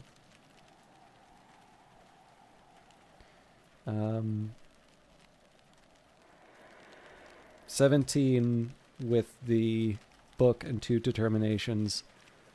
And then 7 from the ink, which gives you 24. That leaves you 1 short. So you would either need to commit an element of the soul. You would need to commit a skill to get a Grail element of the soul. Or if you were the Twiceborn, you would have to settle for a knock, a lantern, or a moth victory. And all 3 of those are things that you would get either from your starting setup or by committing the journal in the first place. Okay, so yeah, you do not get access to every... You don't get access to every memory. You do not get access to every ending if you decline to commit your elements of the soul. But with that in mind, you know, the Merciless Alteration is definitely... how many victory states are there? Okay, so victory state, I believe every single one of them...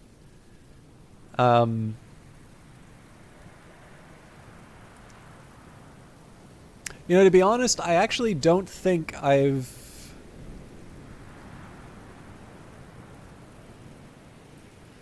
Yeah, I want to be careful about this actually, because there's one where I can kind of say, okay, I can do it here. Hush House lives again. Perhaps that's all I want. Some of the very best librarians have worked well, lived quietly, left the world a better place. This will end your game. Ambitious librarians might prefer to keep looking for another victory. Contented librarians understand that to restore the house and find the tree is victory enough. Or, of course, you could choose this ending anytime you like and begin again with another librarian. Oh, CS has quite a few. So I guess here's the question in terms of... So, like, I guess the thing to think about for Cultist Simulator, right, is that even if you die to starvation, that does actually guarantee that you're going to get a particular legacy in the next run. So even the deaths have kind of a function. So like if you get imprisoned, you're guaranteed for a certain legacy to show up. Now that's a little less useful than it used to be because they also added an option to go and check out, like to go into whatever DLC you own. which makes sense, right? Like if you pay for a DLC and then you never draw the priest, you're gonna be annoyed. So I don't think it's bad that they did that. But yeah, so like I know it's common to think of like starving to death in Cultist Simulator or like getting fascination as a loss, but the thing is that like there is kind of a function behind it, and you'll notice that the game does actually say the name of your previous character in each playthrough. So it is useful to think of them as sort of like a continuity. But yeah, like let's I'm gonna actually answer the substance of the question, which would be, you know, how do you win? So far as I can tell,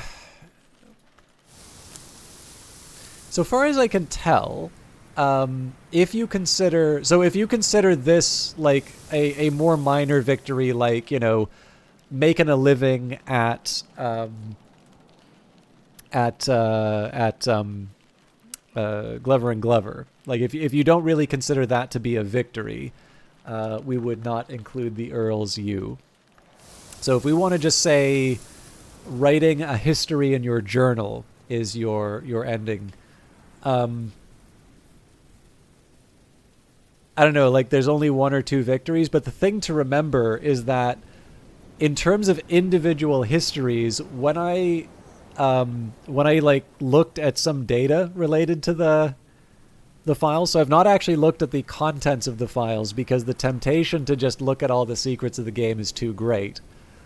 It's like having the document for the detective legacy in Cultist Simulator. Like, you have to expend reason each time to not open it. But when I took a look at the length of the file in the for the specific endings, there's like 104. So and like they're all different entities. There may be some duplication in terms of like the writing, but they have been pretty clear that there's a lot of endings to the game. And in fact, I feel a little bad that they changed it. So it used to be that you would have one save, and once you've kind of committed an ending, you start over at the beginning, because it was sort of apparently this is now what they've said, but my feeling definitely was that this is kind of a special game that you have a pretty unique experience in, and the fun is discussing with other people what the other paths might have been.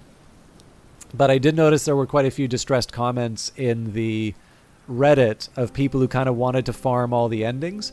And like, to me, I kind of feel like, well, everybody keeps complaining about how grindy Cultist Simulator is, so really you've just asked for another grind. But yeah, the way it works now is if you want, you can save your file, and then you can sort of cycle through whatever endings you want. And like, I'm personally not going to play that. I will go for multiple endings, but every ending I go for is going to be starting on that beach and going through to the very end.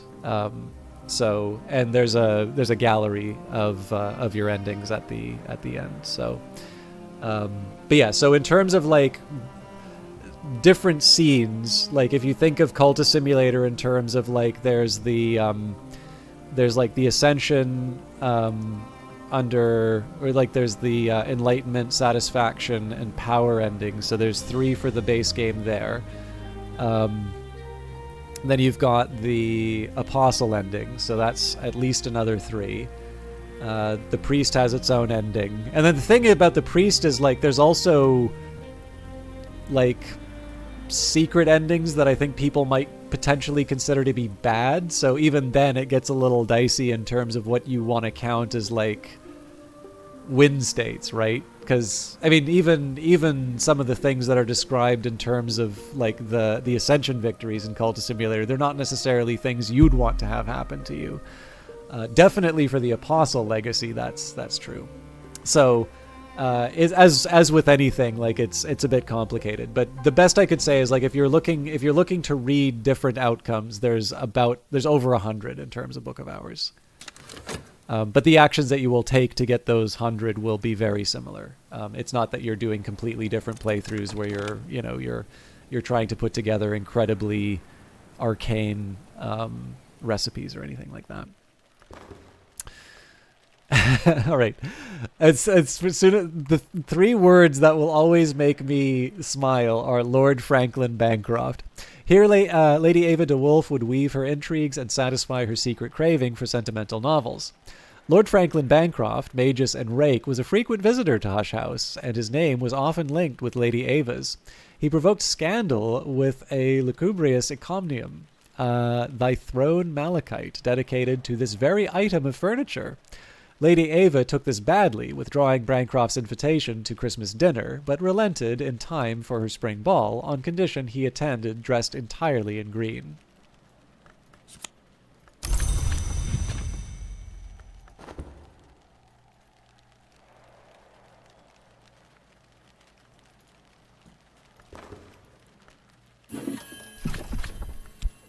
Oh. I do like the description for this one, a particularly unrepentant example of the Rococo style of the mid-18th century.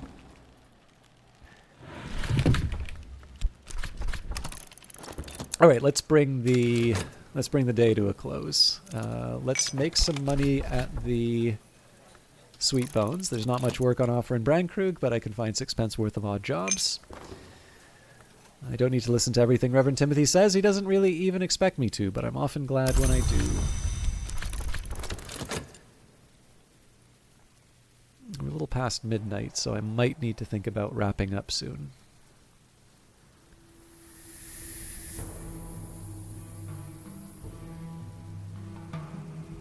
Oh yeah, the other thing is that I don't believe it's possible to fail in Book of Hours. I think the closest you can get, and the game does warn you about this, is if you throw away your journal, the game becomes unwinnable. Self-born, a flurry, cloven-looking foot reaches towards a mirror. Its reflection is a bird's claw. Signed, Nina Lagasse. Okay, so that's it for this room, it looks like. The Pale Chamber. In the time of the De Wolfs, this magnificent bedroom was reserved for the Baron, or in Lady Ava's time, Baroness. Ava had the whole room decorated in black as a gesture of permanent mourning for her father Valentine, or according to ribald rumors, to set off her own paleness for her lovers. It was Kitty Mazarine, much later, who freshened the furnishings and made it the Pale Chamber. Up to... oh. The Hall of Division. So I don't think we're going to be able to do anything with the flowers.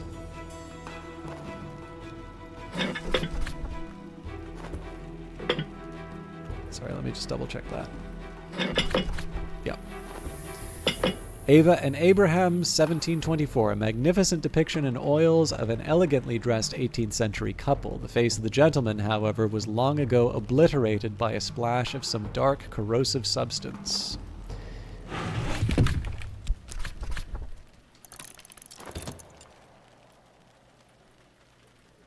Oh, and Hendrik's Blade. Too busy looking for paintings.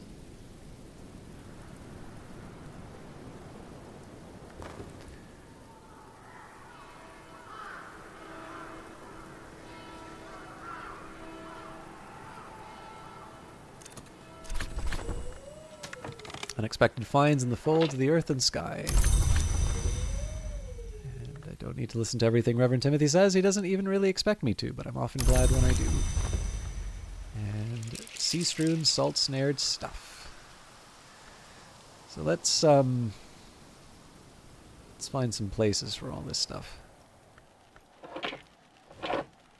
The bulrushes, I think I can just put on a table. So yeah, we actually have a few open tables now. I'll probably wind up dissecting these bulrushes if I'm completely honest, but let's I'll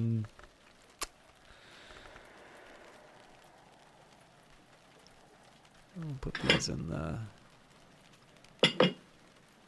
the dueling hall. Can never scented them.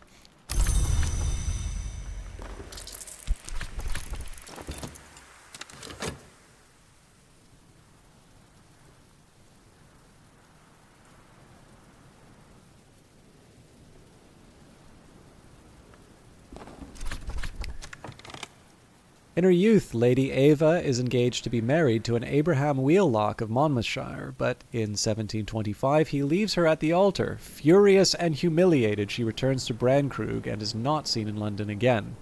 3 days after her departure, Abraham Wheelock's body is washed up near Gravesend. His face is so badly pecked by birds that he is only identified by his belongings.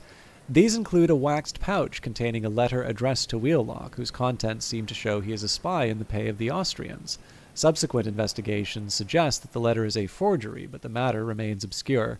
So we've actually read this exact passage in one of the books. But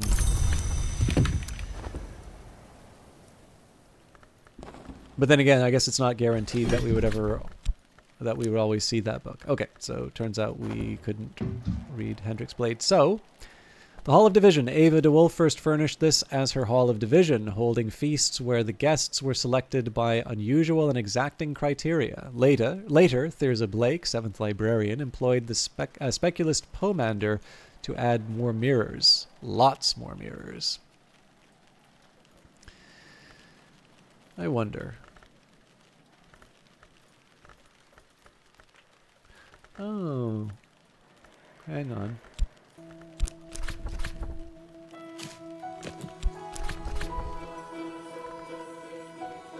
Nuts. Well, it could be edge. Is there an edgy thing I can add? Nope.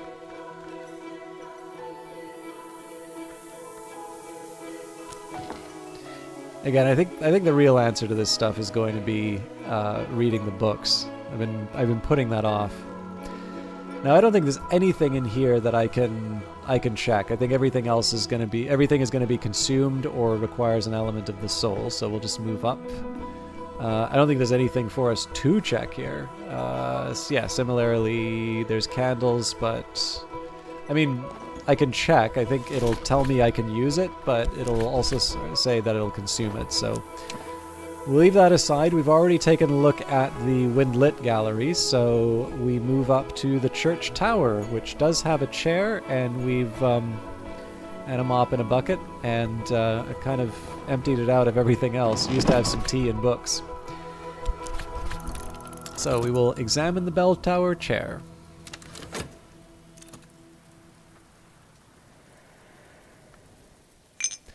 I used to say in my youth, the day is done and so am I, but I've earned my pay.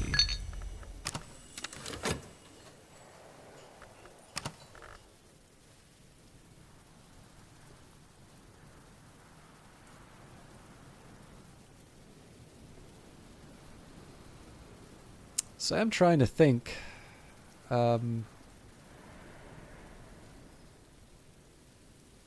When might there be an appropriate break where I can maybe focus on investigating some of the other things that I would need? Well, I guess there's two things I can do. One, I can try to learn the remaining recipes, but learning the remaining recipes would be so much easier if I try reading the books and then just get recipes out of those. So the more I think about it, the more I'm probably going to use my elements of the soul to read a lot of books, and then maybe what I'll do as I'm reading those books is I will find new ways of shelving them. Okay. The bell tower chair, sturdy, undistinguished, and, like so much else in the house, the last of its kind. Serena Blackwood brought this chair up the church tower stairs to sit and read by candlelight. The stairs were tough on her knees, but she learnt that Governor Collars was unlikely to bother her here.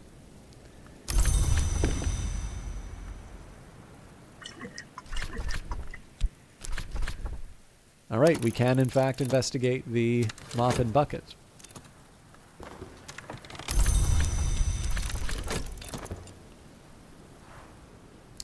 Night has fallen, dawn will come soon. Oops, we don't need to preserve the old wound, we need to preserve the wistful air.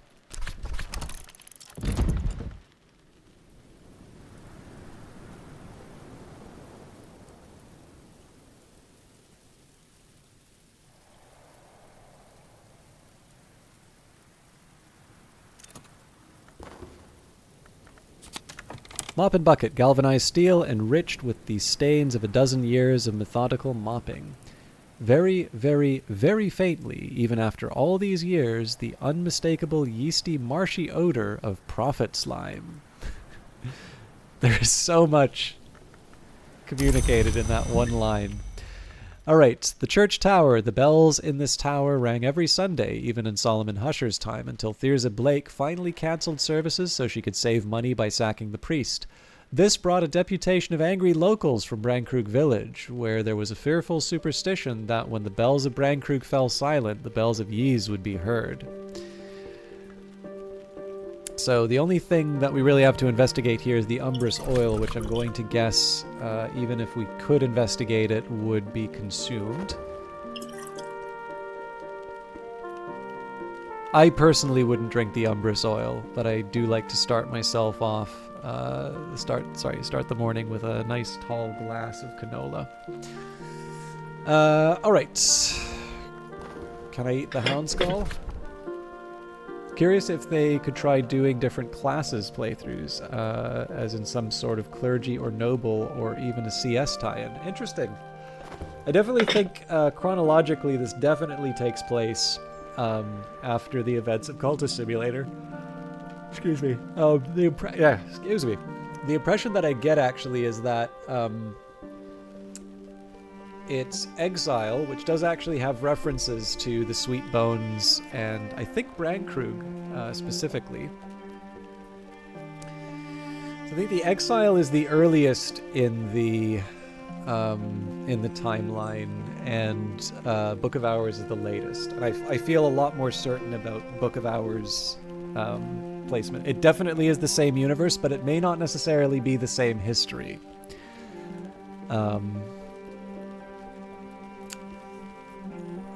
So yeah, like the events of Cultist Simulator may take place in a separate history from Book of Hours. So in the setting there are 5 different histories, each represented by one of the inks. Uzalt, the ink in which the first history was recorded by the unwise mortal, which I believe became the Watchman. Uzalt is the bright yellow gold of lantern. Light lingers on it for a little while, even in the dark.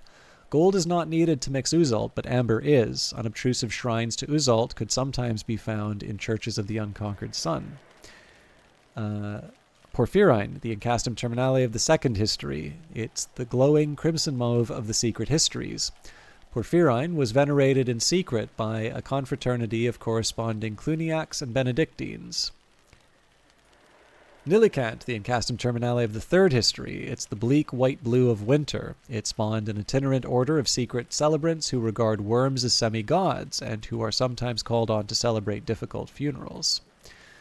Orpiment Exultant, the Incastum Terminale of the fourth history. It's the incandescent orange of Forge. One ingredient it's been, as it were, long rumored, is the blood of Candescence.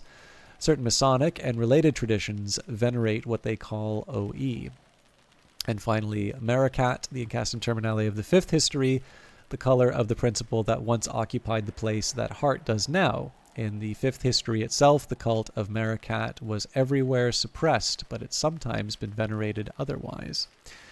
And it is worth mentioning the sixth history is referenced in on the Weather Factory website, so that is also the name for their license, which is a surprisingly generous document.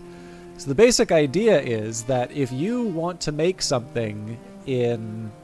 Like, the shorthand that they give is that if you want to make something in our universe, if you want to make money in our universe, just make sure that you don't do something that means we can't make money. So, if you are ripping the music from the game and, selling ads on your YouTube channel, that's a really bad thing and you shouldn't do that.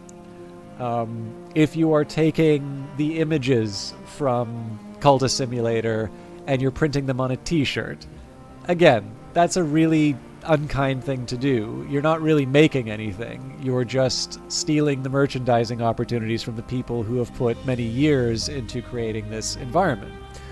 But I believe there is an effort for a tabletop setting. So I know, Creed, this may be of interest to you because I know you've been looking for something that's a little bit more like a source book as opposed to an adventure module.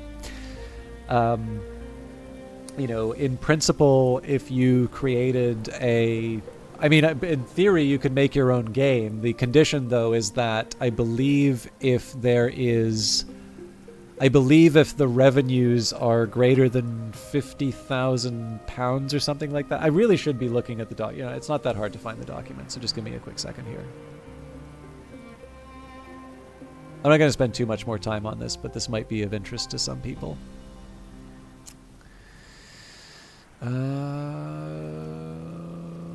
God, where are you?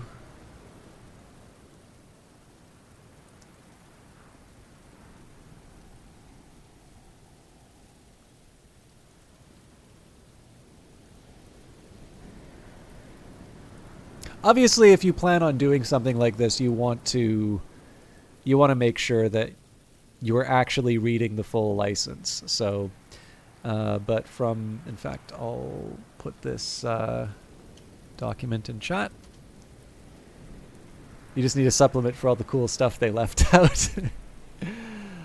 Sixth History Community License. There is not only one history. The secret histories are 5 in number. If there were an unsanctioned, unknown, unlawed sixth history, it would be your playground. We've opened our IP so that you can use it as a setting for your own creative work, including commercial work, as long as you market sixth history and follow the rules below. So this license applies to fiction characters. I'm not going to read the whole thing, but the license applies to fiction characters, game mechanics, and limited artwork from Cultist Simulator, Book of Hours, and Lady Afterwards, which together means the IP, and your use of which is subject to the rules below. The license does not include the use of the Cultist Simulator, Book of Hours, or Lady Afterwards logos, or any content from any of our other products, although we may update the list of permitted content with further products in the future, so be sure to check back from time to time. The rules: 1, tell people it's unofficial. 2, use the Sixth History logo. 3, use our IP as part of your own creation, not on its own. 4, do not improperly copy our writing. 5, do not exceed revenues. My apologies, revenues of more than £50,000 per annum. If it looks like you'll exceed that, basically you contact them. I believe the idea here is that they have considered larger ones. The Locksmith's Dream, I think, would be an example of something like that. But that they really only would take on like one of those projects a year. And honestly, like, I don't have any ideas sitting on the shelf that I think would make £50 per annum, let alone 50,000. Only use the art assets provided and comply with your local laws. So, if you want to create your own TRPG or board game based on a mechanic from Cultist Simulator, you can do so as long as you clearly display the Sixth History logo on the game materials, for example, on the product cover and any other public-facing materials, such as on the website and any marketing materials, and so long as you don't make it look like Weather Factory has endorsed your product or otherwise made it seem like it is official canonical Cultist Simulator material. You should say this: game is an unofficial product based on Cultist Simulator by Weather Factory Limited. You can find out more and support Cultist Simulator at weatherfactory.biz/Cultist Simulator. And if you want to sell this, then you can do so. However, be aware that there is a total revenue cap of £50,000 per creator per year for content based under this license. So presumably you also could not do like 5 board games, all of which make £49,000, and say, ha ha ha, you can't come after me. So in any case, I think this is a really cool idea because there's already an active modding community for the game. But like, it's obviously a setting that really captures people's imagination. It has enough little gaps in it to be like, to make you want to sort of fill it in with your own stuff. So, the decisions that the community makes may not necessarily be the same as what Weather Factory does. They may not be as interesting, or they may wind up being completely contradicted by something else.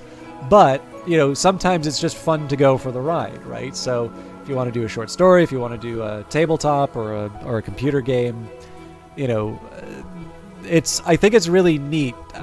If you think about it, like, this will be the last that I say on this particular topic, but like, Harebrained Schemes. This is a company that was founded by Jordan Weissman, who is probably best known as the founder of FASA, which created Earth Dawn, Shadowrun, and BattleTech. Now, once upon a time, excuse me, Microsoft bought FASA. So Microsoft is the owner of BattleTech and Shadowrun. And I think like Smith and Tinker and like Weissman's made a couple of other companies that have effectively licensed BattleTech and like Shadowrun and that from Microsoft. But like the fact of the matter is Microsoft is the company that owns these licenses. So Harebrained Schemes is another company founded by Jordan Weissman, and one of the projects that they did was Shadowrun Returns, and then they did Dragonfall and Shadowrun Hong Kong. And then the last game that they did as an independent company was BattleTech, and then they were acquired by Paradox Interactive. Now, unfortunately, Paradox didn't seem to treat them very well. They did exactly one game for them, Lamplighters League. Lamplighters League seems to have been a commercial disappointment. A lot of people were laid off at that company, and then basically Harebrained Schemes was sort of like spun out as its own company without really any money. And it turns out that, what was it? Was it Necropolis was the game that they made? Anyways, we know that Paradox owns that independent IP. I don't know about the ownership status for BattleTech and Shadowrun, but there was, I thought, a kind of hostile, although, again, they're in a really tough spot, so I can kind of understand why, tweet basically saying, okay, get it now, we can't make another Shadowrun or BattleTech game. But yeah, basically, like, IP is the name of the game today, right? Like, if you own a franchise that people recognize, that is a very, very valuable thing, and people guard that carefully. If you think about it too, I think it was some of the legal proceedings or something like that. Like, if you think of the stuff that's really selling now, these are franchises that are like a decade old. There aren't really a whole lot of brand new IPs being created. One example of one that is not a decade old, that is a very exciting and original IP, is the Secret History setting. And rather than sit on that and say, we're going to keep that and be the only ones to make money off of this, I do actually think it's really interesting that Weather Factory has in fact said that if you are a creator who wants to make a bit of money off of this, wants to make a bit of money off of this thing, here are the rules for doing so. So, one of many reasons why I think Weather Factory is a neat company to follow.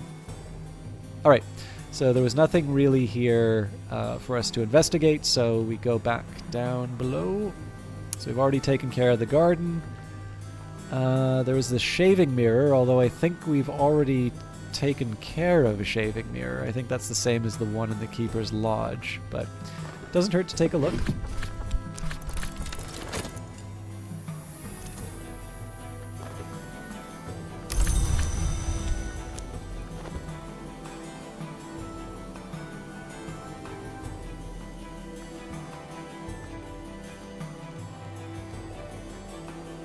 I'm kind of eager to make it to the librarian's quarters. And Oriflammes. Oriflammes, established 1776, sent signed sciences. Dear librarian, we would like to offer you this opportunity to purchase Ambrosial. Didn't I already have this?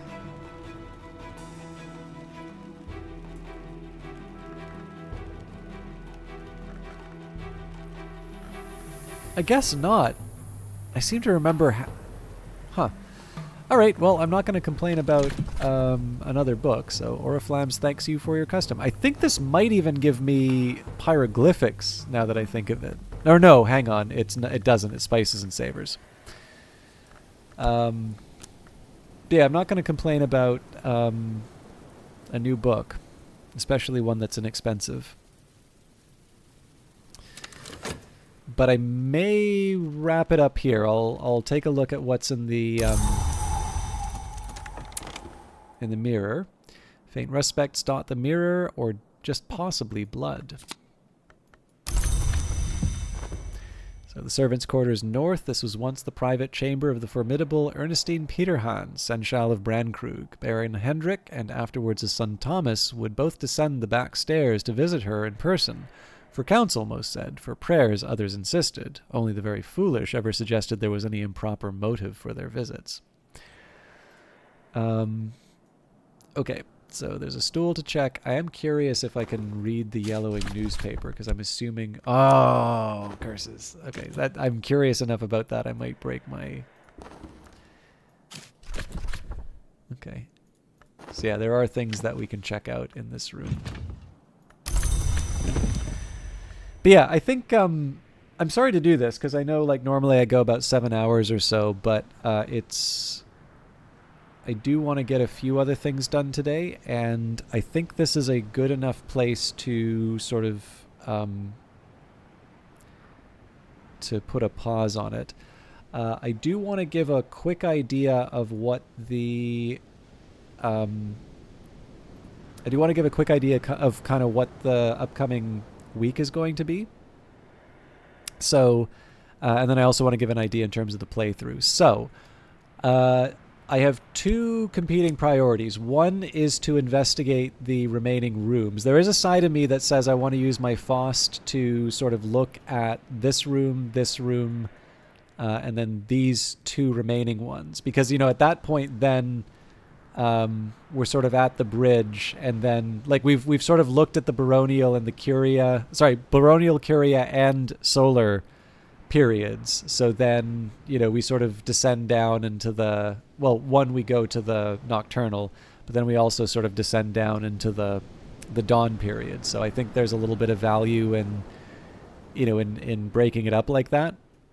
But more importantly, I kind of keep the stuff sort of fresh in mind. So any of the remaining areas where I want to, you know, check things out with elements of the soul, it's just a natural way of following up on that.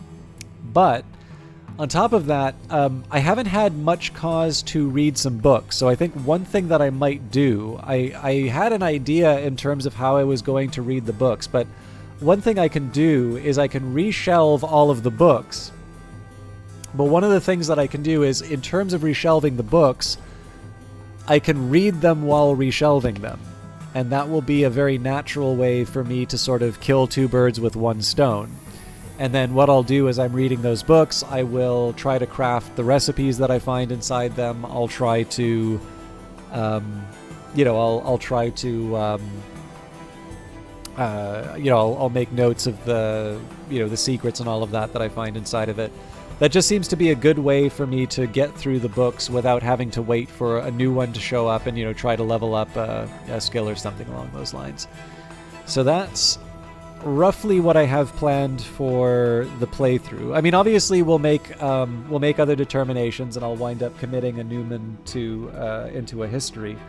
But the thing is, right now I haven't really made a strong effort to try and complete any of the last mysteries of the house, and I think it would be good to try and do that, because time's going to pass on its own, so I'll have other opportunities to talk with visitors and that. And again, it would be kind of nice if I could at least learn Ramsund Ramsund and Kernmek, if I'm honest, because have all the skills, commit everything into the Tree of Wisdoms, give it a proper send off, but that may take longer than I'm willing to spend on it. So on that note, it is November, so I did commit to do something, I believe, starting on November 8th. There is another game that's coming out, and I really would like to show that game some support. So I don't see this working like Cyberpunk, where I deliberately played that straight for a week. I think I'll do a balance between Book of Hours and this other game. But just keep in mind that on the 8th, I am going to start playing another game. It's one that I think you'll like, and I'm certainly looking forward to it.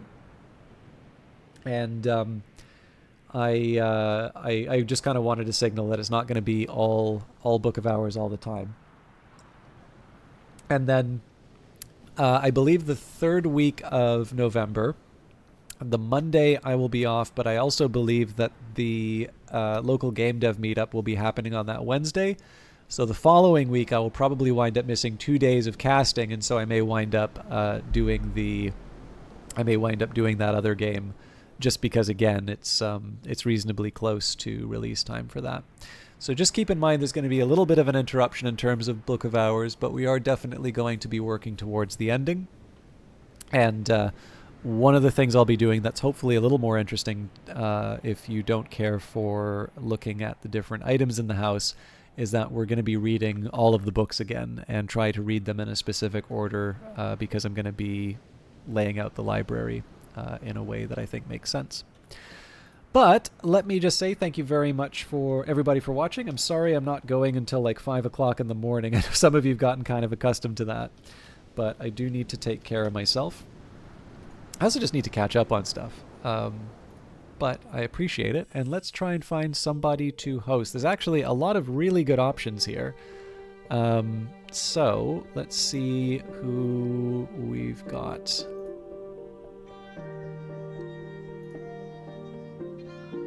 Okay, so here's the deal. There are 3 people who are streaming that I would like to show off. I am going to draw your attention to Dendrian. I actually quite like Dendrian. I'm rather sorry I'm not going to be hosting him tonight, and it's just a matter of the fact that I can only host one person at a time. But he is currently playing My Time at Sandrock. Who I'm raiding tonight is going to be Yessie and the Stars, who I think some of you will recognize from Wednesday. And the main reason for this is that I have known Yessie through another broadcaster, and I happen to know that I think probably for about a year she has been wanting to set up and get ready to go for streaming. And it looks like this has been about the first week that she's been doing that. So, you know, I really do encourage you, you know, even if you don't wind up, even if you don't wind up, if you don't stay with Yessie, maybe you go check out Dendrian, or maybe you decide that, you'll follow the one and check out the other one. But Dendrian has been a really wonderful supporter of this channel. He's a really interesting guy. He's actually somebody, if you like, just having something on in the background while you play, he's quite a good broadcaster for that. And normally he would be the one that I'm hosting around this time. But in this case, Yessie has been sort of starting up their broadcast, and I figure it would be a nice thing to show a bit of support. So once again, thank you everybody for hanging out. Thank you to Cree. I hope you have a good night yourself. I'm going to try and wrap up some things before I turn in, but I hope you all have a wonderful weekend, and I will see hopefully most of you on Monday for some more Book of Hours. Take care. Thank you, Digi Inferno. Thank you, Algrins.